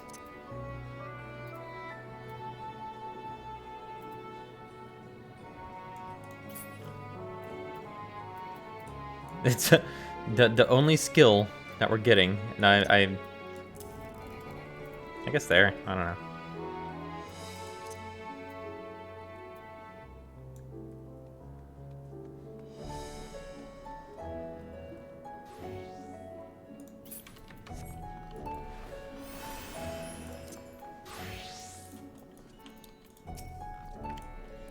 Sisters, have mercy. What is happening to the world?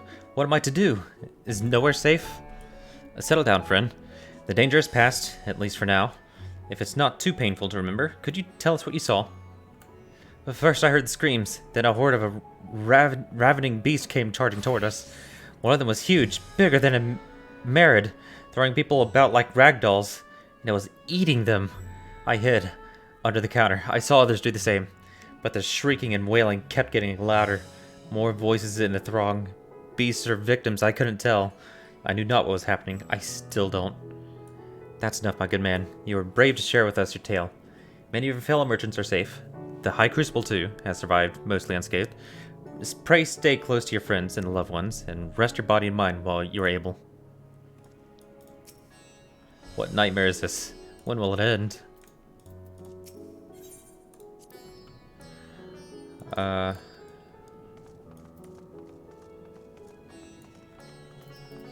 Oh yeah, I should probably extract.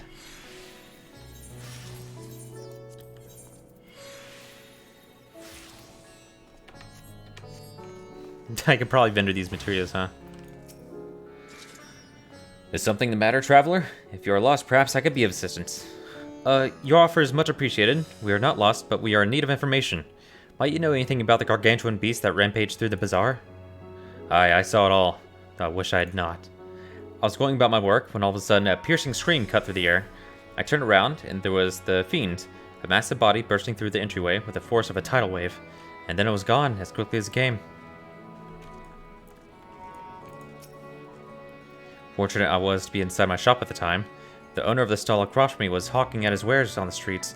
Suffice it to say, he wasn't so lucky.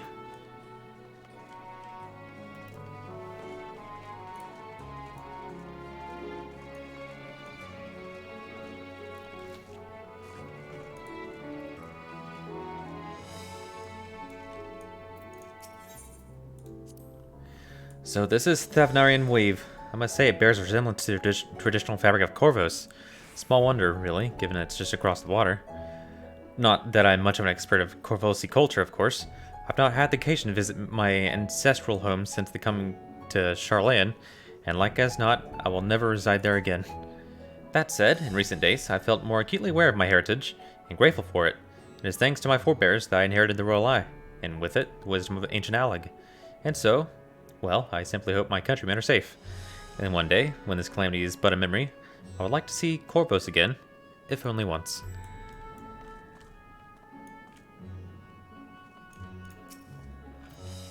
Forgive me, but my shop's closed until further notice. Needless to say, we've more pressing concerns these days. We have come not in search of wares, but information concerning the enormous fiend that tore through the bazaar. Did you perchance witness anything? Afraid not, my friend. I was here the whole time, so I only saw its little minions. Made a mess of the place, they did. While that was going on, the big one tore through the west side of the bazaar. You'd have better luck asking in there. And with that, I do believe we learned all we can from the bazaar. Let's take a moment to review our findings.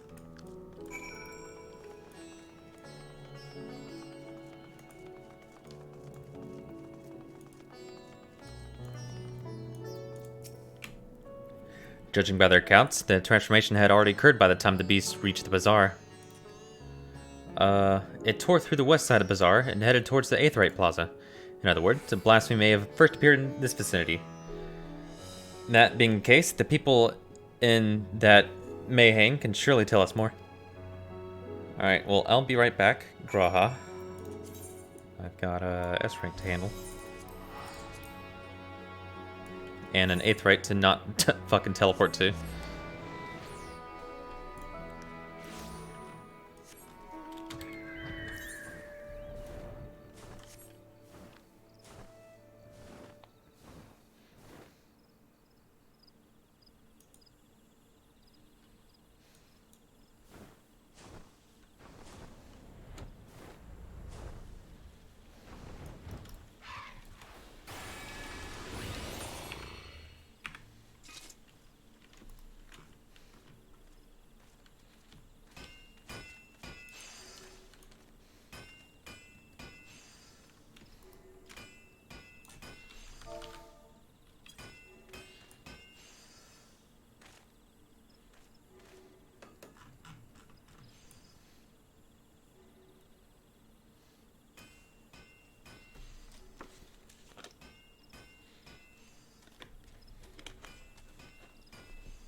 You know, it's going to be a lot more comfortable spawning S-ranks, having a dedicated link shell for it, and just knowing like what's being coordinated and what's being focused on, instead of just kind of blindly freelancing.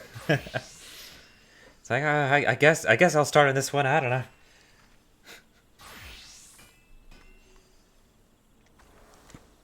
But we'll have to get to that point at some time.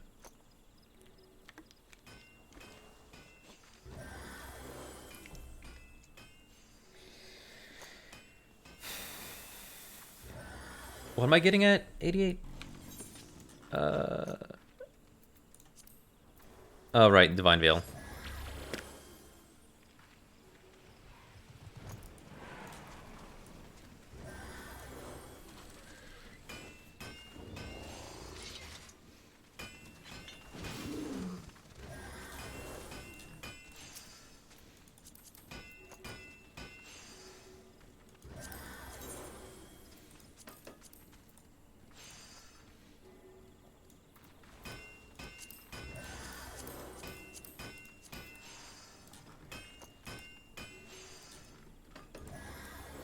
And there's the lance hook. Yeah, well, S rank is still an S rank.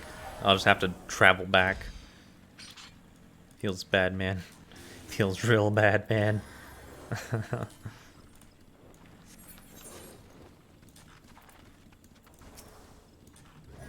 god, I don't like targeting it.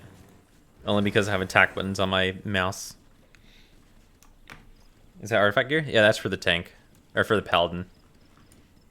Oh, artifact? No, no, no, no. That's the quest gear.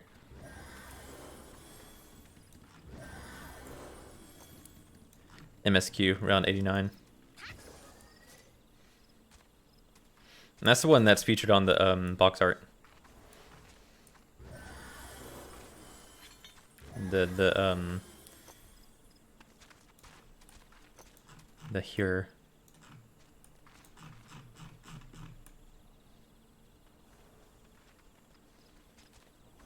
You know, it's like the job gear that we got in Shadowbringers when we went down to Amarant, or not Amarant, Tempest. And we talked to that dude and we had to get the stuff. There's one for each job.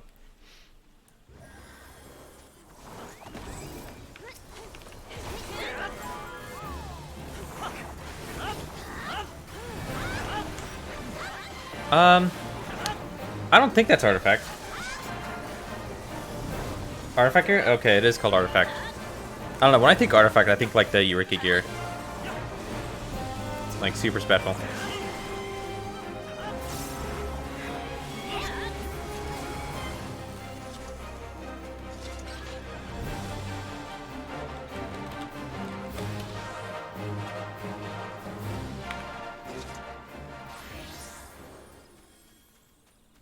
Alright, time to go back to the 8th rite I'm not attuned for yet.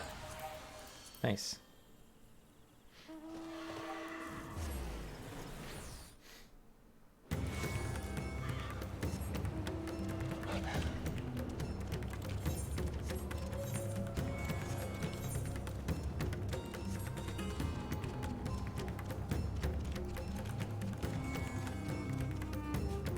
Time for the bounce. Alright, see you, Espresso.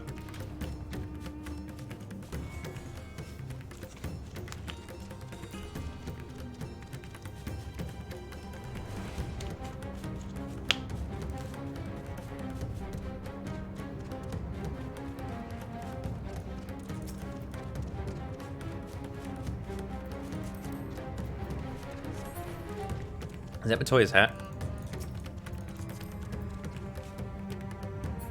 Yeah. I've been seeing that a lot lately.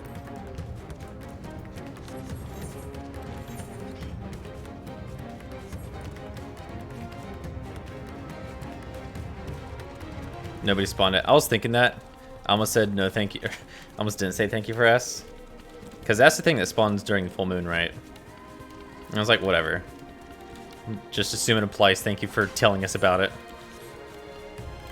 Thank you for spotting it. It's an extension.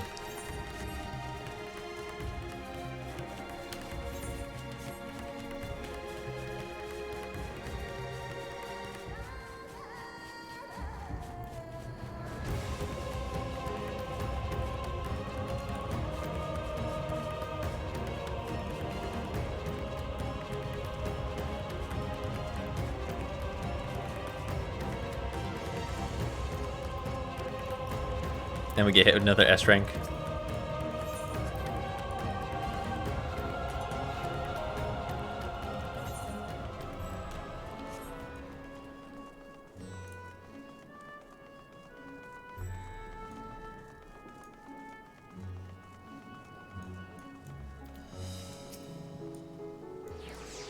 Ready to get back to it? Excellent.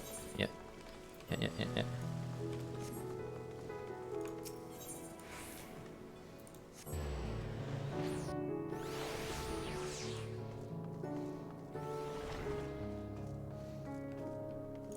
Oh, hey.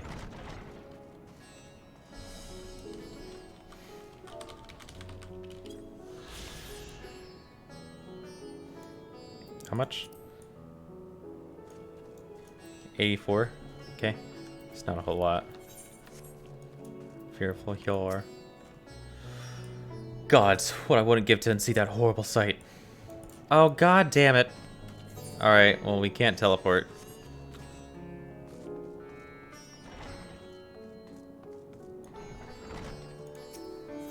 No, Grog and fly.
Going after that enormous beast, are you?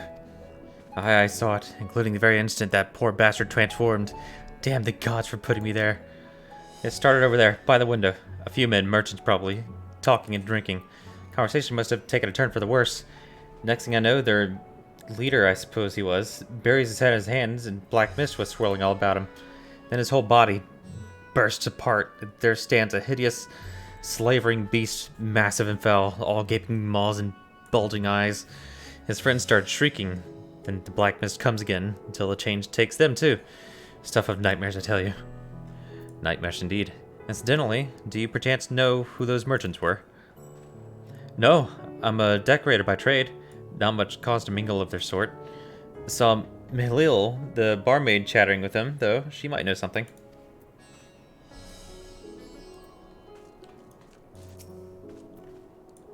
By the time I was done, every last man at the table had turned some hideous thing. The rest of us were lucky to escape their lives.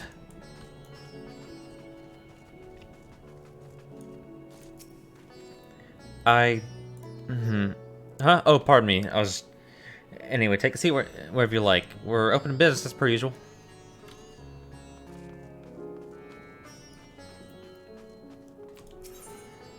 Oh, Triple Triad. You want to play a game Triple Triad with me, do you? That's a game that was brought on... Sorry, not in a mood. God, the things on my mind. I'm sure you understand. You could see the terror in the eyes of those poor merchants. Would that we could do something to allay their fears, rather. Even after repairing all that damage, it'll take a while for business to pick up again. You mean the blasphemy? That's what the Radiant have been calling it anyway. I saw it too. We all did. I was standing here at the counter as Meride poured me a drink, when suddenly there came this dreadful sound, like a pained, angry groan. It wasn't like anything I've ever heard. I turned around in shock, and from an ominous cloud of black mist rose the creature, enormous and ghastly, behold. That's what happened next. To recall, it sends shiver up my spine. With some stroke of fortune, I was able to slip outside before the beast got its claws on me. But the sight that greeted me offered no solace. The blue sky above turned red as blood. Meride, myself, and the other survivors clung to each other for dear life until the Radiant host came to our aid. Wait, did I hear you correctly? The beast manifested before the sky began to burn? I'm certain of it. The windows here offer a clear view of the sky, and I saw nothing out of the ordinary until the beast appeared and began to rage. Even if you're not here to drink, why not stick around and make the place look less empty? I'll only ask that you mind the carpet, and maybe a few bloodstains concealed beneath. Shit. A little morbid. There she is. Ah! Sintoki, thanks for following.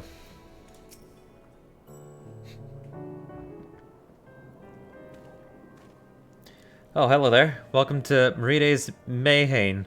What can we get you? We've come not for libations, but rather information. You're Mihlil, yes? We are investigating the so-called blasphemy on the satrap's behalf. We hear it was one of your customers, a merchant, that first underwent the transformation. What can you tell us about him? What a damn good name. Hey, well, thanks for swinging by.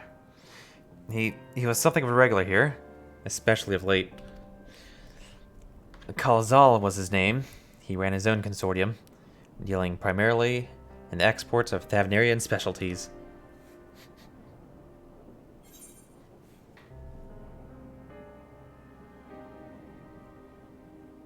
Yeah, where have I heard that name before?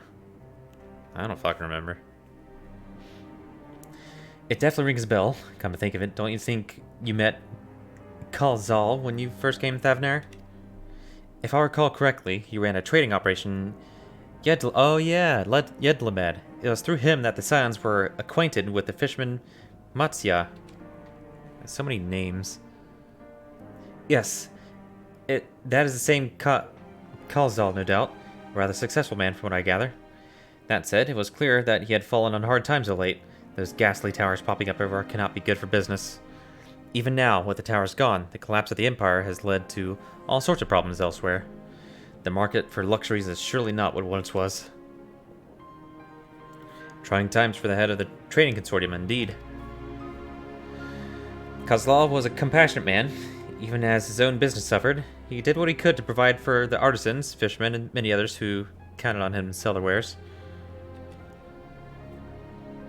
Damn. Indeed, that was the very topic of yesterday's meeting, as far as I could hear. Yet, as they discussed matters further, Kalzal's tone grew grave and grim. It was then that... Forgive me. I would not have you recall the memory if it brings you pain. If I could, I would ask just one more thing. Did you notice anything unusual about Kalzal in particular? Please, anything at all. Sorry, nothing springs to mind. Perhaps someone else can help you. Kalzal lived for his work and had no family that I know of.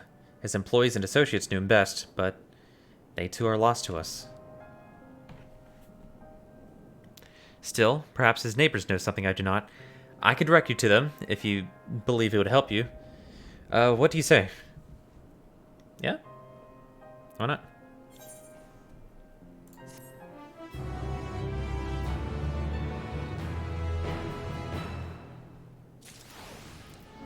What level are we at? Still 85? Ugh. Thanks to Melil, it appears we have a new lead. Let us leave no stone unturned. So what did the traders have access to that nobody else did? I don't know. Kalzal made his home in Kama, a nearby residential area. From what I gather, Kalzal lived there since childhood and was known throughout the neighborhood. Oh fuck, Moonbritta's parents are here. I just realized. Kama, the name is new to me. How do we get there? I'll write down some directions. I cannot promise that you will find what you seek there, but if nothing else, it is a start. Come, let's see where this lead takes us. Alright, uncompany, yeah. Is the hunt timer still down? Yeah, huh. Yeah, horse is still down. The residents of Kama should know more of Kalzal's circumstances. If we follow Melil's directions, we'll be there in no time. Forgive me, I know nothing of this blasphemy, nor what causes poor men to take on such hideous forms. That said, I can tell that Kalzal cared deeply for his colleagues and clients. He did not seem the sort to willingly damage the trust they placed in him. Yeah, for real.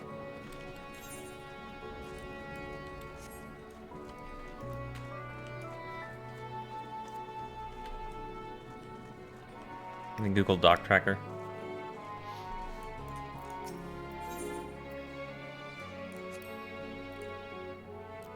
Let's see, after leaving the Mayhain, we're to retrace our steps and head back towards the Aetheryte Plaza. I mean, I could look at the map.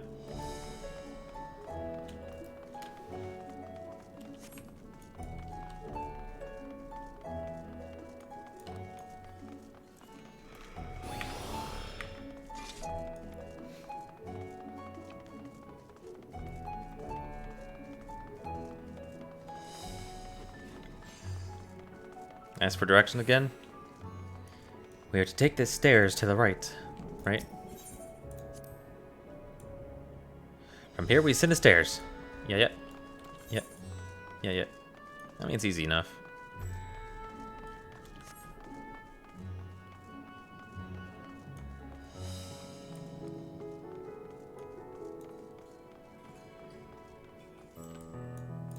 Gerudo individual. I wonder who. That actually doesn't look bad at all. I mean, minus the outfit and I guess weapon. Directions! Where do we go now? Oh, this must be huge. In which case, we should take the path leading southeast.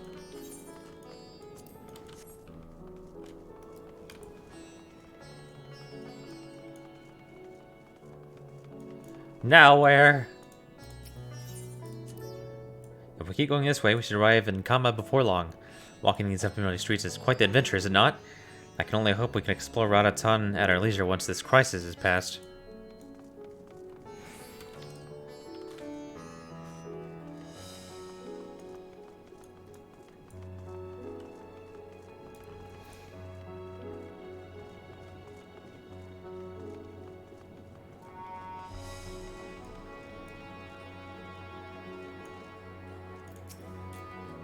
And this must be Kama.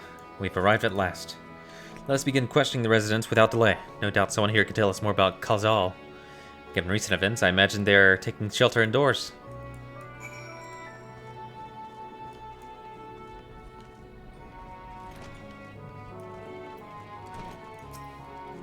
My grain and spice stores are running low. Yet what if, in my rush to buy them, I deprive those truly in need?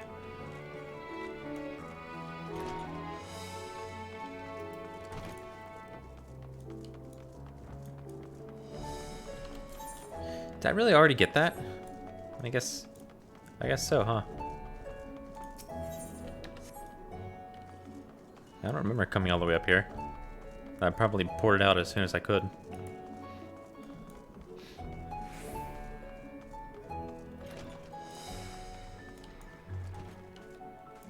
Ah. Could you come back another time? I just woke up and I'm not exactly in the mood for idle chit-chat. Well, that's one way to avoid the panic, I suppose. Pardon our intrusion. You may not have noticed, but a great danger has come to Thavnir. I encourage you to stay alert and prepare to flee the city should the situation turn dire. But before we leave you in peace, pray allow us to ask you a question or two. Did you know a local merchant named Khazal? If so, did you notice anything unusual about him recently? Khazal? Aye, I know him. In fact, we spoke just the other day. Like many others, his business was doing poorly. Still, it seemed as though he'd managed to turn things around, thanks to a generous order from, Ruveda Fibers. Why, he was practically dancing the streets. I haven't spoken with him since, but I assume it all went well. Jinabaha might be able to tell you more, though. As I recall, he was the one who brokered the arrangement. That Jinabaha at Ruveda Fibers. Let's make a point to visit him after we've spoken with the other locals. Alright. To see the streets so empty, I wonder if some residents have fled Radatan altogether.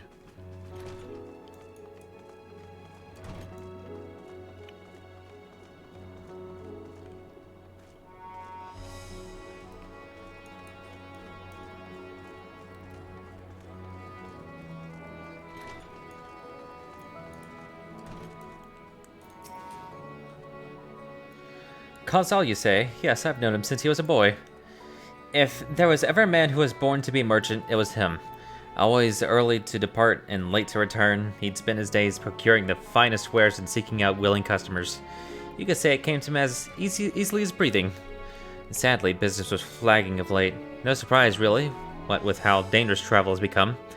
He was cooped up in his house from dawn till dusk the other day, no doubt racking his brain for a way to turn his fortune around. Then, at night, I heard the door open. I looked out to see Khazal sitting on a bench, his head hung low, a man with the weight of the world on his shoulders. I see. The situation must have been quite dire indeed. Did you notice anything else out of the ordinary? Nothing to speak of, other than the troubles with his consortium. He was the same old Khazal, cordial and honest like always.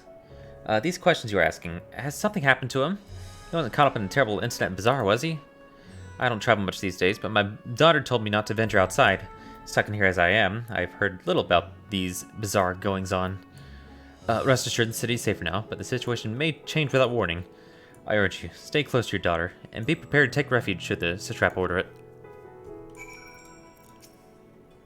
Yes, I shall do just that. Thank you for your concern. Pray stay safe as well. I didn't talk to the other guy again. Oh, you motherfuckers!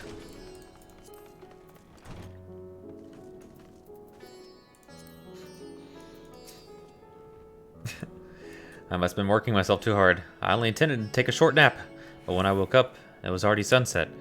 Come to think of it, hasn't the sky been red rather longer than usual?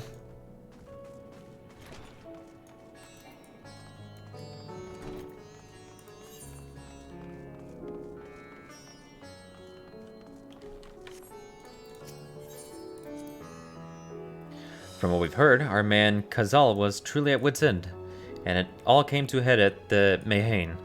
Perhaps his arrangement with Ruveda Fibers did not go according to plan.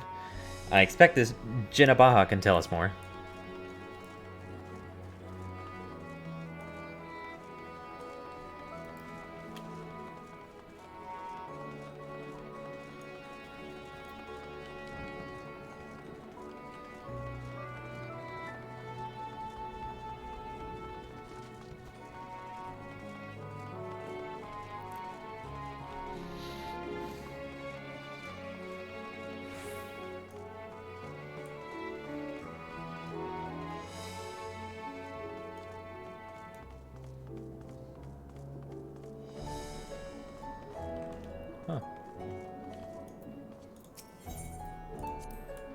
If I'm not mistaken, these stairs lead to Dharma. It is quite the sight in the red sky above. During the final days of yore, the heavens burned and stars fell. Creation magics run amok. That was my assumption when I saw Amarat. Perhaps the ancients believed the same, that the terror of a single powerful individual was the cause of their calamity. And yet, those self-same horrors now manifest themselves before our eyes. What could it be that sets the heavens aflame and turns ordinary men into beasts? Some lady. I don't know.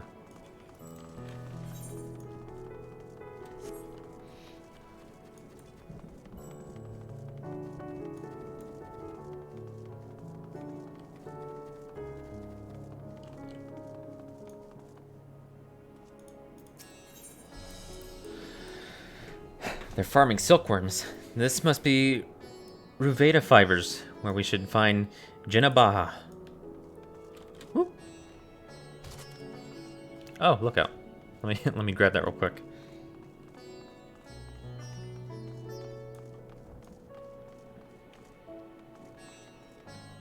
Whoop.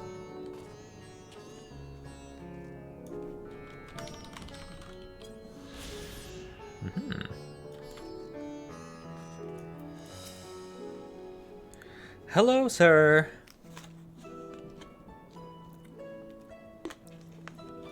And hurry, I say. There's no time to waste.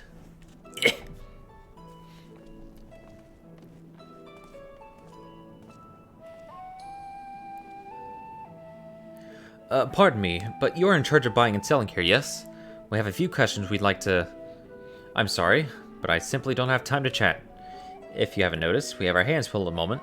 We must carry all our wares and equipment to safety before those accursed beasts return. In that case, might we be of assistance? Perhaps we could speak when the job's done.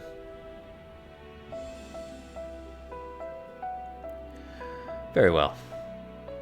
You can start by helping us move our equipment. Ask the others what to put where.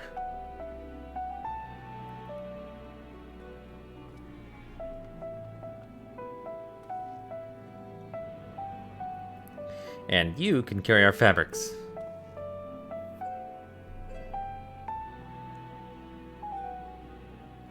Go through that door and speak with Kamala. She'll tell you the rest. Remember, these textiles are our livelihoods. Handle them with care.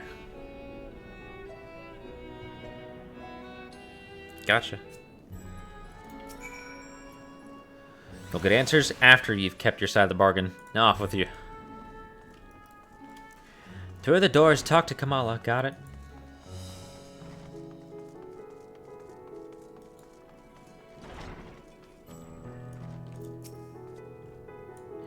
This area is employees only. Out, out.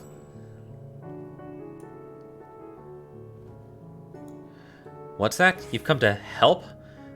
Praise be Daruva, kind stranger. I welcome your assistance. On your way here, you pass 3 storehouses, yes? I'd like to carry that small crate to Nabrifal by the storehouse near the hatchery. The crate of clothing is for Manuha. And that massive crate there goes to Zamiria by the middle storehouse. Watch your back with that one. Those are all the crates we have already. Once they've been delivered, consider your work here complete. Alright. Limited time.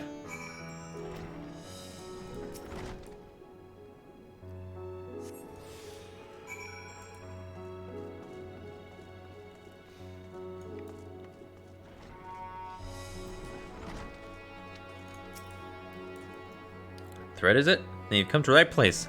We thank you for your aid.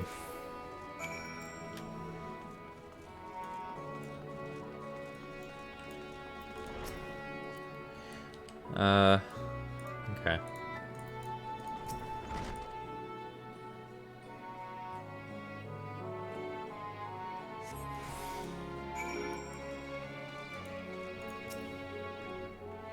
If you have any crates of finished products such as carpets, clothing, and the like, pray bring them here to our primary storehouse.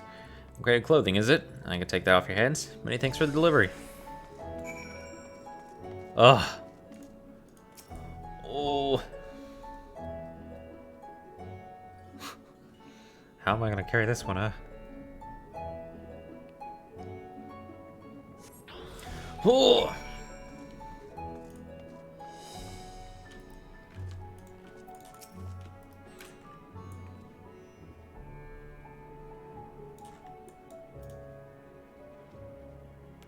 I say, you're quite the brawny one, aren't you? Good thing that. Never known you'll need to defend yourself in these unpredictable times. And create a fabrics, is it? Exactly what I was hoping to receive. Here, let me put that away for you.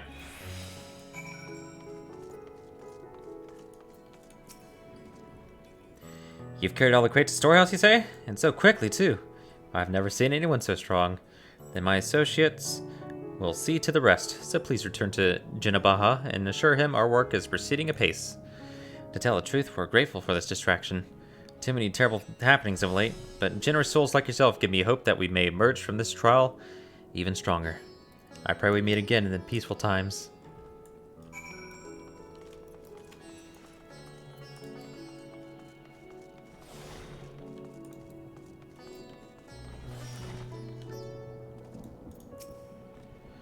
Done as I asked, have you? If Kamala is satisfied with your work, then so am I. You have done us a great favor, traveler.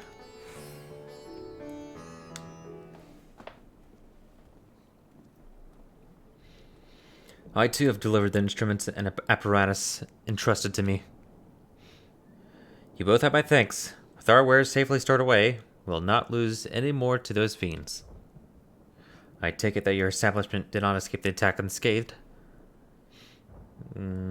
We did not. Thankfully, most of our workers had already left for the day, but those of us still here saw it all. We looked to the burning skies in confusion, and then before we could even begin to make sense of it, a hideous creature burst through the doors, shrieking. We ran for our lives, but one of my colleagues was not so fortunate. He cried out, a scream of agony, such terror. Then in the next instant, he too sprouted fearsome claws. The sight of it caused another fellow to panic, and then he too transformed.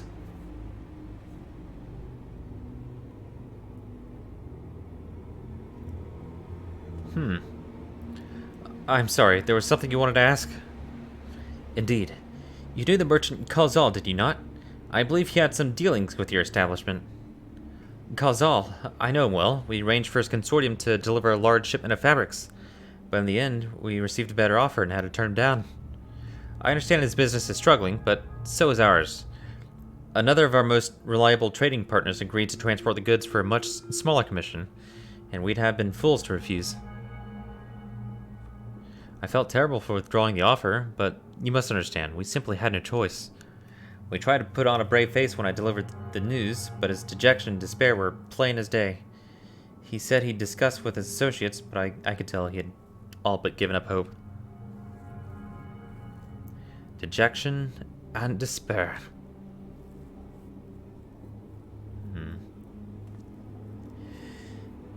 You remember what we saw in Vanaspati, yes? Soldiers and jungle dwellers pushed to the very brink, turning into beasts one after the next. It would seem the same phenomenon occurred here. The poor craftsmen attacked by fiends, as well as those that witnessed it, all undergoing the change. I suspect that everything began with Khazal. By all accounts, it was he who suffered from the most profound and piercing despair. Wait, could that be it? That such intense emotions that were triggered... what triggered his transformation? Much remains unclear, but I believe we are drawing closer to an answer. At any rate, we must discuss our findings with the others.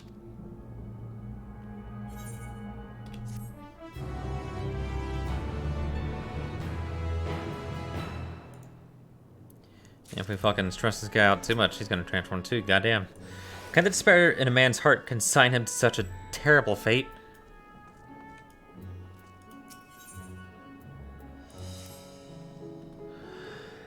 We were to reconvene with the others in front of Megaduta, were we not? That should be just outside. With any luck, they have already returned with their own investigations. My friend, we must take our leave. I pray that your establishment is spared further tragedy, but remember, your lives are far more precious than anywhere's. If you are ordered to flee, do so without hesitation. Indeed, thank you for your concern, and pray you two take care as well.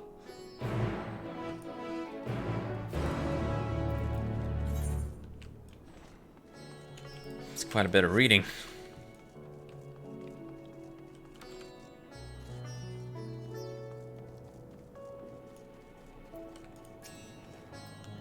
Finish your rounds and ready to share.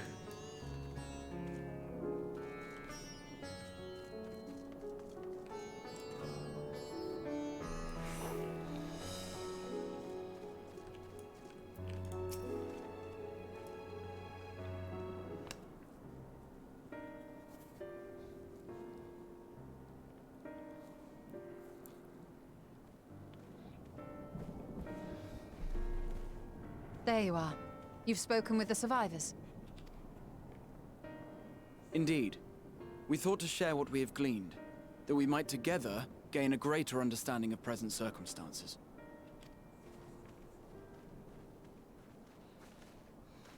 Fortuitous timing. Alize and I completed our own investigations not long ago.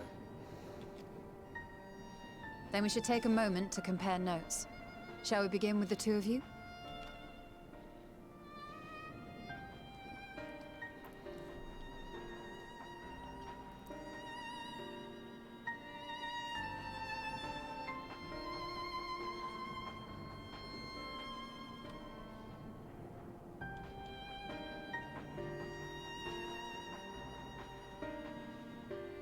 So the merchant Khazal was gravely concerned about his business in the days preceding his untimely end.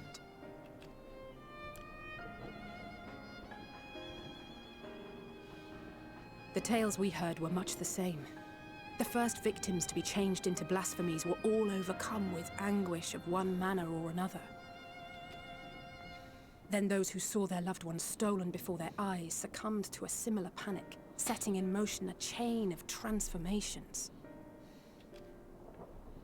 Fear, unease, despair.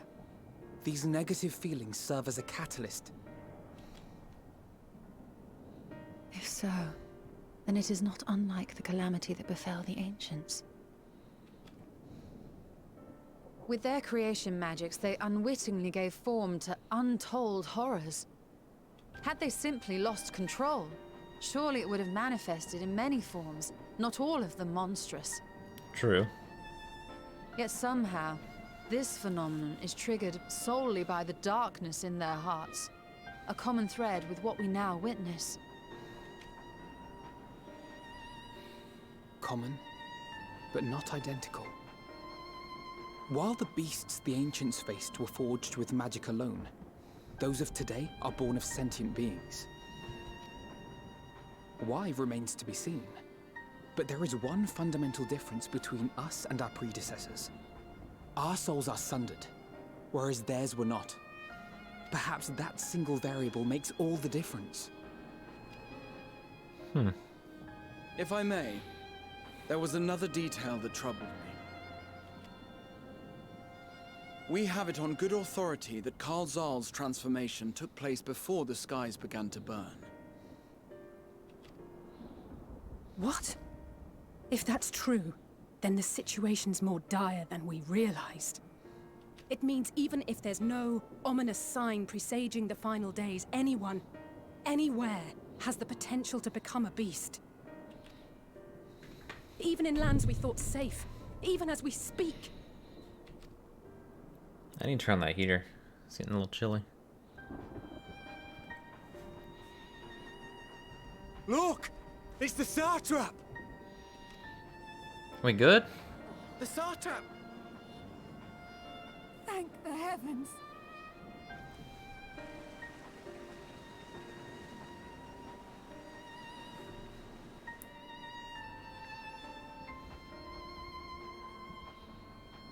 My countrymen, I am relieved and heartened to see you strong and safe. While the danger has not yet passed, far from it, allow me to assure you that the beasts that raged within the city walls have been exterminated to the last. Outside this sanctuary, the brave men and women of the Radiant Host and our dragon ally continue to battle our unholy foes. I pray these tidings put your minds at ease and help you calm your hearts. Have faith that we shall soon conquer this terrible trial. Your Excellency, is there any word from Palaka's stand? My grandson was bound for there yesterday, and I worry for his life. Calm down, lady. We are still awaiting a report, but I promise you, as soon as I have aught to share...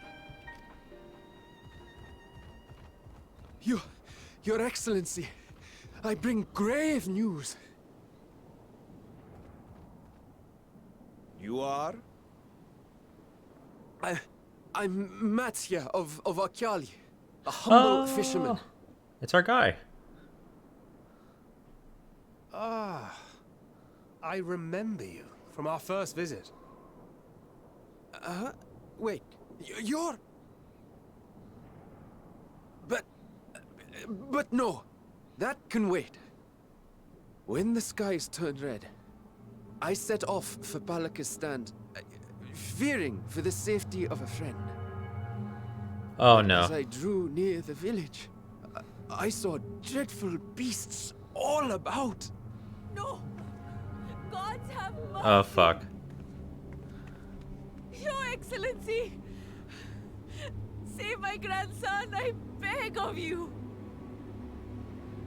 We will spare no effort to save all we can, but you must remain calm. Calm? You tell me to be calm? You saw those beasts? They tore our bravest warriors limb Oh from fuck, she's limb. gonna transform right there. What if we are too late, huh? They catch him, stick their fangs into him? The fangs! The screams! Get away from her, now!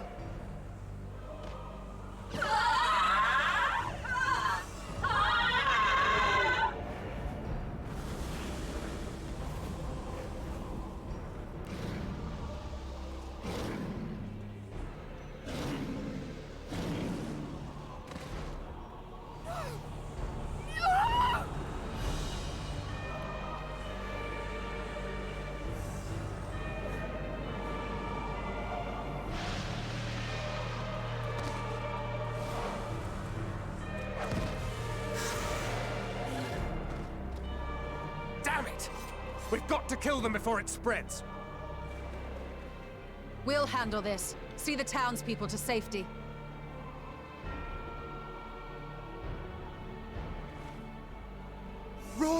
As fast as you can! Ah! Ah! Ah! No! Ah!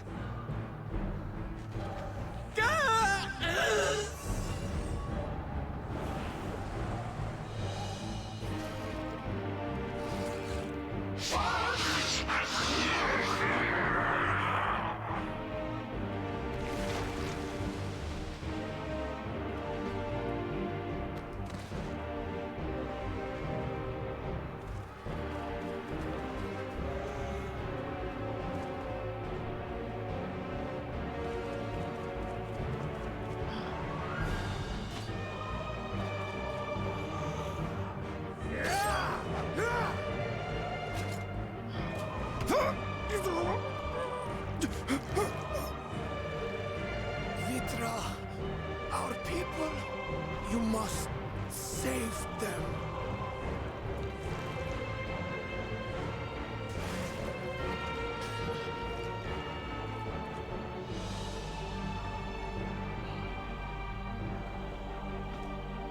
Shit. My son.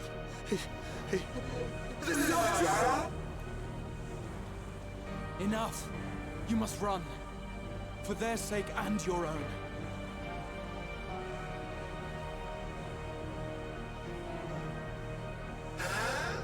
Yes, you will survive. You must.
Be strong, my friends! Fear not, for we will defeat these abominations!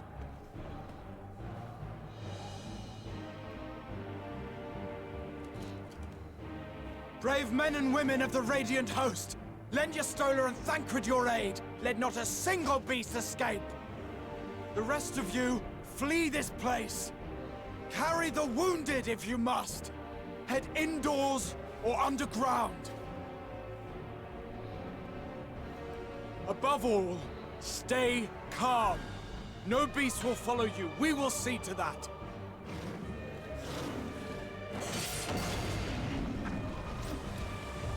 Alphino! Alizé! Leave the city to us, and make for Palaka's stand at once!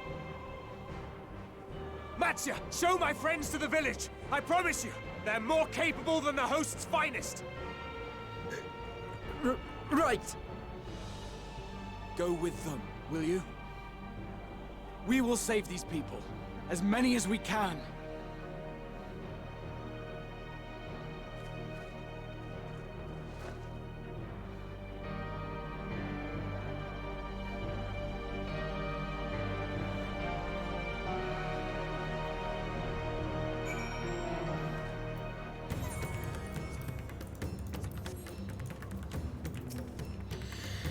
Damn it all, staying calm isn't exactly my forte.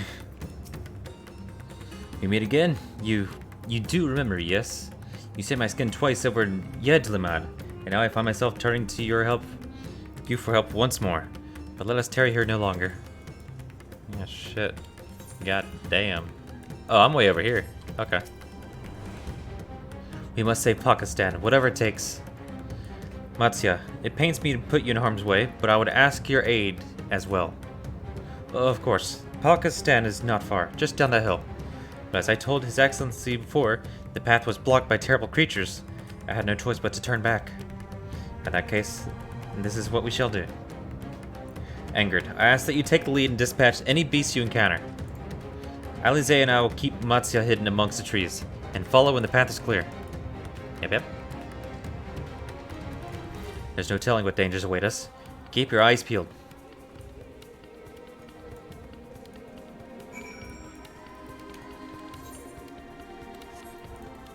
And I get the rest of the Aether down here too. Wait. Oh, but no, I can't. There's still 2 more quests. Plus the MSQ one. Damn.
Should be enough to deal with that.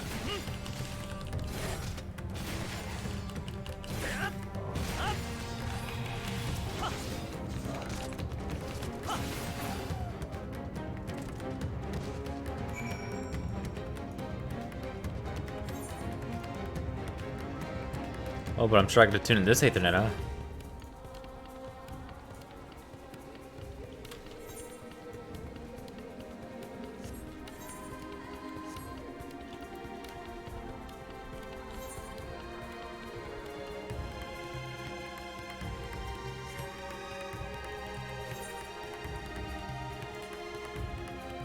There. I just want to discover location. But I'm gonna grab this first.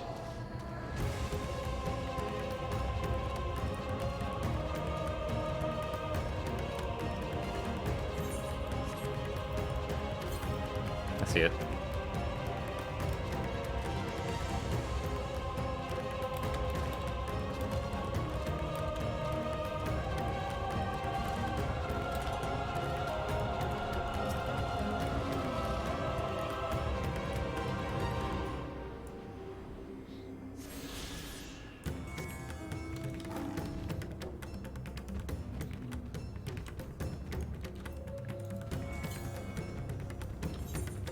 West.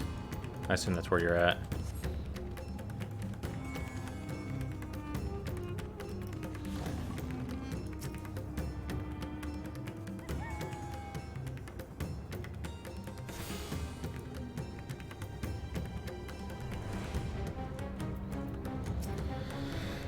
What happened to them?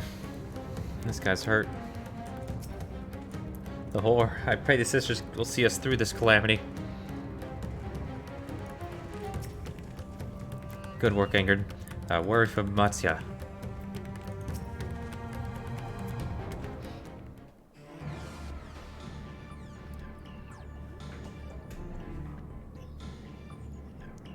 It cannot be.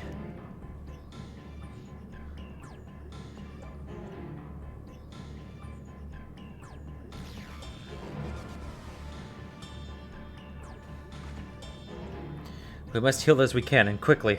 I see no beasts, but stay on your guard.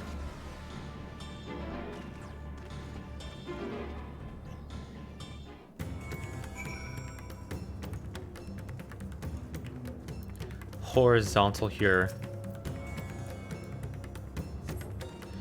The villager has no pulse, nor do they appear to be breathing. The cooling body has already begun to stiffen. The massive wounds suggest the villager was gored by a terrible beast. Fuck.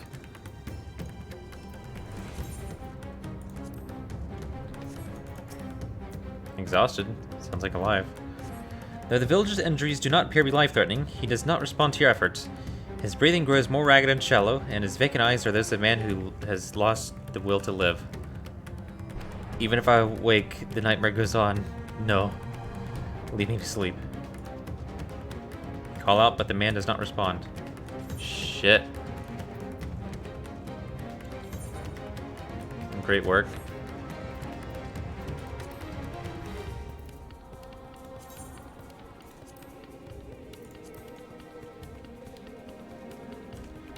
Oh, that's over here. Yeah.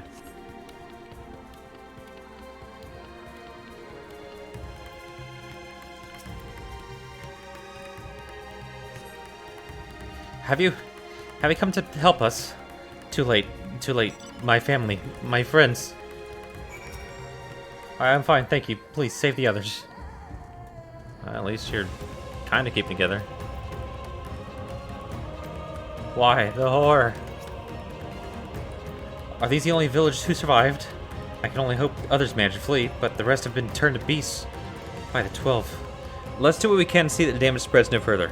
And no matter what comes, we must keep our spirits high, lest we ourselves suffer a similar fate. Yeah, no pressure, huh?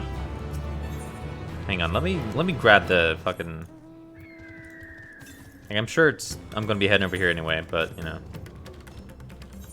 I'd rather just get out of the way instead of doing it later.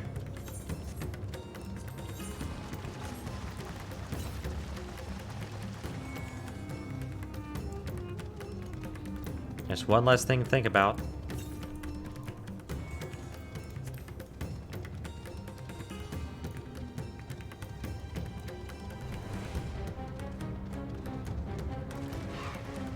Don't aggro.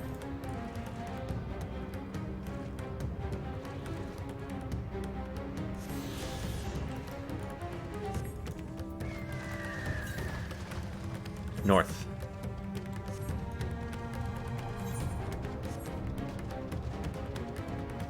That's really close, huh?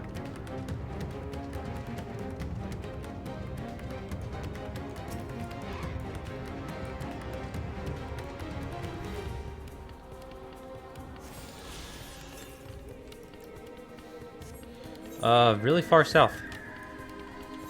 And I believe I have one more after that. Yep. Which may be way the fuck over here. I don't know. That could just be empty air, though.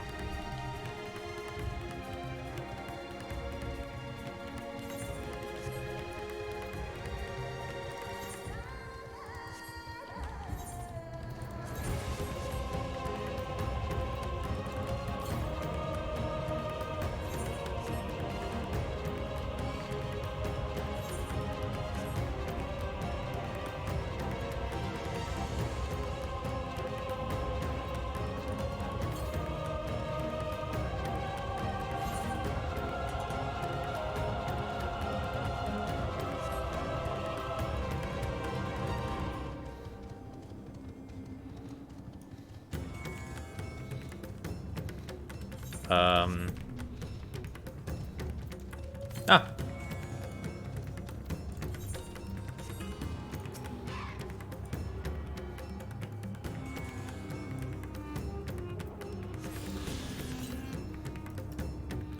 Southeast. And I'll just port back and continue the quest.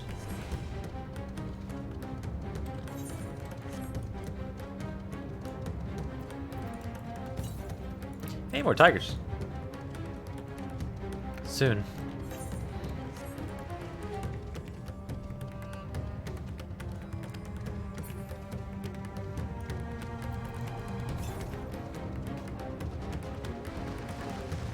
Oh yeah, that's right. I forgot about that. The very first one you couldn't get to.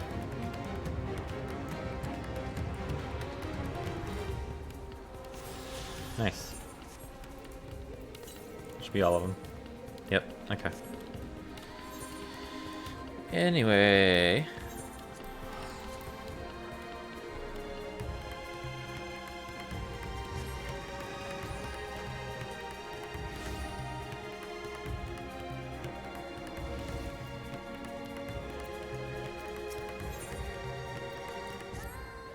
I can tend to the rest. Play look after Mattia.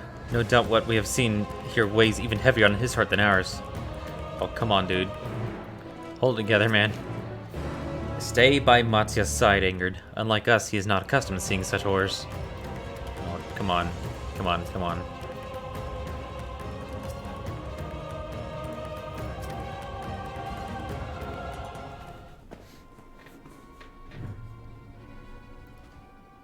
Oh, Ingrid, Ingrid. This is Yeruvet, the elder here. He is hurt, but praise the sisters, he still lives. Young Matza here has told me everything. I've not the words to express my gratitude for your aid. When the heavens began to burn, we were afraid, but did our best to carry on, as we always have done. Until today, when these unholy beasts came pouring into our village, a flood of midnight and death. Oh. There are no words to describe what followed. Men and women I have known since they were babes, struck down by the creatures, only to rise again and join the murderous horde, in the guise of the same hideous fiends. In the chaos, a handful of our villagers fled for their lives. I can only hope they have found their way to safety. Matya, do you perchance remember Kursaf and Mevan, the young couple who always bought your precious catches? How could I forget, Elder? When I first came to peddle my wares, desperate to eke out a living, they showed me such kindness. Others shunned me as an outsider, as is their way, but Karasaf and Mevan bought my fish and sung its praises. They turned my fortunes around. Alas, I fear they are in terrible danger. I saw them running towards Agma Temple, one of those beasts in close pursuit. They had their child, still but a tiny babe.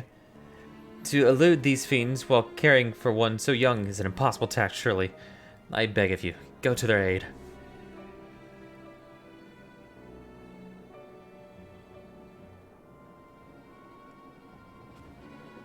I want to help them, yet I'm but a fisherman. I cannot face such beasts on my own. Will you come with me? Dude, I'll take care of it. Just stay here, man. Oh, thank you. Agma Temple lies to the west of here. We must hurry. Ah, that is irresponsible of me.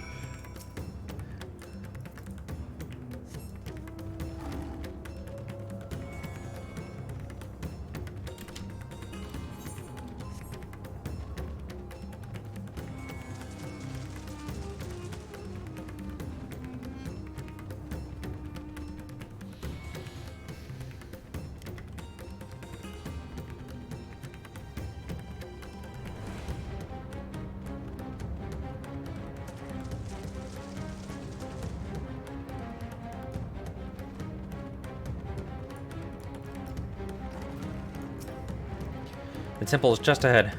It was built by those who worship Saint Agama, but has sadly fallen to disrepair in recent years. If my friends made it this far, no doubt they are hiding somewhere amidst the ruins. No, please stay oh, God. That was Kesarov. Oh no, this is not good. Wait here. Yes, I understand. The cry came from the ruins. You must hurry.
man lies motionless on the ground, bearing a grievous wound.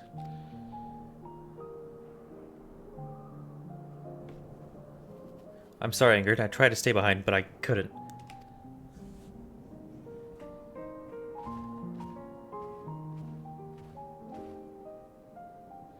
No, it cannot be. Is someone, anyone? My arms so heavy, my legs. I cannot feel my legs. My wife fled with our daughter. I need to find them. Need to be with them. I need...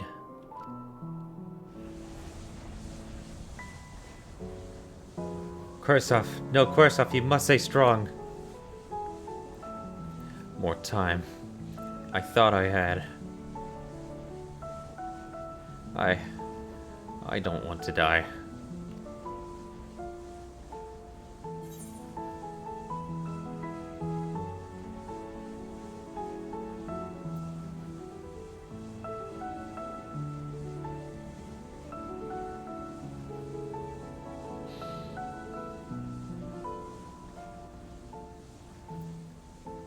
I'll speak to him.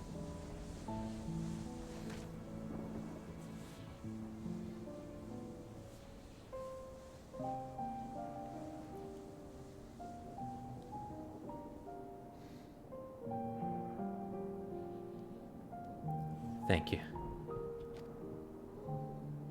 Please, find them.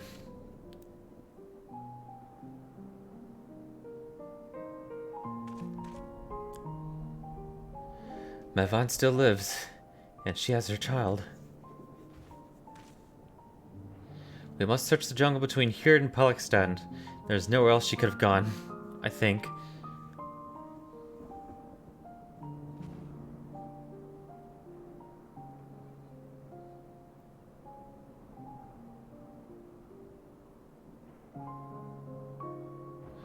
Forgive me, Kursov.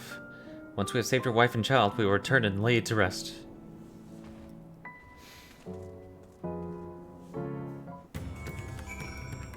Goddamn.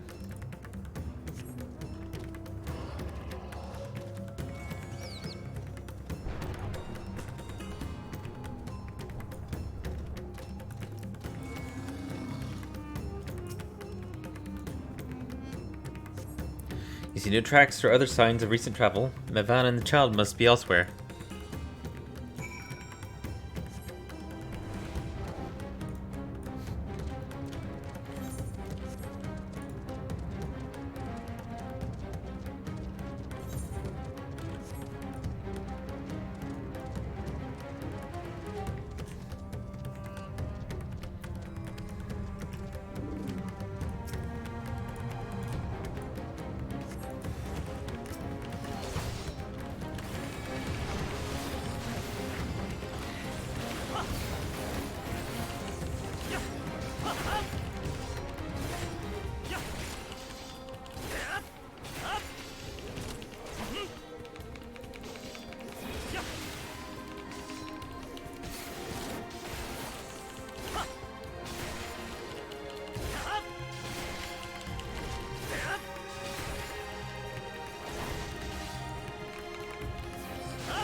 If Mevan and her daughter came through this area recently, you see no evidence of their passage.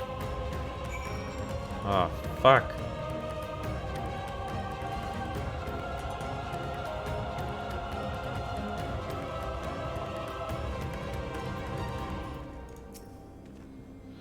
Did you see any sign of them? I found nothing. Perhaps the beasts have chased them further from the village.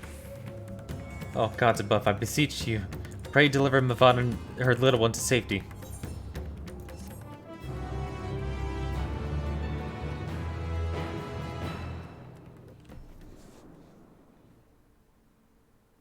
Meanwhile, in the skies above, Thavnair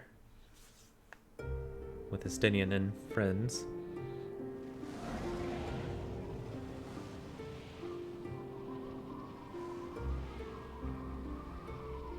No more enemies to trouble us here.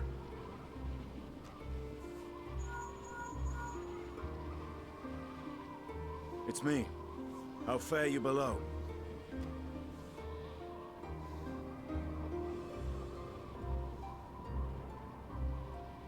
Understood.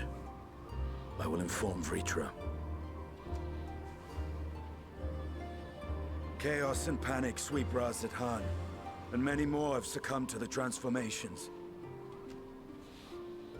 Amidst the fray, Ahawan fell, protecting a grief-stricken father.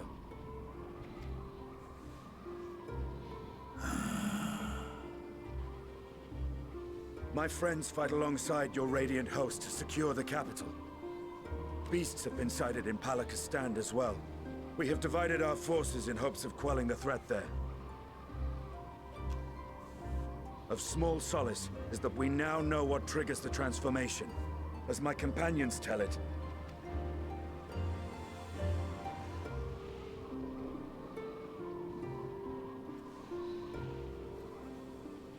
So it is the very fear and despair in their hearts which inflict this abhorrent punishment upon them. A nightmare from which my children will never awake.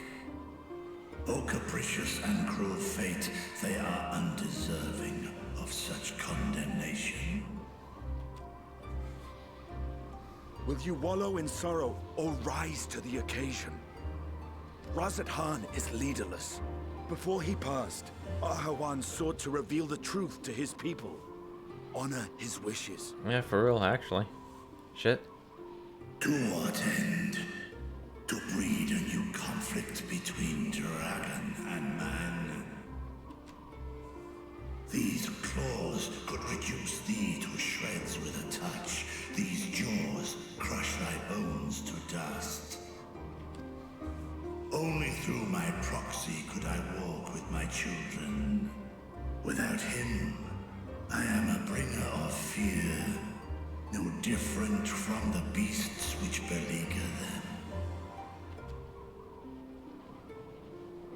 Perhaps so. Only in death were Hraesvelgr and Shiva united. Indeed, whenever man and dragon have come together, death has ever been the inevitable result. It was our fear of your kind that sparked a nigh-endless war. Fear and hate of which Nidhogg drank deep as he laid waste to my homeland. And in turn, I took my revenge on his brood. Blood for blood, pain for pain. I thought nothing of theirs, only of mine. And yet, were the chasm between us too vast and too deep, Hraesvelgr would not have borne Isael to battle and our rescue. He would never have entrusted a mortal champion with one of his eyes, and the Dragonsong War would still rage on. And I would still wage a never-ending war of violence and vengeance. The future of our star be damned. I cannot speak for Ahawan's greater goals, yet I know that he served you, served your people, long and true. In this time of unprecedented crisis, he turned to you. You could do worse than to place your trust in him. It will not be easy, but the future of Raz-at-Han hangs in the balance.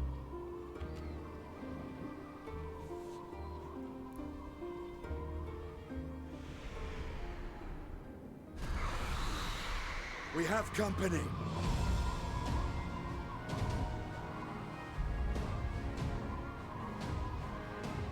I am ready. The hour has come, Vritra! It's all or nothing!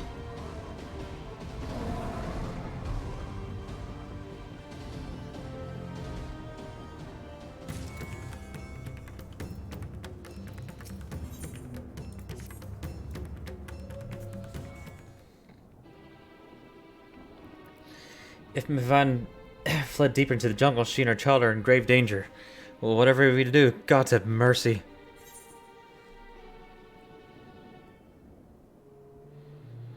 You must try to stay calm, Matsuya.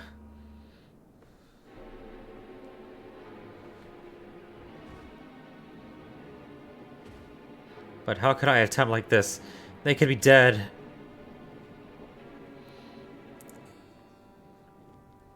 So, if I allow myself to be overcome by this fear, I too might become a beast? I'm not sure I understand, but I will do my best. I've seen to the wounded. How did the two of you fare? Did you find your friends?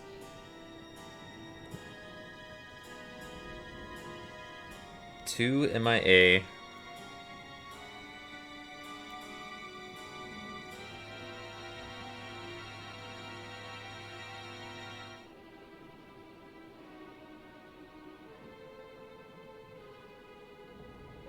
I see. In that case, let us help you find the mother and child.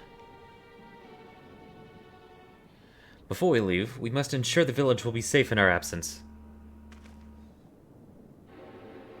Alice and I will patrol the area and search for more beasts. Would you and Matsuya speak with Elder Yeruvet? Pray explain to him the situation, and join us as soon as you're able.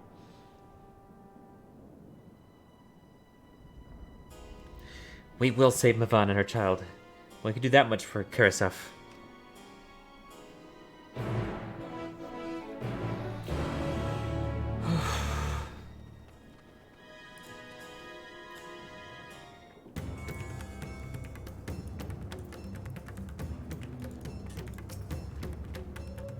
It will not be easy, but I'll tell the Elder about Karasef.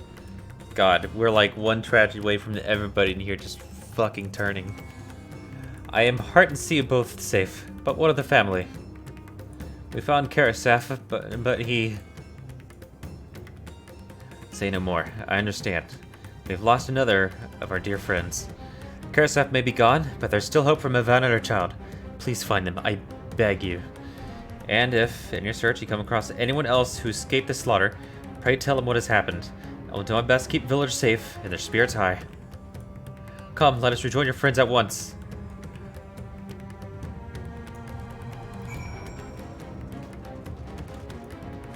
I got that right. Yeah.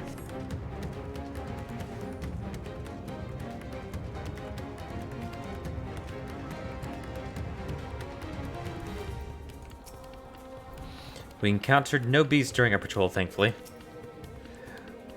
Where might Mivan run off to? Think, Matsuya, think!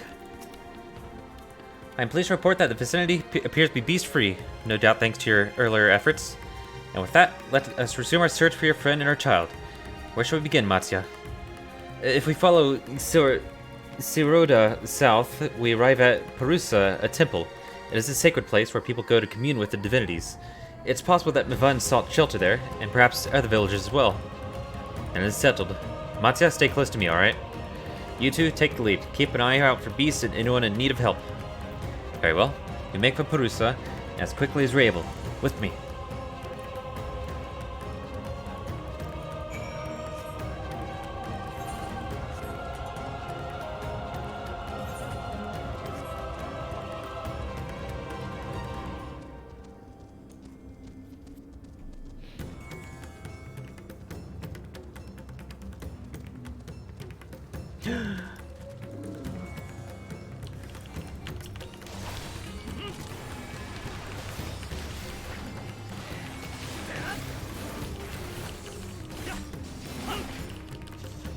Can I save her, please?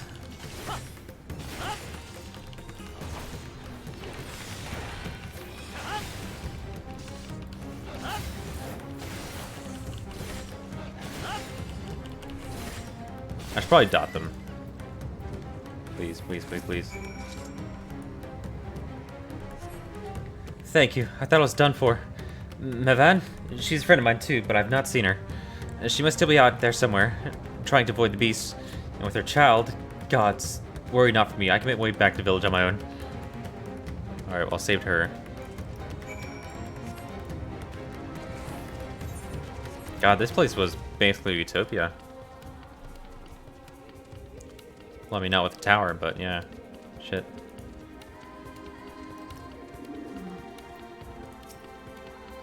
Angered, wait. Harusa lies just ahead, but something terrible has happened. The beasts have come, and many have already been killed. Alpha and Alice have gone to do what they can, but there are so many. More than I can count. You must be ready. Oh, God.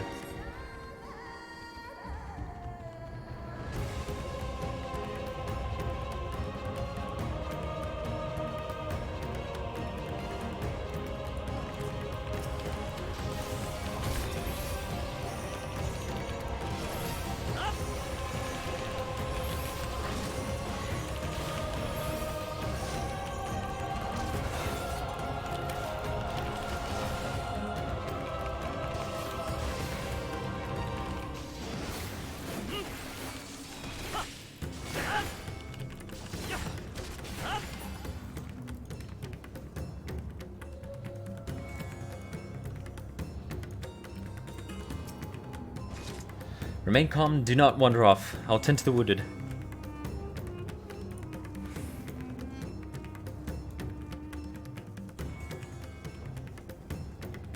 I'll grab this over here.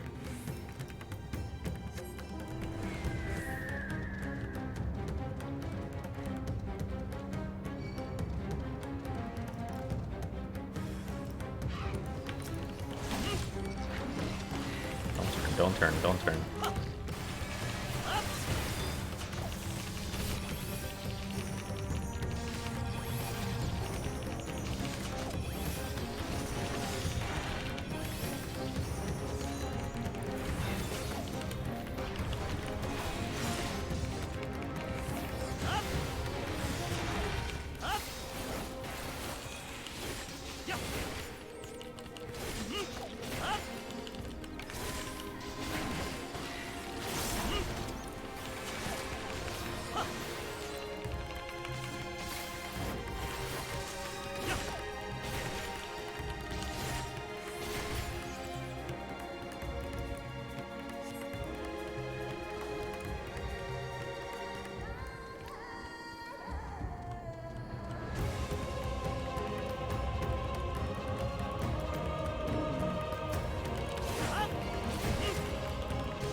Alize's over here.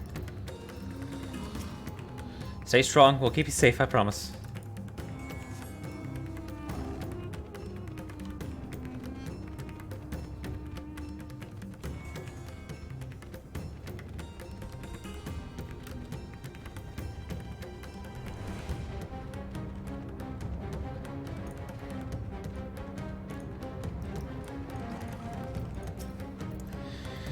There you are. How fare the others?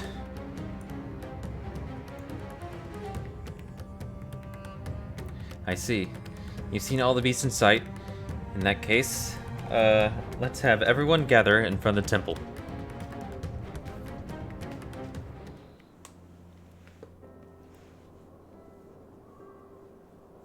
Oh, wow.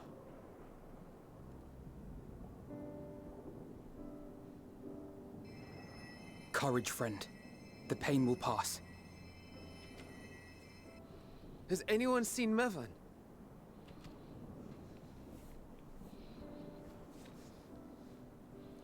Where could she be?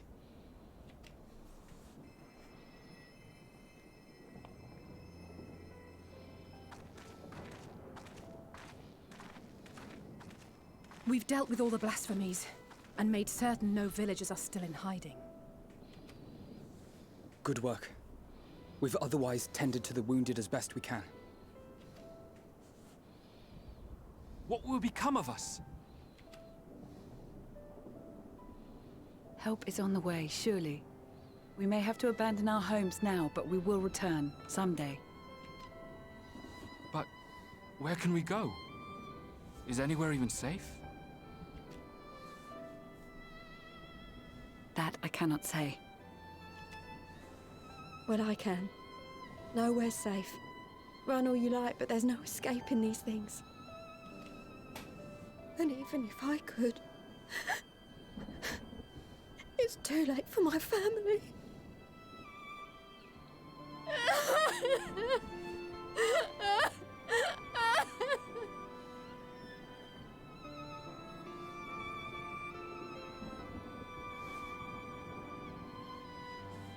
This isn't good.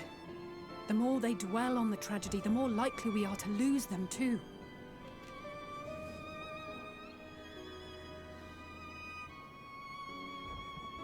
My friends, this is a place of worship.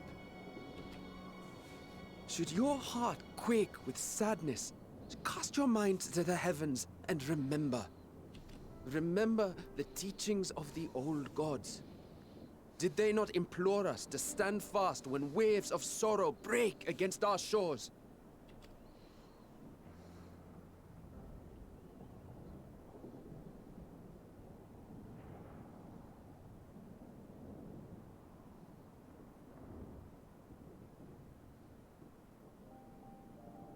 Know this, my children. There is more ugliness than beauty in this world. To live is to suffer. To drink of calamity and drown in anguish. To toil and be tested, always and ever. 'Tis a perilous path you walk. Death lurks in the dark, and is the sole promise that awaits at journey's end. You will tremble with terror. You will weep tears of anger and despair.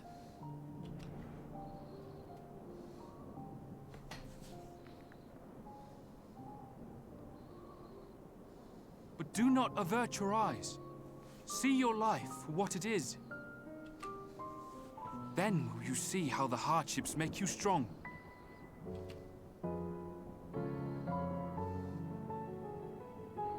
Every doubt reforged as scales for your armor. Every agony to temper your blade.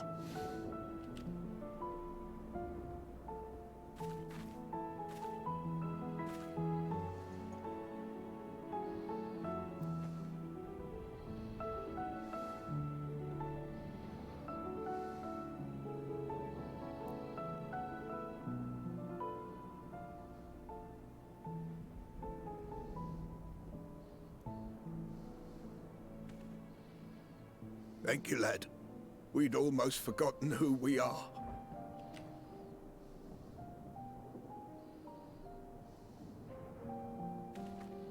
My undying gratitude to you as well, my friends.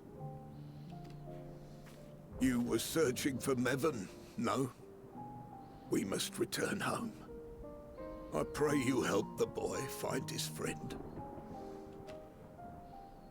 Gladly. We dispatched what beasts we could, but the roads are still dangerous. Stay together and go in safety.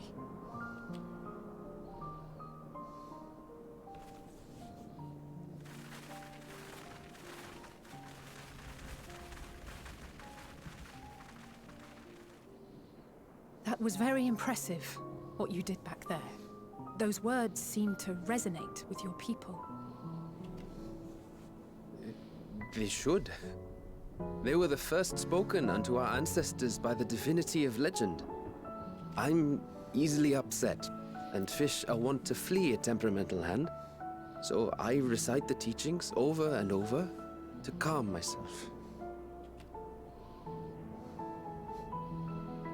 They're lovely and inspiring to hear, though I imagine they were born of great misfortune.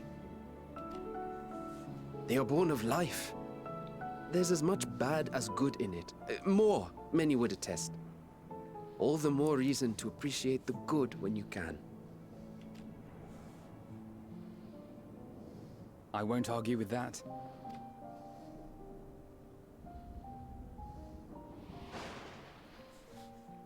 In darkness, seek joy. Surrender not to sadness. and see beyond despair. Walk free and bear the light for others to follow. That's right.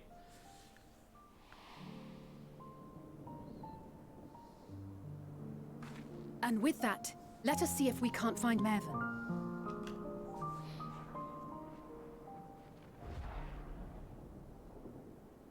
Did you see? That beast was chasing someone.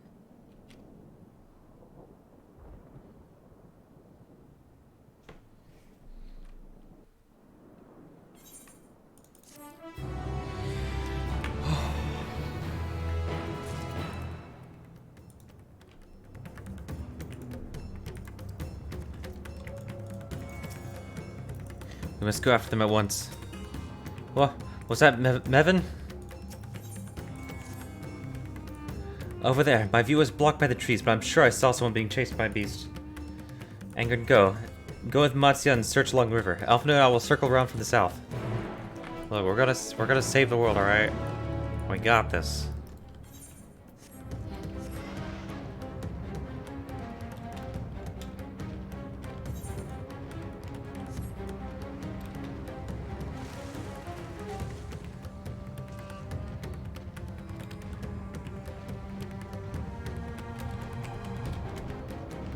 Oh, I'm gonna have to fly up there, aren't I? Yeah. Okay.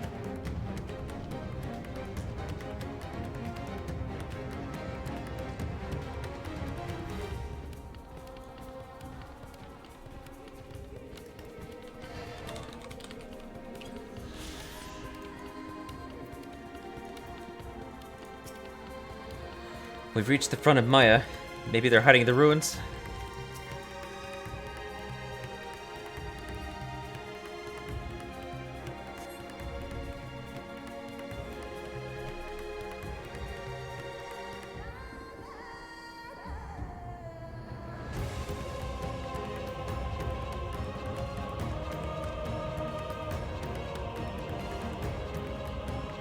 Oh, fuck. That's her! No, I'm sure of it! Mervyn! Don't, please!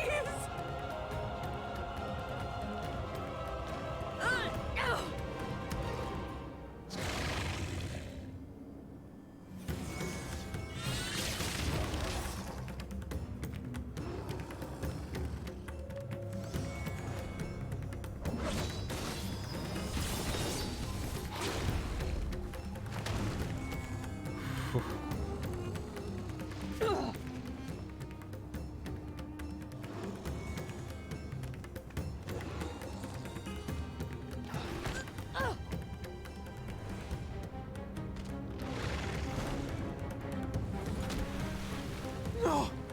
God have mercy!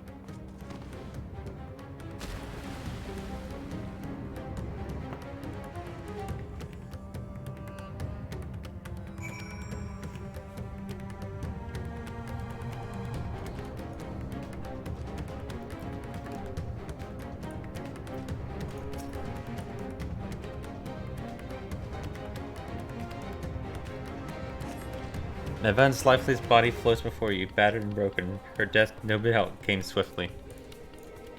Her infant daughter, however, is nowhere to be seen.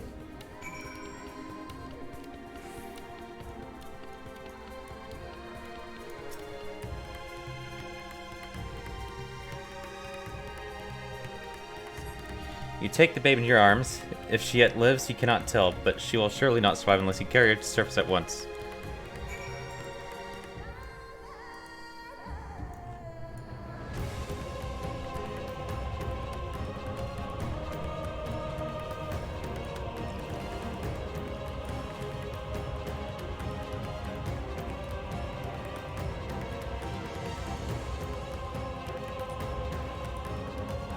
How do I get out of here?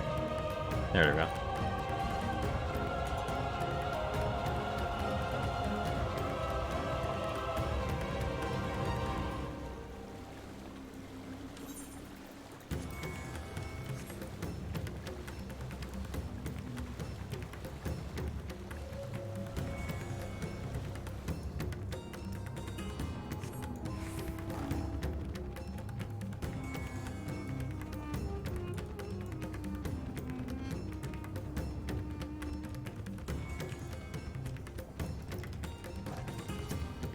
Oh, no, no, no. What do we do? What do we do?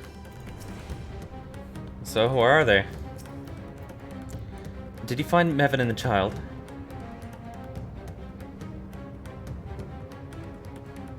Damn it all. You have the child? Let me see her.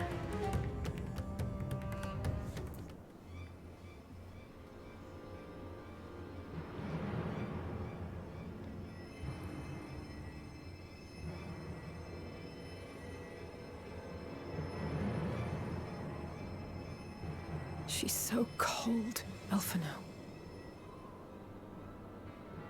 The child is alert, and I see no wounds, and yet... she grows weaker. My spells can do no more. What she needs is a change of clothes and a warm bed. We must hurry back.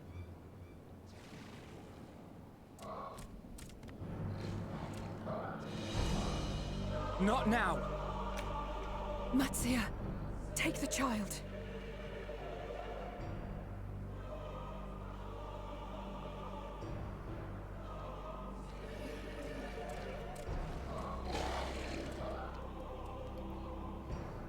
Damn it.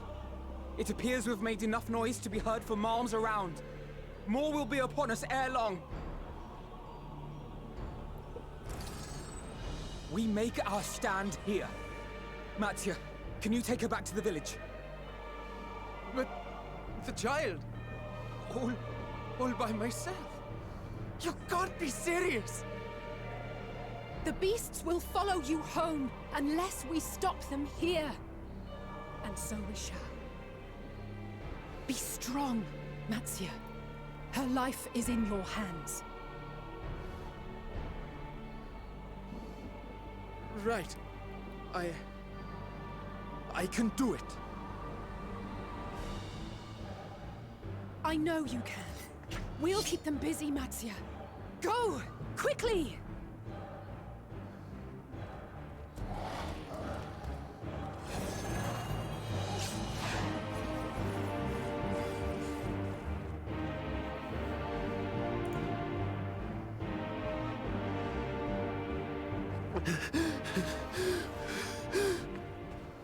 Steady. You know the way.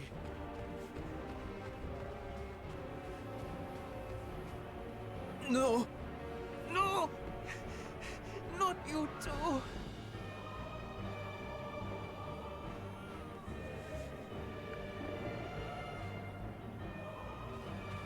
Don't be afraid. Don't be afraid! To live is to suffer, to drink of calamity. It is a perilous path. Death lurks in the dark.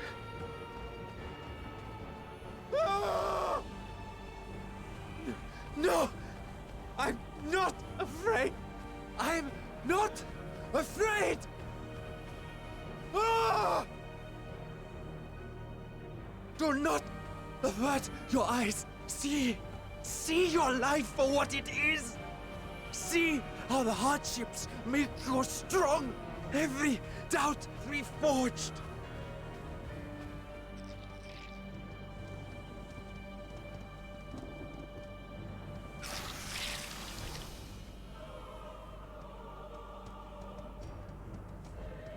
Every agony.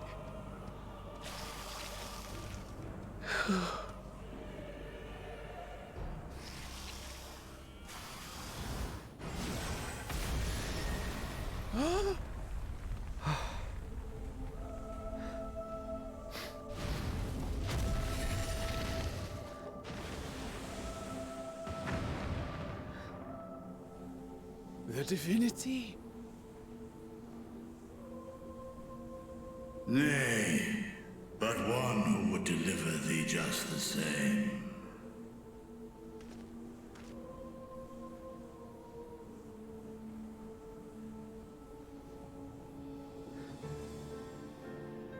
Please. You must save the child. She is all that remains of Mevan and Grasef. Please.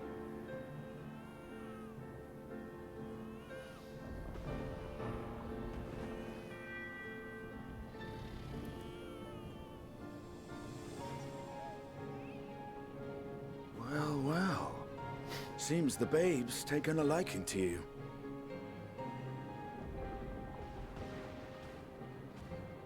Thou art strong, little one.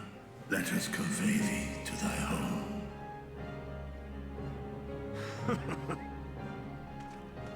I spied our friends as we flew in. They appeared to be holding their own against the Horde.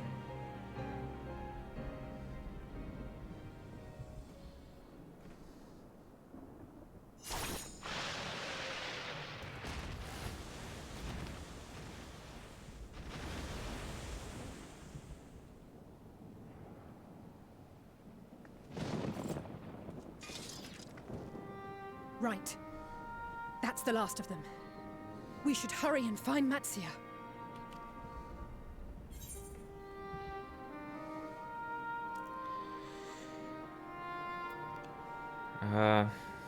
He had help from on high. What, like divine aid? A fine battle it must have been. Shame I missed it. Estinian, it was you who came to Matia's aid. I was only along for the ride. Vritra was the one who saw the boy was in need. The two are headed back to the village.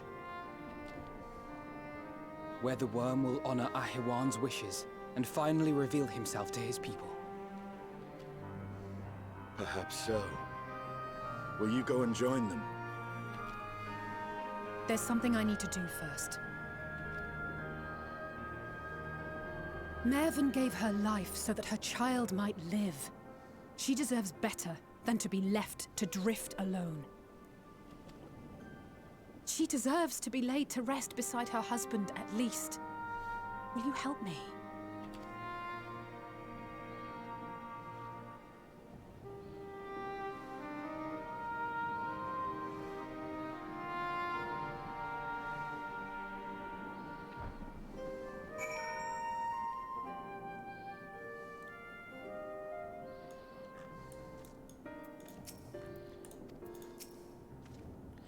Go, I'll keep watching until your work is done.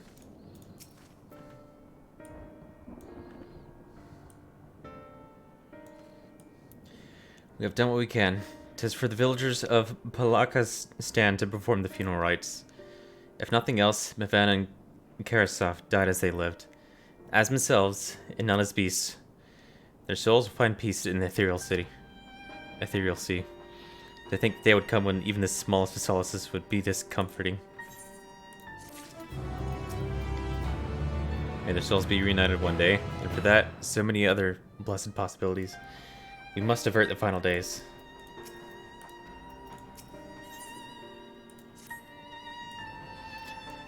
You are ready then. In that case, let's head to Palaka's stand. No doubt Vritra is waiting for us. It's only halfway. Oh, God.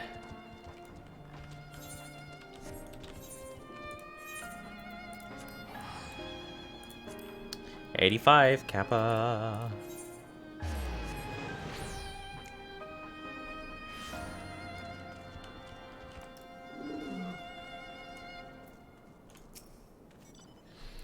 First Hort's beast, now a mighty worm. Our world grows stranger by the day. Well, it's not exactly negative, I guess.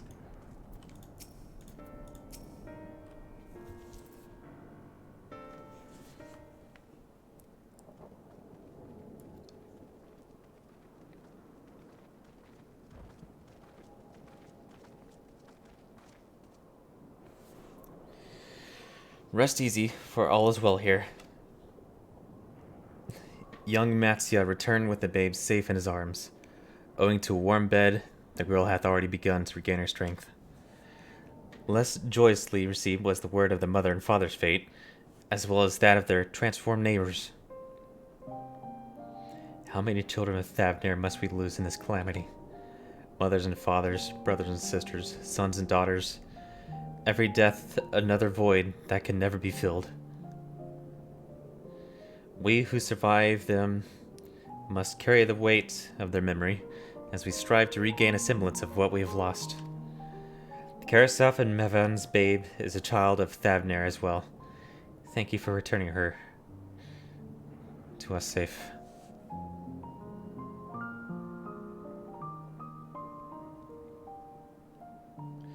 Oh, most great and merciful worm, I have not the words to express my gratitude. They say that, were it not for you, brave Matsia and the child would have been lost to us forever. Long had I heard the rumors that a mighty dragon had forged a pact of friendship with the satrap, but never would have expected such a kind and gentle soul. True in part, but not in all.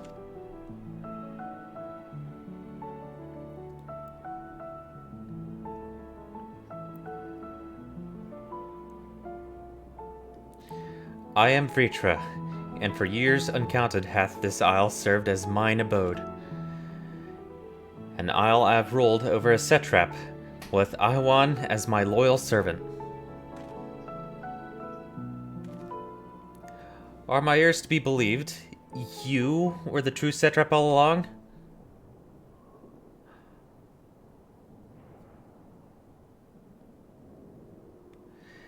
Nidana, what are you doing here?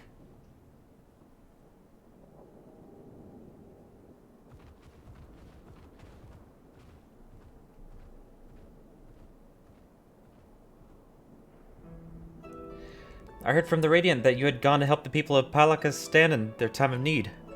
And so, I and several of my colleagues from the Great Work came to offer our services. The alchemists have already brewed up some potions for Mevan's daughter.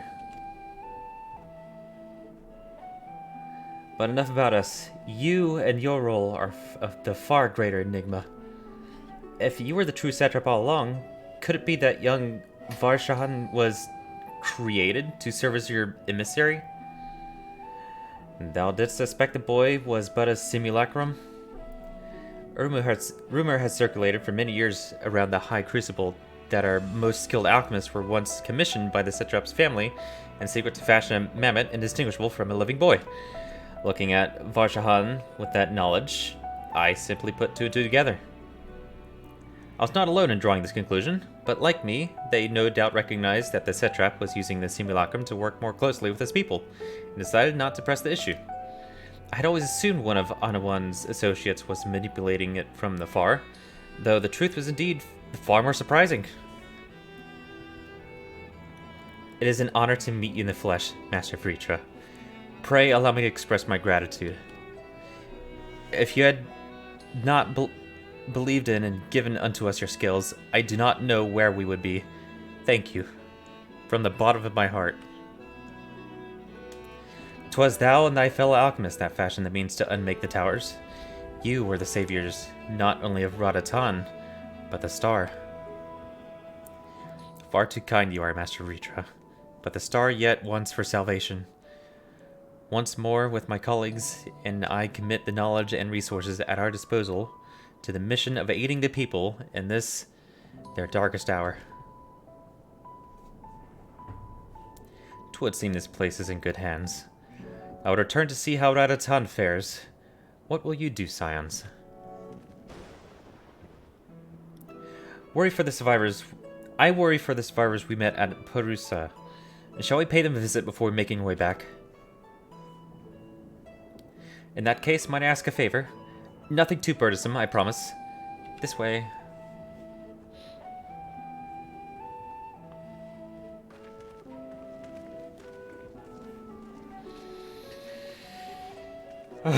Probably side quest for Aether Currents, I'd imagine. Like one or two favors.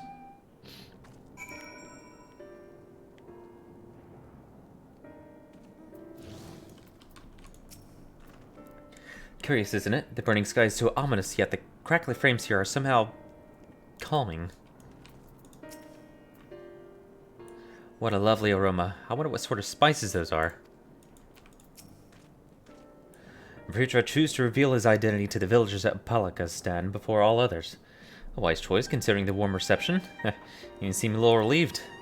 It remains to be seen how the people of Radatan will take the news, but if this was any indication, he need not worry.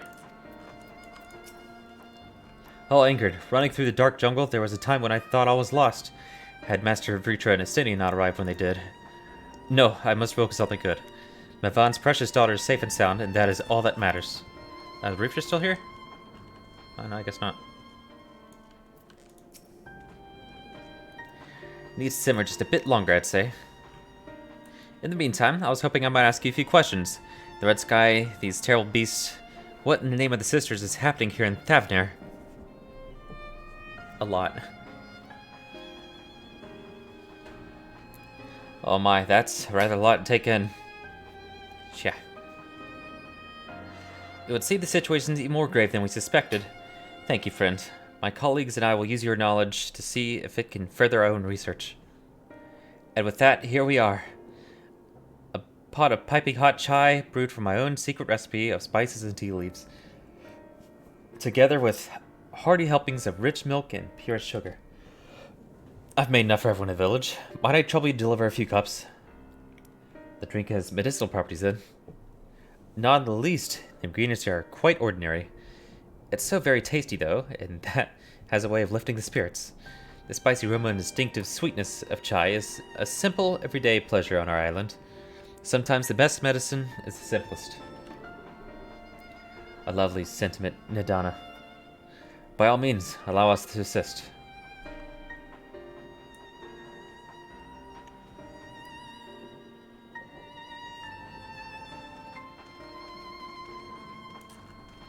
While you lot distribute hot beverages, I'll do a sweep for errant beast to slay. A far less arduous task, no doubt. When you finish, look for me at the wakeful Torana.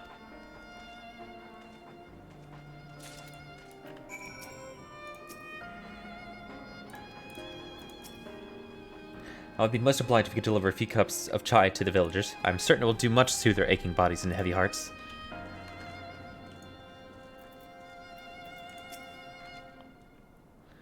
Look at them all, lazing about, knowing full well the beast might strike again at any moment. Do they not realize their lives are in danger? Well, I, for one, intend to survive. I'm too young to die. Yes, I'll leave the island behind if I must. But where would I go? Is anywhere safe these days? Here you go. A cup of chai? Can't you see I have more important things to worry about? No, you're right. It is precisely in times like these that we must strive to remain calm and steady. Emergency maintenance, hell yeah. I do believe I'll visit the Elder and see what needs to be done. If there's any way I can aid my village and my friends, I will do it. Shoop. In order the company fixes errors during world login, we'll be performing emergency maintenance on the login server. Cool. Users who are already logged in will not be affected. Interesting. Just a 30-minute. Okay. Nice. That's exactly what I was looking for. Nice. Oh, started 40 minutes ago? Oh, so it's already done. Huh. The aroma of that chai truly is... you want to log out and log in and see how it is? It's truly irresistible. Do you suppose Nidana would mind if I help myself to a cup? Thank you for coming to my rescue. Now that I'm safe, I must follow your example and find a way to help where I can.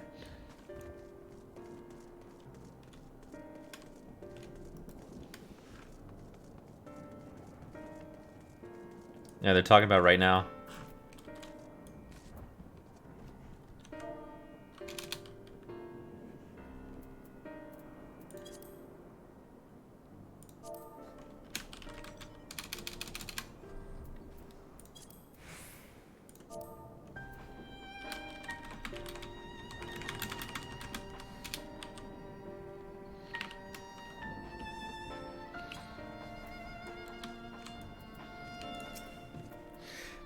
Wait, I know you. You're the one who saved us from this beast back at the temple.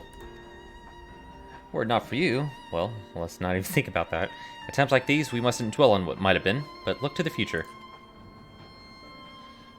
But what future awaits us? How can Radatan hope to recover from this? Most of my friends are gone, and I don't know where to run. Have some tea! Woo! A cup of chai? Well, if you insist. Ah, the aroma of his way of clearing the mind. Come to think of it, we've faced our fair share of trials in the past as well. And no matter how hard the times, we've always come together as people united. One day at a time, one step at a time. For that is all any of us can do. Yes. Back to work. Once I finish this cup. Thank you. First order of business is securing food and shelter. We also must contact our friends in the city and see how they fare. Ha! No rest for the weary. I got some tea.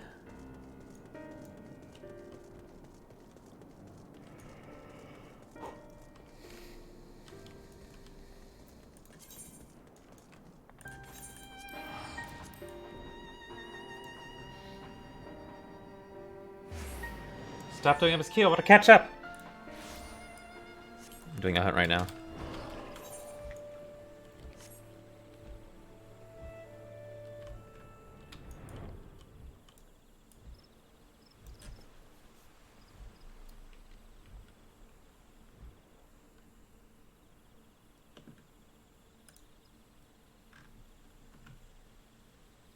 Oh, there's another...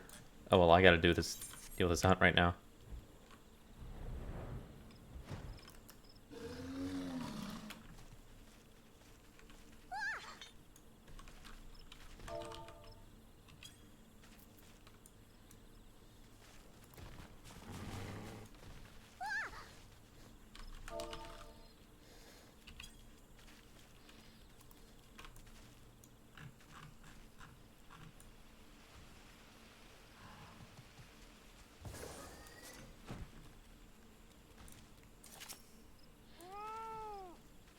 I can't hug while sitting down.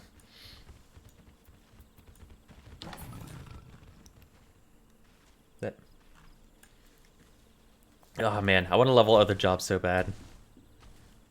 And try Reaper too, man. And Samurai and Machinist. Do it. Yeah. I gotta finish MSQ.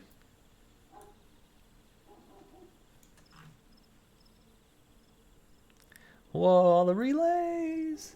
Stop MSQ! Yep. I guess I could look at the, Alright,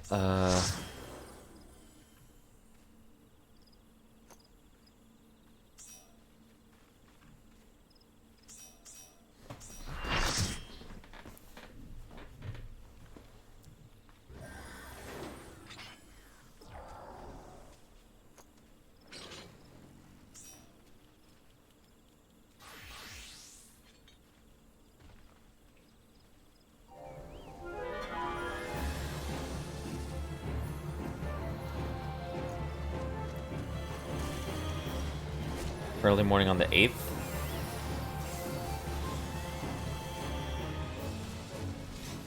Okay.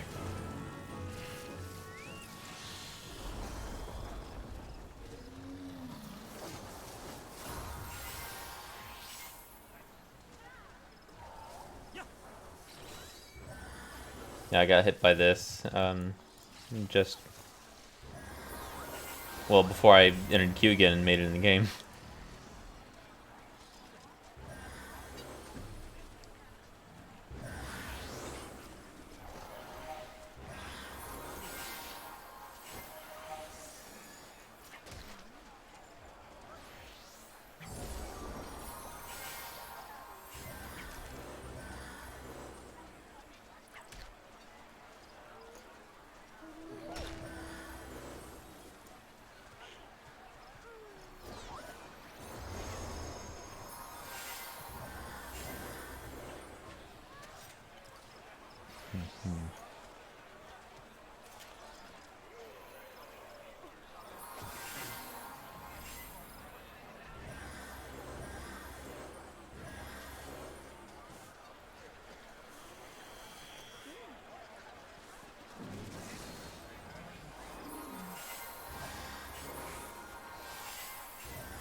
I still have one more tea to hand out. Anyway. Okay, 2002.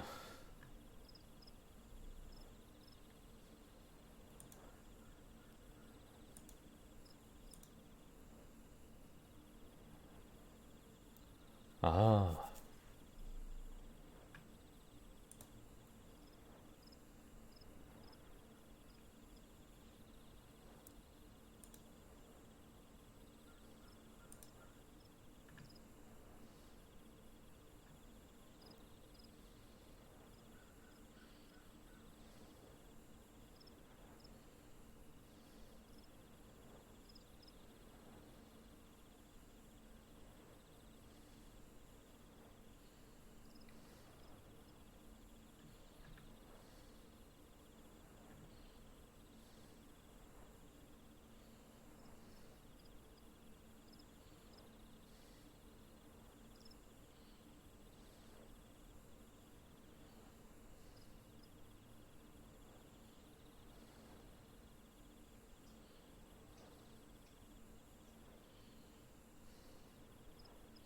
Worldwide semiconductor shortage.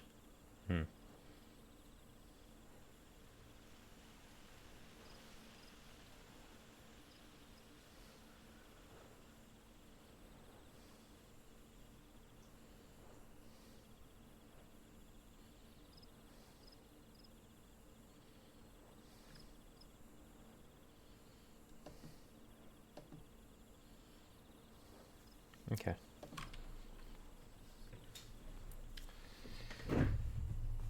Yeah, I don't really care about the 3001. That only happens after we get hit with the 2002 errors.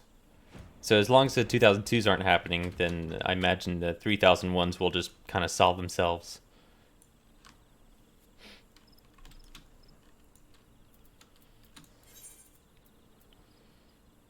All right, let me see if I can finish up here.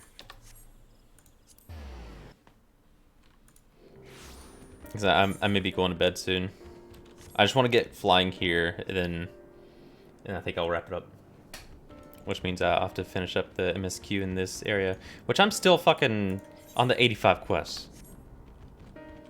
Alright, I need to find this last person. There they are.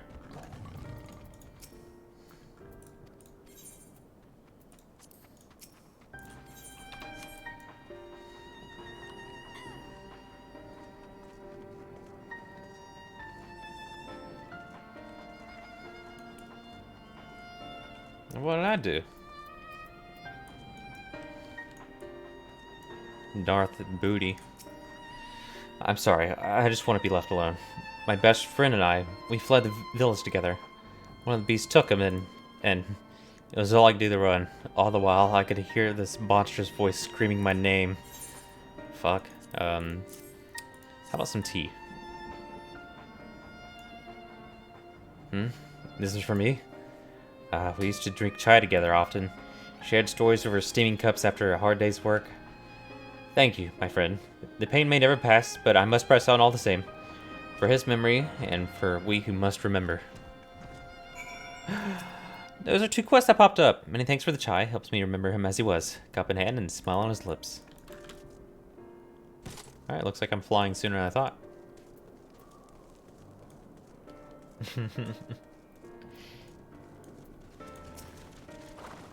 Thank you for delivering the chai, Angard. Did it help the villagers lift the villagers' spirits? Oh yeah. That is heartening here indeed. The final day shows no sign of abating, but that is all the more reason that we must try to keep our composure. Our lives have been forever changed. The people we have lost will never return to us. These tragedies will long weigh on our hearts. But we have the capacity to live with our suffering, to carry the agony till we, too, join the fallen in death.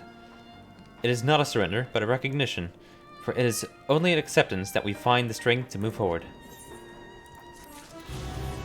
Yeah, flying. Almost there.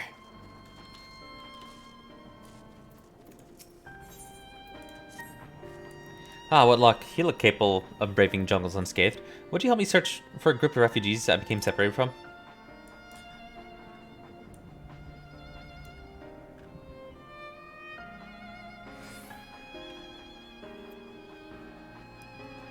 As the chaos unfolded around us, I fled in the direction of the Agama Temple, along with a few others. There, one of those terrible beasts fell upon us, and I lost track of my group in the chaos. While I was able to find my way here, none of the others have, and I worry for their safety. I would like nothing more than to search myself, but all hands are required to defend this place. Agama Temple is to the west. Please journey there and guide anyone you can find back here. I only hope that some manage to survive this madness. Yeah, we'll see what the increased cap does. Which I noticed that after a certain point, I'll just stop disconnecting. Like the most recent time I tried to log in, I set in that queue of 3000. I didn't get a 2002 once. I know we are beset by monsters, beasts, and worse, but if you have even an ounce of strength to give, I would ask for your aid. I'm in need of a brave soul to help patrol the area in search of any lost refugees. I would ask my brothers and sisters of the Radiant Host, but our numbers have been greatly diminished. It is all I can do to keep the darkness from swallowing this settlement whole. Very good. It shall be heartening to have another warrior by my side. Let us commence at once.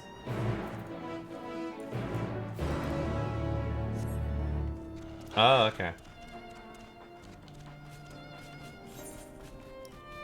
I wonder if Dav has that. My code.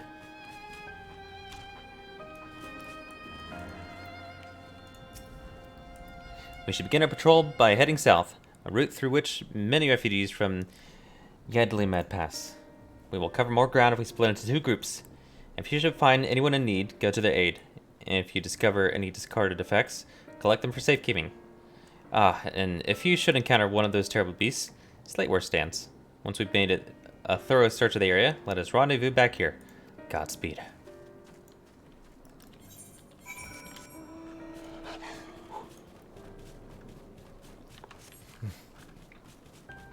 So where is it going to be in our email or in the MOG station?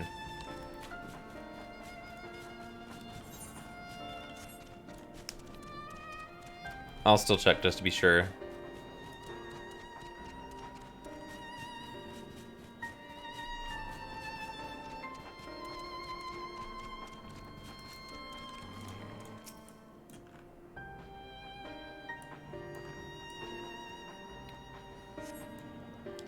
And tech, nothing out of the ordinary.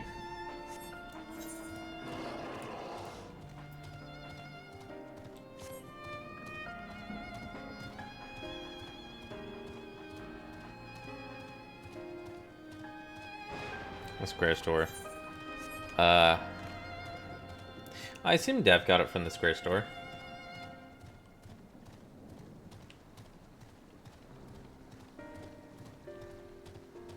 Oh, MOG station was updated. Nice.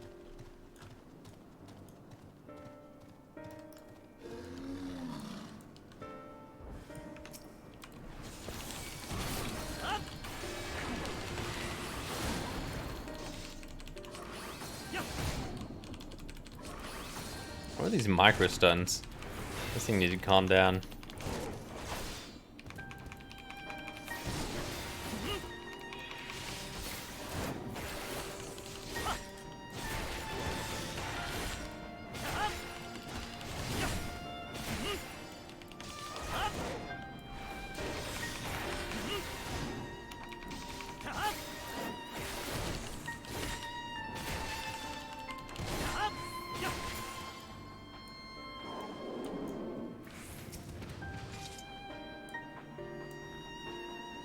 Pop!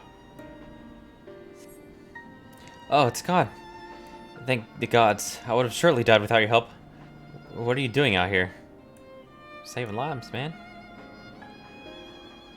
I see. So the Radiant Host looks over us, yet for that I'm grateful. Well, I suppose if I follow the path you took to get here, I should be safe on my way back. You didn't leave anything alive, did you?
A giant fucking...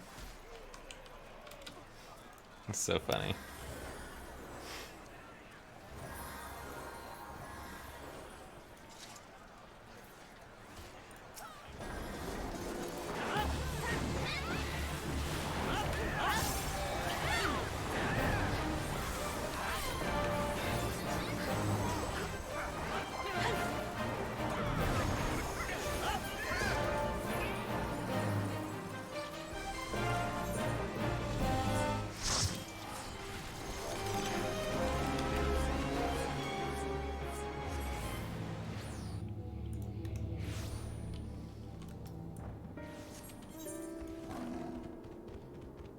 Oh man, it's so far away.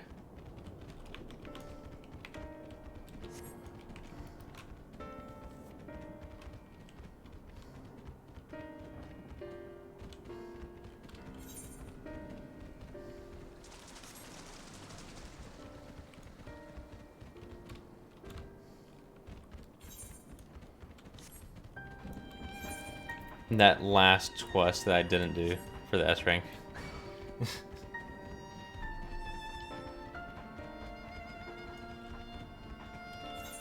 I gotta run up here and then way the fuck down here. Hello. Who are you? Are you here to save me? Yep. Of course. I knew she wouldn't forget about us. The beasts prowled the area for some time, but I managed to find refuge among these rocks. However, I've been too frightened to set foot from their shelter for fear of drawing the attention of some hungry animal. With you here, I believe I can find the courage. Will you accompany me to Palak's stand? Thank you. Now let us tread carefully.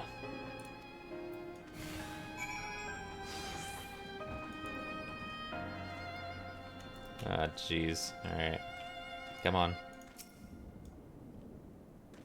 Something doesn't want us here. You gonna go, my guy? Okay, here we go.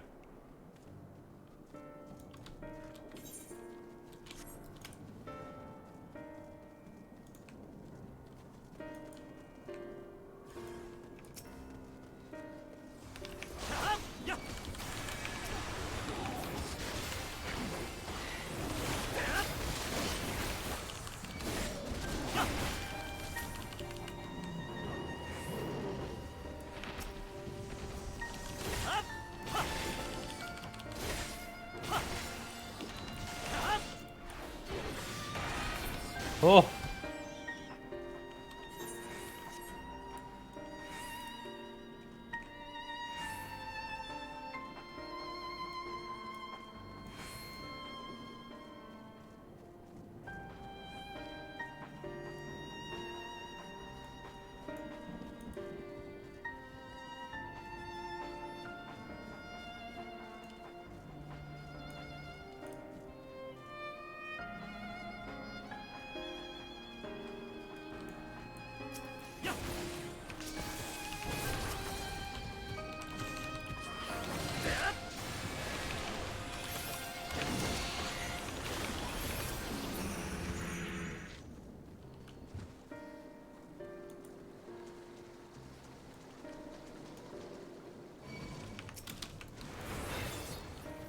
Actually, I don't have to fucking kill these, huh?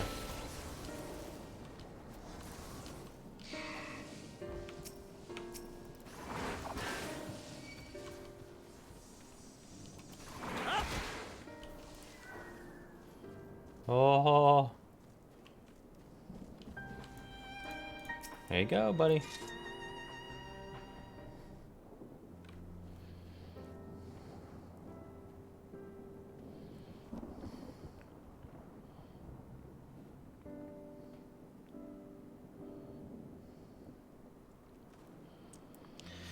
I don't know how to thank you. You saved my life.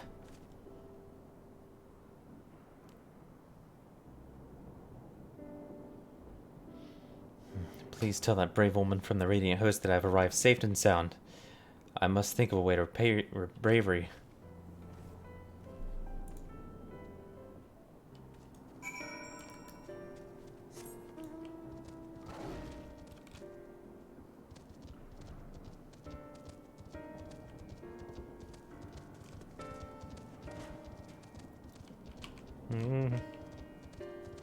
Um.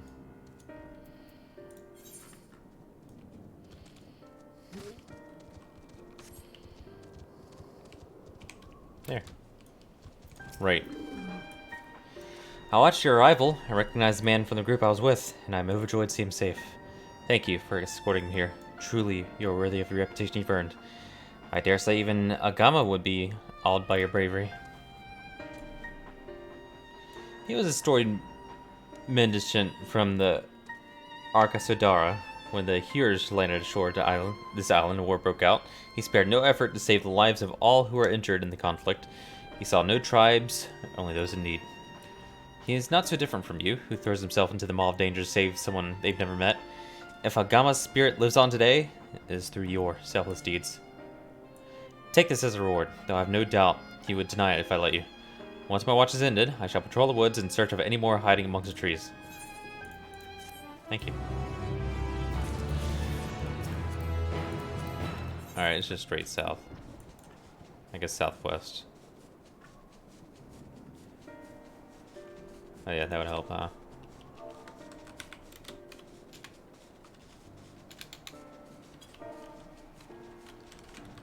There you go.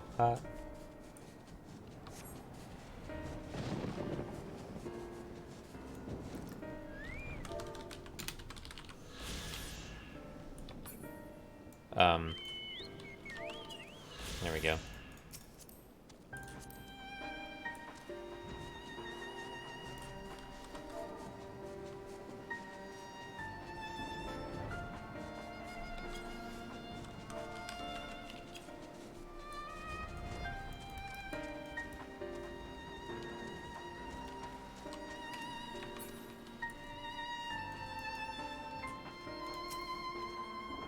You see a strange statuette lying on the ground, depicting a woman wearing a beastly mask.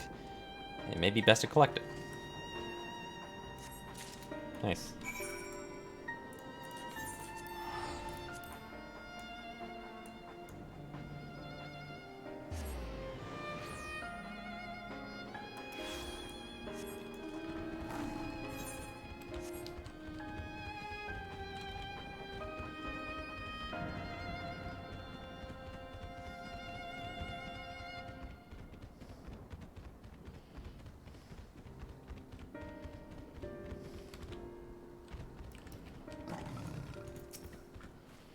Welcome back. I heard all about your noble deed. Allow me to thank you by protecting those we cannot.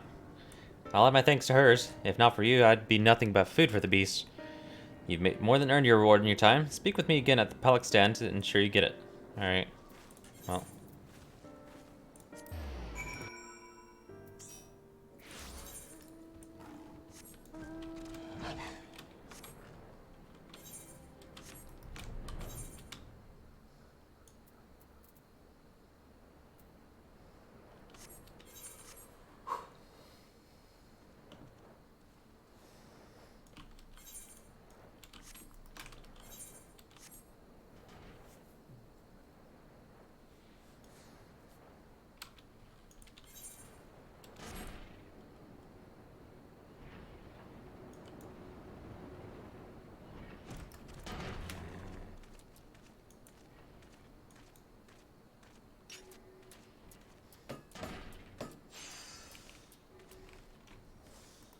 Oh shit! There's a tiny one. There's a little tiny Prince Long Boy. Oh, he's well, nearly as tall as Lalafell. He's on a hill.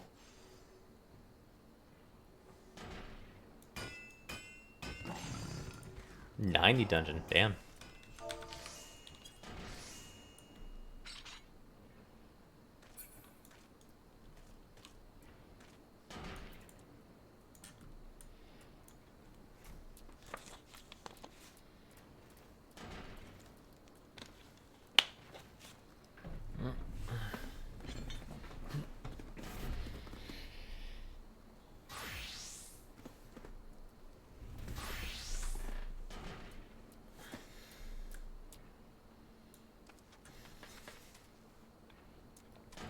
I never did turn on that heater. It's so fucking cold.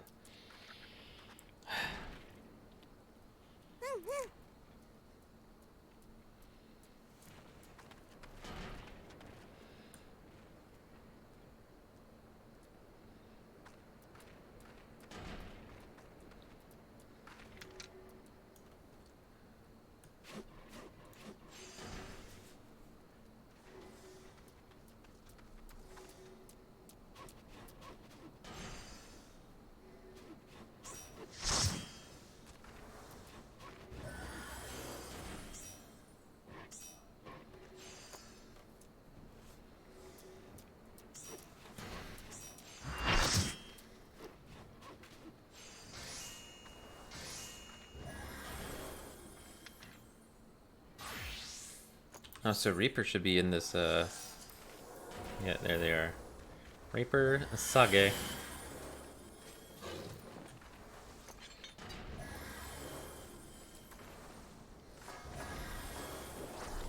So...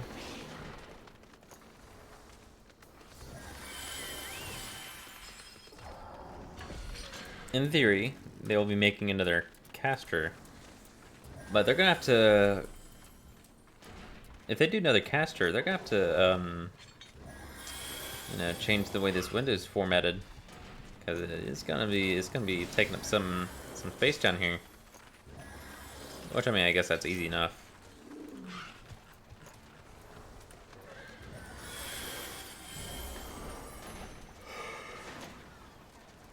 Search of a display? I looked at it earlier.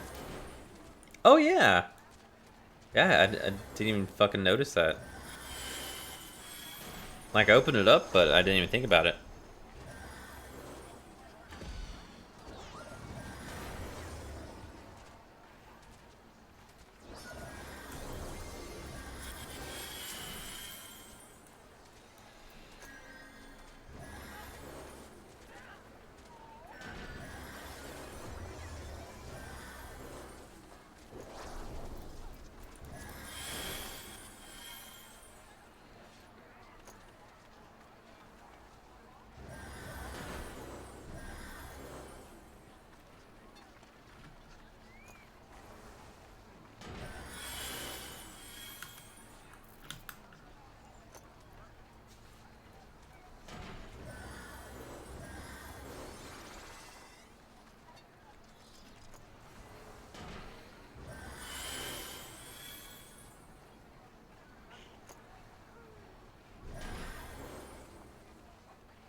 I wonder if I should reroll my retainers.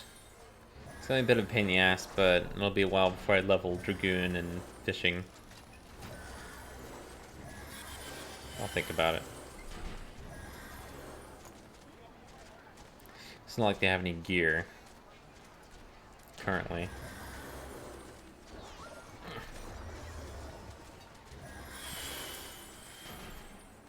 Dav, I'm gonna need that code.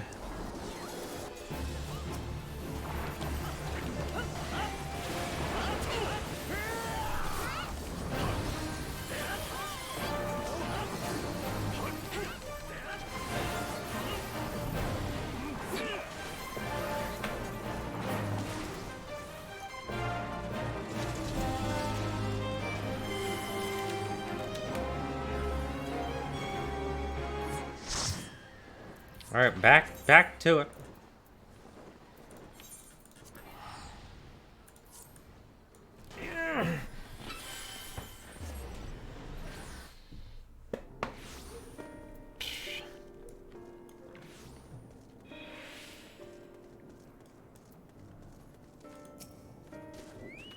The Archivist is vast, and any lives we could save are precious indeed. All I came across in my patrol was discarded belonging and scattered luggage. You find anything else to note? I got this little statue.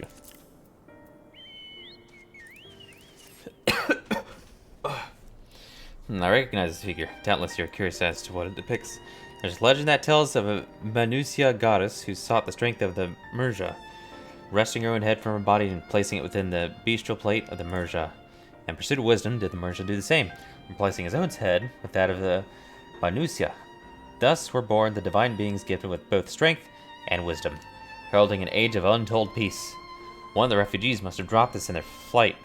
This figure is a reminder that the most insurmountable hardships can be overcome by looking beyond the bounds of tribe their help. A figure so fine was likely beloved by its owner. I shall do whatever I can to see it return to them.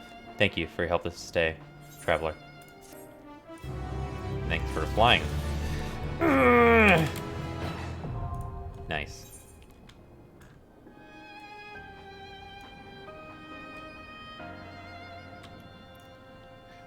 Alright, I guess I'm gonna continue MSQ and try to get to a stopping point. Assuming shit oh, hello. Wait, that's a flying only area? What's going on over here? Ooh. Oh. Oh, this is the training dummy area, I believe. My apologies, but only those authorized by Radiant may access these training grounds. Just kidding, just flew.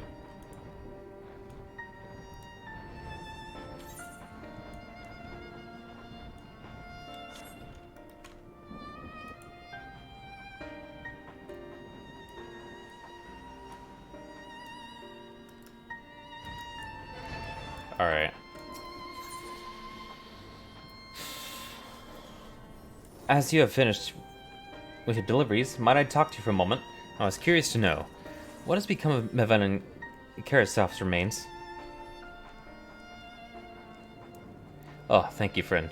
Surely they will be able to rest peacefully by each other's side, and the people of Palakistan will perform the rites as soon as we are able.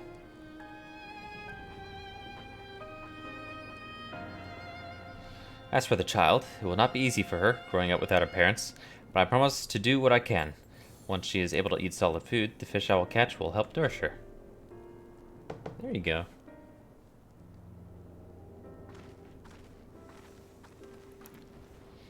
Well, we've finished delivering the chai. I do believe everyone has a piping hot cup. I could almost believe there's a magic at work, how their attention fades with every sip. Let us pray that Palakistan has seen the last of those transformations, at least for now. They are still at risk, as every village in Thavnair, like as not. Still, I trust we can leave this place to the care of our friends from the Radiant and the High Crucible. Shall we return to Radatan?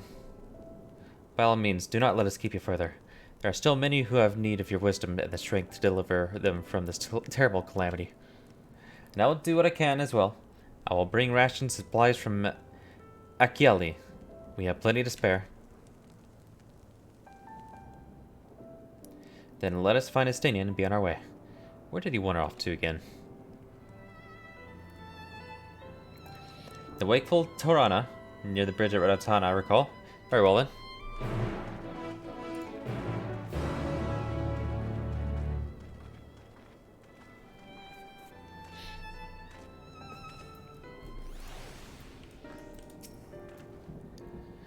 When you and your friends entrusted me with a child, I was beside myself with fear.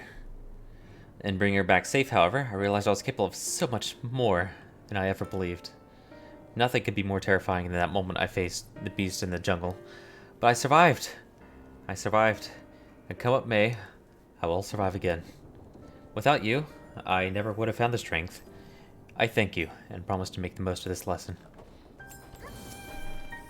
Worry not, my colleagues and I will watch over this village when you have gone. And shall my research bear any new fruit, you shall be the first to know.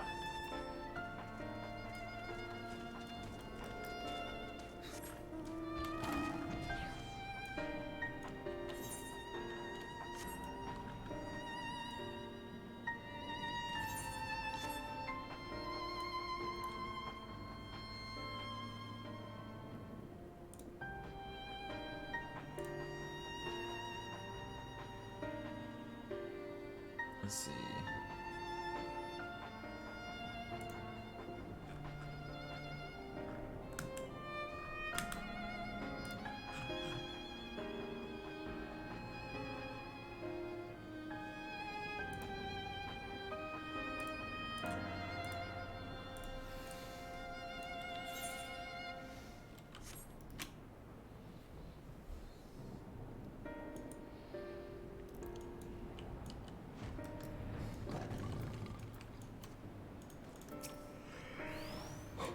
I've apprised Justinian of the situation at Palakistan, so we needn't have that conversation. How do you suppose the others have fared in the capital? I hope things have not been too eventful in our absence. Alphino told me everything, full glad I am to hear the people are safe. Likewise, you will be pleased to know I've found no evidence of lingering beasts in the jungle and the ruins. It would seem you finished off the last of them. Trying times yet lie ahead for the people of Thavnair. Fortunately, they have a wise and benevolent satrap to shepherd them through. Speaking of which, I received word from Thancred not a short while ago. He awaits our return to the city of Adal's Path. Come on.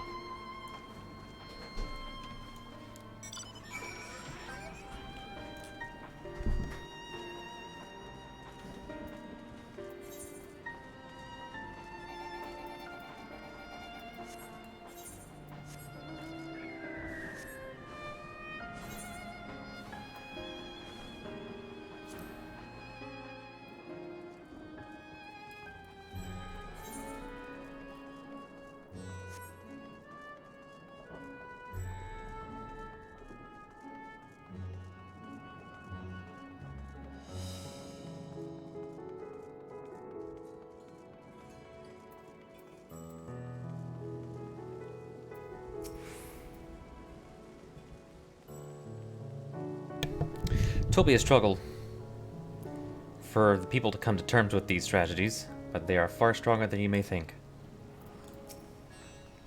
The poor old woman who became the beast said her grandson had gone to Palakistan. I hope he survived. There's a lingering sense of desolation here, but that much is preferable to the panic and chaos we saw before.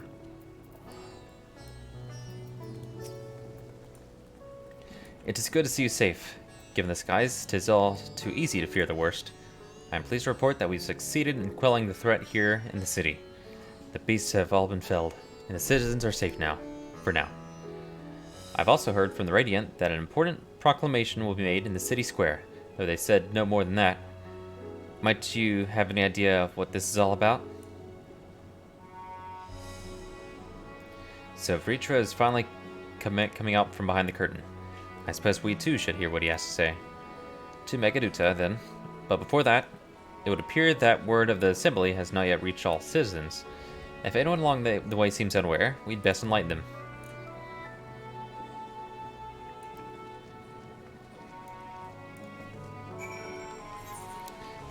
Oh man, this Aethernet is also on the way. Boy howdy. I can't wait to attune to this Aetherite.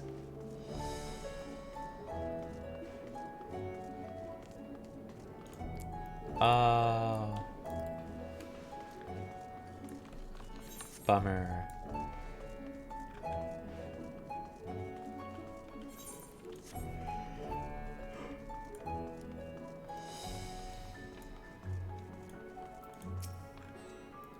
Are the beasts gone? I've been hiding and I'm too scared to go out and look. Oh, that's a relief. I thought one of those beasts was going to eat me. I wonder where Varshan is. He's the slowest runner. I hope he got away. He could be with the other people from a palace. Maybe I'll see him in the square. Yeah.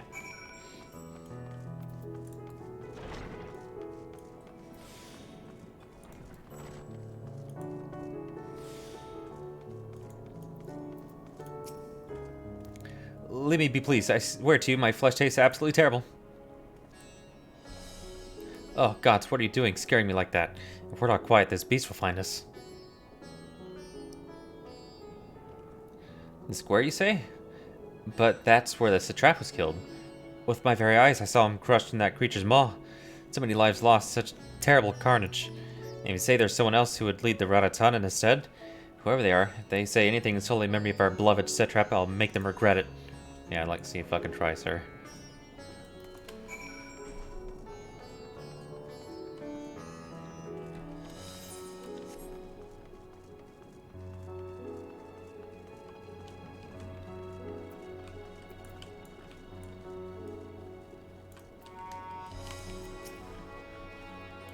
It would seem people still have lingering doubts, and I cannot blame them. Yet we know what strength is afforded to us with one of the first brood on our side. I have faith the citizenry will come to understand and accept him in time. We're a man working towards a common goal. Yeah. Finish rounding out the stragglers. The proclamation will begin shortly. Let's wait here, lest we miss something important.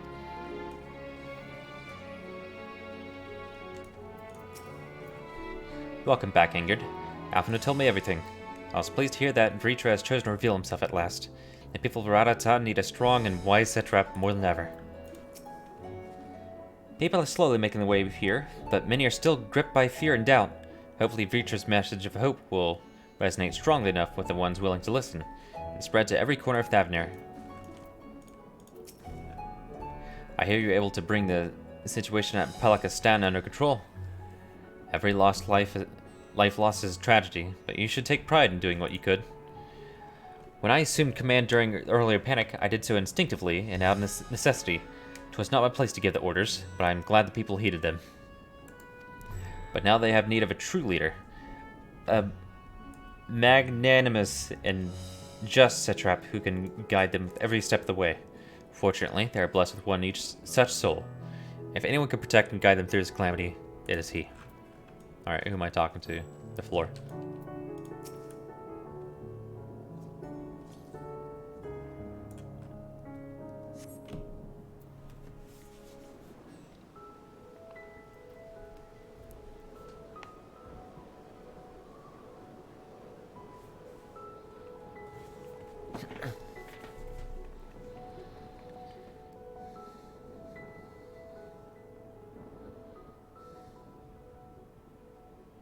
Look! Someone's coming!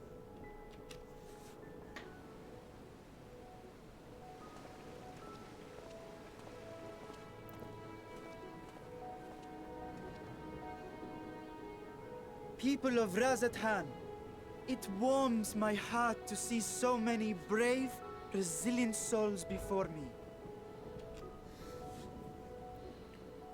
Today, I would share with you a great revelation. But before I do, I must make a humble request.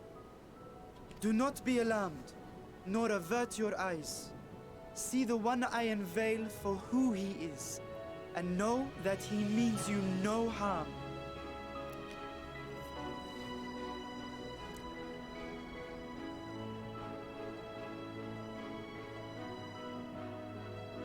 Very well. I dare say it can't be worse than the horrors we've already seen. Many thanks.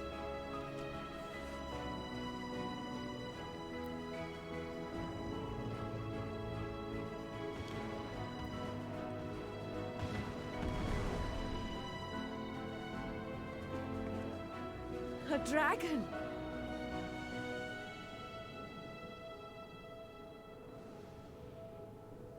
Wow!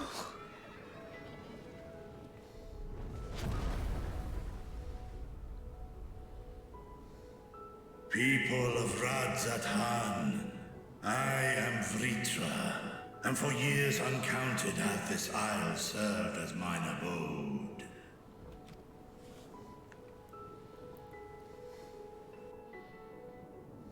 'Tis as the Satrap's ally I am known. Today, I would reveal the truth unto you.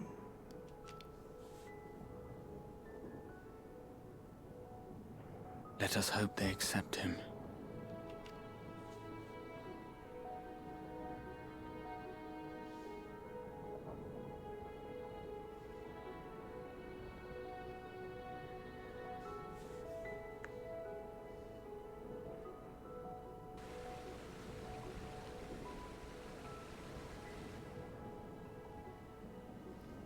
If I am hearing this right, you were the satrap all along? Vashan! I mean, Master Vitra, does your divine eye really see all? Nay, child. While mine eye hath borne witness to the whole of our nation's history, to its future I am blind as thee. Countrymen, calamity the likes of which we have never known is come to Thavner, our home. Friends and loved ones have been taken from us.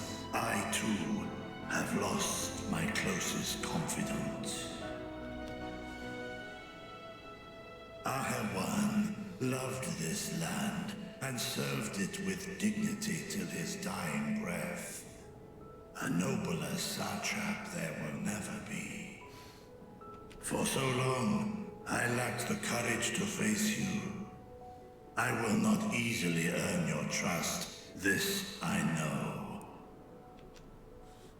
And yet, I cannot sit idly by and abandon Radzathan to her fate.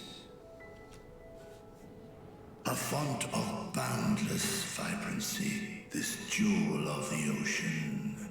Since time immemorial, hath she glittered with every color imaginable. To this dragon, slumbering in his dark lair, 'twas a mesmerizing sight, and one that brought no end of joy to my heart. This calamity hath stolen too much from you already. Yet so long as you live, the light of Radzathan will never be extinguished. I pray you let me watch over it. Over you. And lend me your strength, that we might face this trial and those to come as one. I do not know you, dragon, but I thank you for speaking the truth to us. As divinities, both Manusha and Riga once joined together. So too do I believe that hand in hand, we can overcome this ordeal and welcome an era of peace.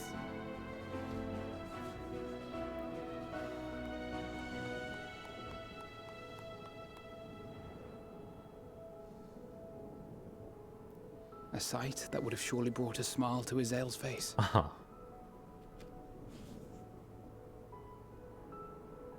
Indeed.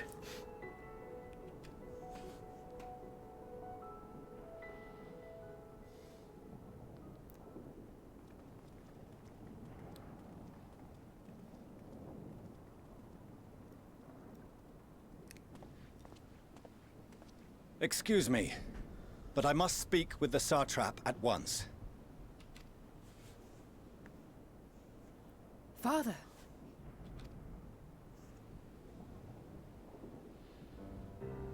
You have suffered dearly of late, yet you must endeavor to look beyond these losses to the future you yet have.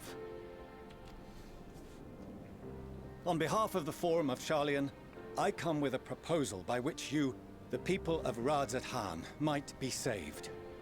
I say again, I must speak with your Satrap. I beseech you, take me to him with all possible haste. I am Satrap here. Speak thy proposal. All present shall hear and judge. Nobody's gonna go with him. If I have given offense, then I apologize.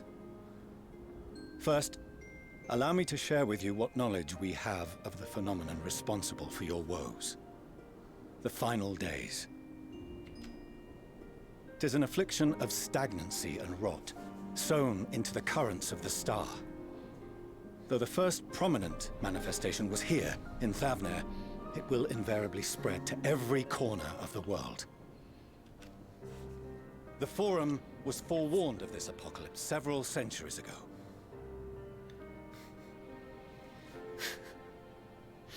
True. Just never mind the fucking dragon. Thenceforth, my predecessors sought to prepare for the end times in the only conceivable fashion, by securing a means of escape.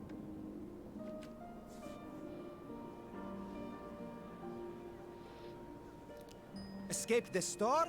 What madness is this? 'Tis by no means madness. With the coming of the 7th umbral calamity, the true nature of the Red Moon, Dalamud, was revealed. That it was an artificial construct of ancient Alag. Yeah, no one's gonna go with Fortunault, and he's just gonna be left there with like nobody. It's like nobody's escaping the star.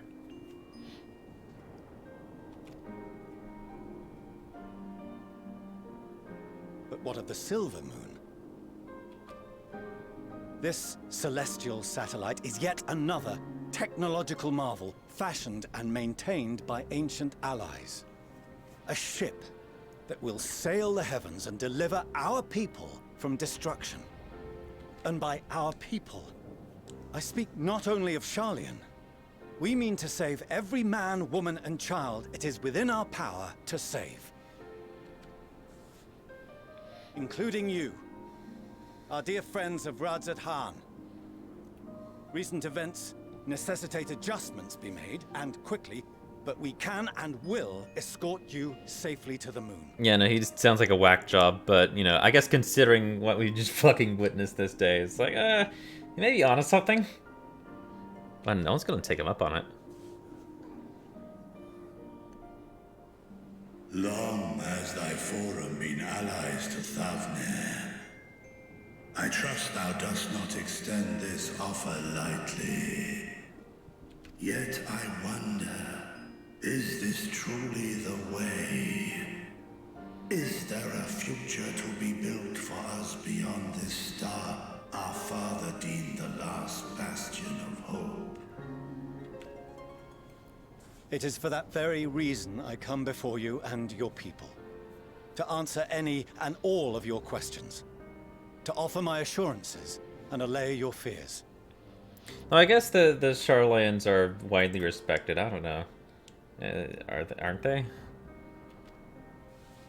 Though, if you wish the best for your people, I advise you to render your decision swiftly.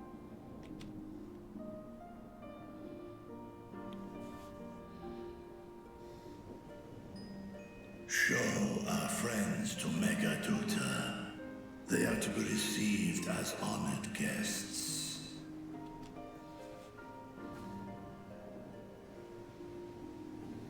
Worry not. Whatever decision is reached, your paths shall be yours to decide. Until then, heed the warning of these brave heroes. Guard your hearts against fear and despair, for it is within such fertile soil that the seeds of blasphemy find purchase. Well, I guess it's equally plausible for everybody to sit on the moon and watch us save the world as spectators. Remain calm and attend to your daily tasks. I shall return anon.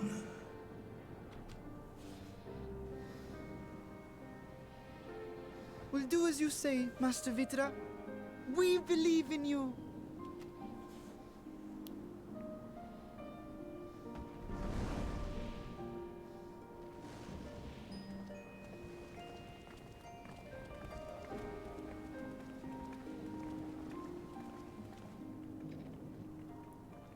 Oh.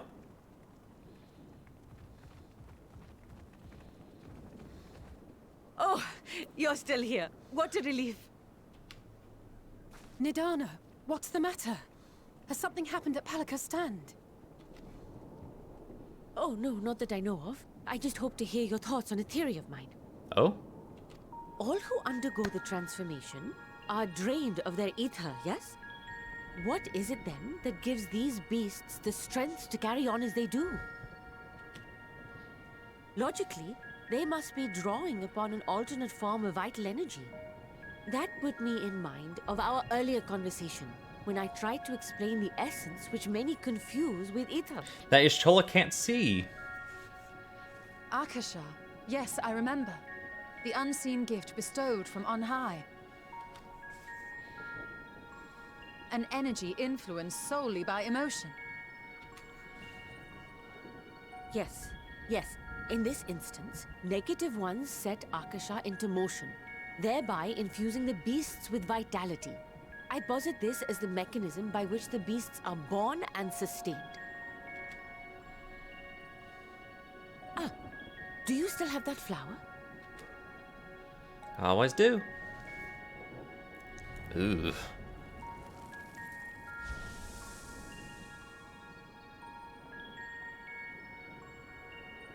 If we accept that it once shone bright by drawing upon Akasha, influenced by the thoughts of those nearby, then fear, terror, despair, negative emotions so powerful as to suffocate it, permeated the air in this place.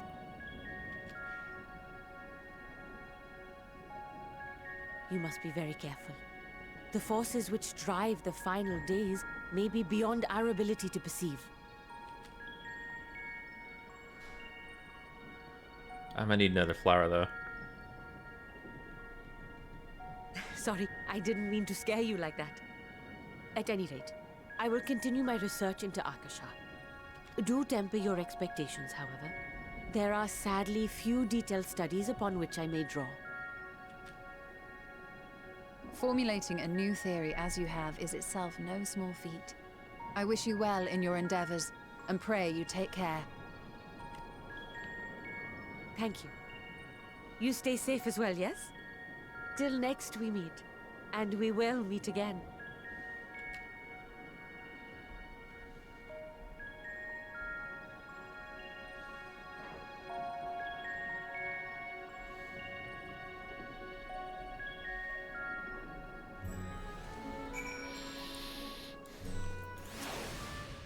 Under normal circumstances, the forum's proposal would be regarded as sheer madness, But when the sky burns, even madness can sound appealing. Yeah, that's what I was saying. Doubtless Vritra is loath to abandon his home, and yet, absent other options, he cannot dismiss the option out of hand. That soldier of the Radiant there, if I'm not mistaken, he accompanied Arawan to Vanaspati. Could it be that he knew Vritra's identity all along? We have no better, safer course of action to offer them than fleeing to the moon. I know this. And yet, Vritra and his people love their home. There must be something we can do. Oh, God. Even were Vritra to acquiesce to their proposal, just how do the Charlayans intend to transport the nation's entire populace to the moon? Well, they gotta have something, right? Their solution sits ill with me, but if life has taught me anything, is that there is little to be gained from arguing with Charlayans. We must take it upon ourselves to find a better way. I have been entrusted with a message meant for you and your companions. When you are done speaking amongst yourselves, I would share it with you. Alright. As far as we have come, and after all the horrors we have seen, there is still so much we do not know about the final days. But could it be, as Nidana said, that the cause of this phenomenon is beyond our comprehension? And if so, are we powerless to forestall it? No matter what my father and the forums say, giving up and abandoning this place cannot be our only recourse. Greetings, honored scions of the Seventh Dawn. I have a message from His Excellency, the Satrap. Brave scions, you have my gratitude for aiding my people in the most trying of times. Alas, matters here at Megaduta prevent me from meeting you all in person. As a token of mine appreciation, I've arranged for a feast to be held in your honor. May it nourish you in preparation for the trials ahead. Such are the words of Master Vritra. The feast he speaks of awaits you at Mehrid's Mehane. Pray make your way there whenever your business here is done. We thank you for your kindness. Indeed, I was hoping we might find a place to discuss our next course of action, and that seems an ideal venue. Ah, and to you, Angered Pally. There's something he had hoped to introduce to you in particular. While I am loath to detain you further, might you spare a moment of your time? A personal invitation, knowing full well your services are in the highest demand right now. This must be important. Or not, we'll save some food for you, so take all the time you need.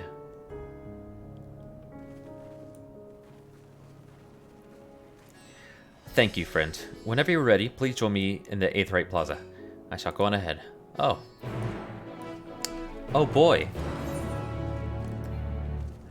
Does this mean I am finally getting to use the Aetherites?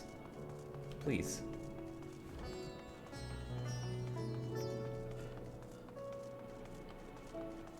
Cutscene in the annex, where you get to choose. The cutscene in the annex? I don't remember. Oh, where it has a whole bunch of, Oh, Tucson? Yeah, whoever you want to hear from. It's a lot like the cutscene in Shadowbringers, where you get to choose your job class role. Cutscene, or, yeah, where you get to choose the dude that you, the job quest roles. Yeah, just take your pick. Wrong answers only. Yeah, who is your favorite? Access to Aetheryte, you see here, has been restricted to select few ever since the tower first appeared. Go on. We sincerely apologize for the inconvenience, but it was deemed too dangerous to permit the free movement of visitors at a time of emergency, a risk we could not take. Goodbye. Alright, see you later. In light of recent developments, however, the Satrap has decided that such restrictions would only hinder our efforts to combat the final days. As such, I would encourage you to attune with Aetheryte before proceeding along corridor. Thank you. Thank you so much. Really, thank you.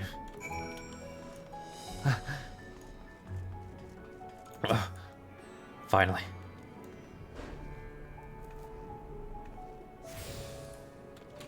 Tancred was interesting. Huh.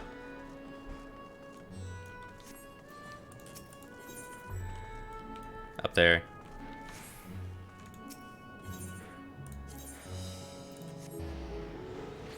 Ooh.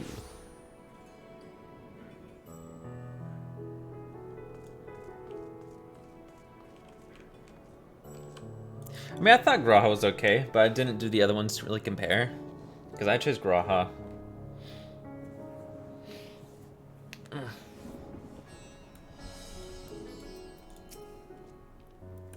Oh, you must be wondering what this place is. You stand in the hall of the Radiant Host, where our leadership oversees all of Radatan military operations. Sundrop, our destination, lies just ahead. Alright. What's up? Hey, yo, where's the dragon, though?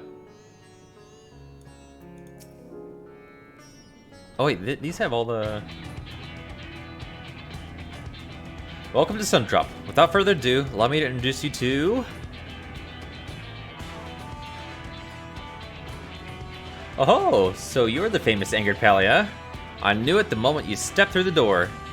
You've the look of one who's walked through hell. Sharabat, please, you are speaking to Cetrap's honored guest and savior of our people. Can you show a modicum of respect? What disrespect is there in paying a fellow warrior a compliment? We're all friends here, or will be soon enough. More formally then, for the benefit of my countrymen, it is a pleasure to have you with us. Oh, great champion of Eorzea, scion of the Seventh Dawn, warrior of light, and all-round good egg, I'm sure. I like you. Who are you?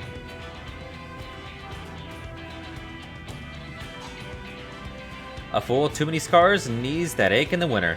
The name's Sherabit, and I attend to business here. As for what sort of business, how could I put it? Radat-san welcomes delegates from other lands to oversee trade and diplomatic dealings.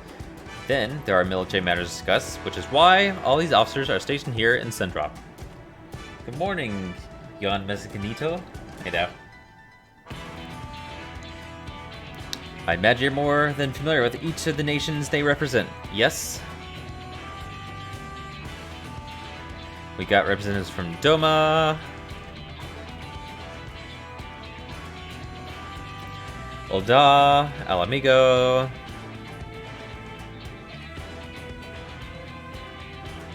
Limsa Luminsa,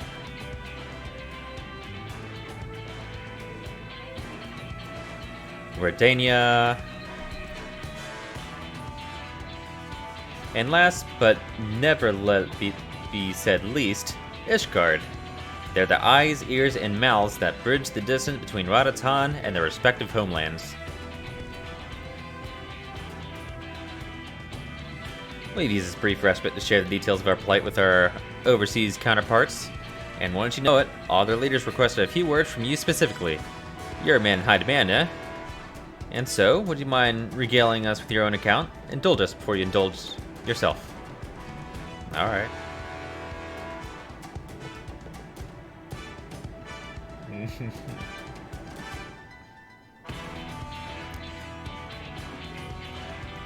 I thank you for the report. The conditions under which men are turned to beasts, the etheric anomalies you have observed.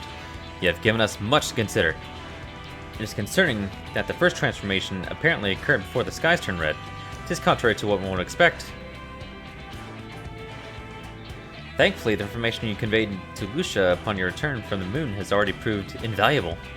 As soon as reports of the calamity here in Thavnair reached the Grand Company of Eorzea and the Far Eastern Allies, our leaders knew at once the final days were indeed upon us.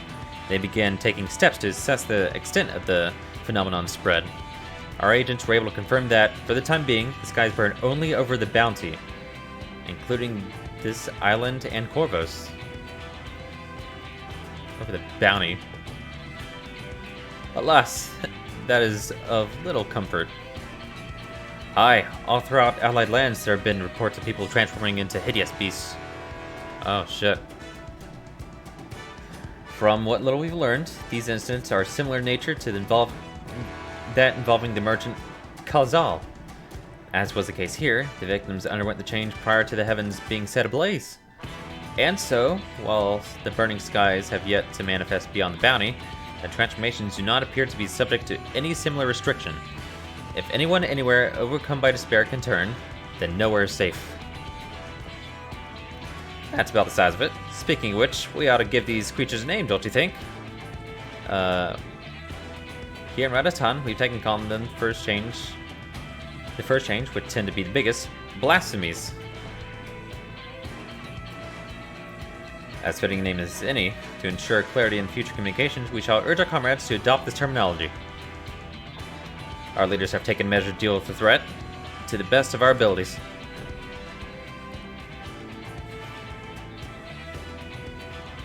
Aye, each nation has assembled their own groups of elite soldiers put down these so-called blasphemies in their spawn and as when they appear. At the same time, they are doing all in their power to put the people's minds at ease and prevent panic and fear from spreading. That said, brave souls with the strength and fortitude to fell these terrible fiends are not easily found. Just so, and it is for that very reason that we turn to you. Alright, God, peace out again. See you, Espresso. Pray lend us your strength and help us slay the blasphemies that plague our homelands.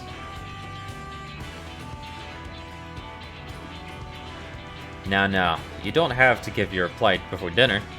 I should also mention that each blasphemy seems to possess wildly different characteristics.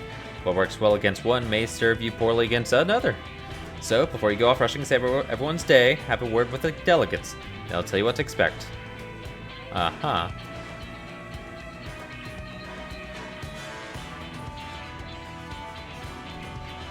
And with that, I do believe our friend here has a feast to attend. Spare a thought for us while you're tucking into all that fine kazuna. Oh, roll quest. Here we go. I think this is a good place to stop. Honestly. I'm tired. Pal, what? Got some for you. Oh, what could it be? Is it a code? Post Pally code in chat, we'll all race. Who could take my game from me? Close your eyes, touch my favorite nipple. Alright, I wonder if I can hit it. I think I missed. There we go. Got it. It's an emergency. Alright, let me pull up the, I had it up earlier. Oh, also, they, Jan posted it earlier, but they have plans to address the, well, they've already updated it. Lodestone.com is not where I need to go. That is something else completely, and I have no idea what it is. I believe I am logged in. Oh no, wait, I need to go Mock Station. Not Lodestone.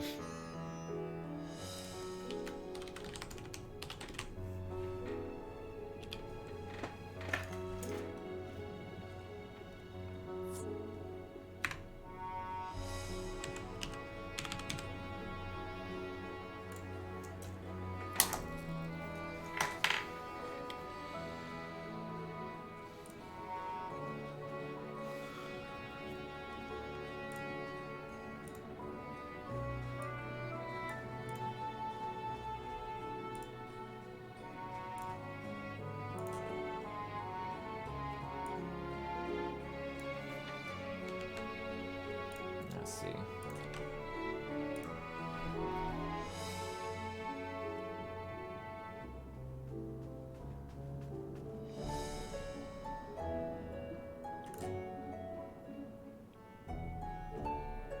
Registration has been successfully completed. Please check your status of your subscription in your account section.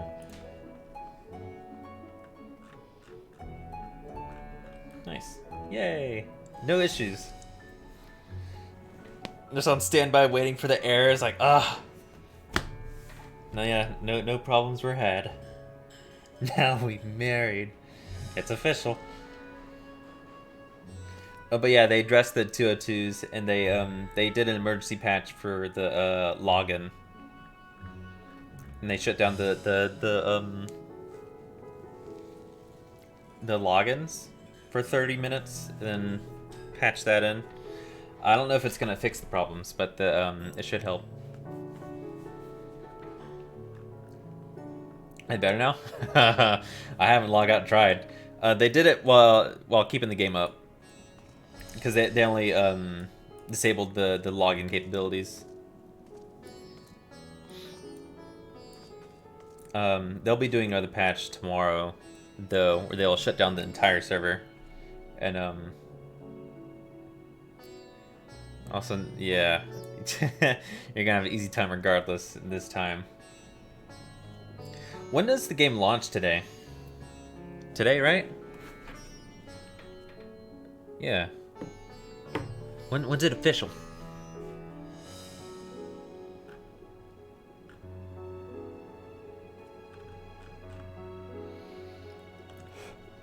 Ugh.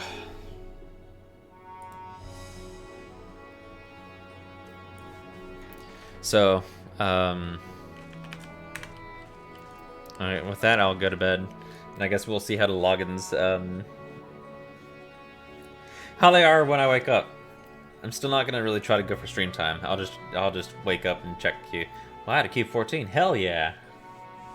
Wow, at 8 in the morning, 9 in the morning. It's so crazy how fucking low they are at this time. I'm shocked that people aren't already waking up this early, considering they go to work and stuff. I don't know.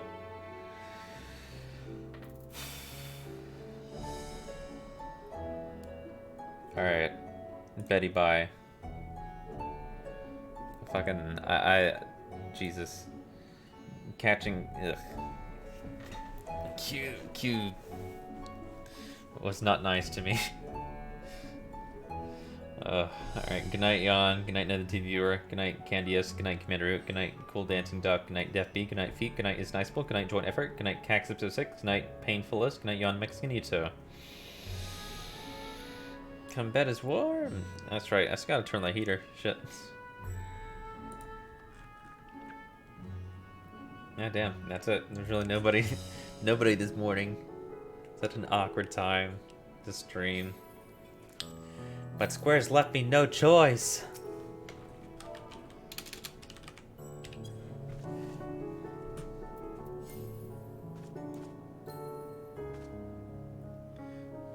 Alright, good night. Hopefully with this change we can finally walk away from the computer and not have to babysit and not get DC'd and have to... God, we'll see. We'll see how it goes. Good night.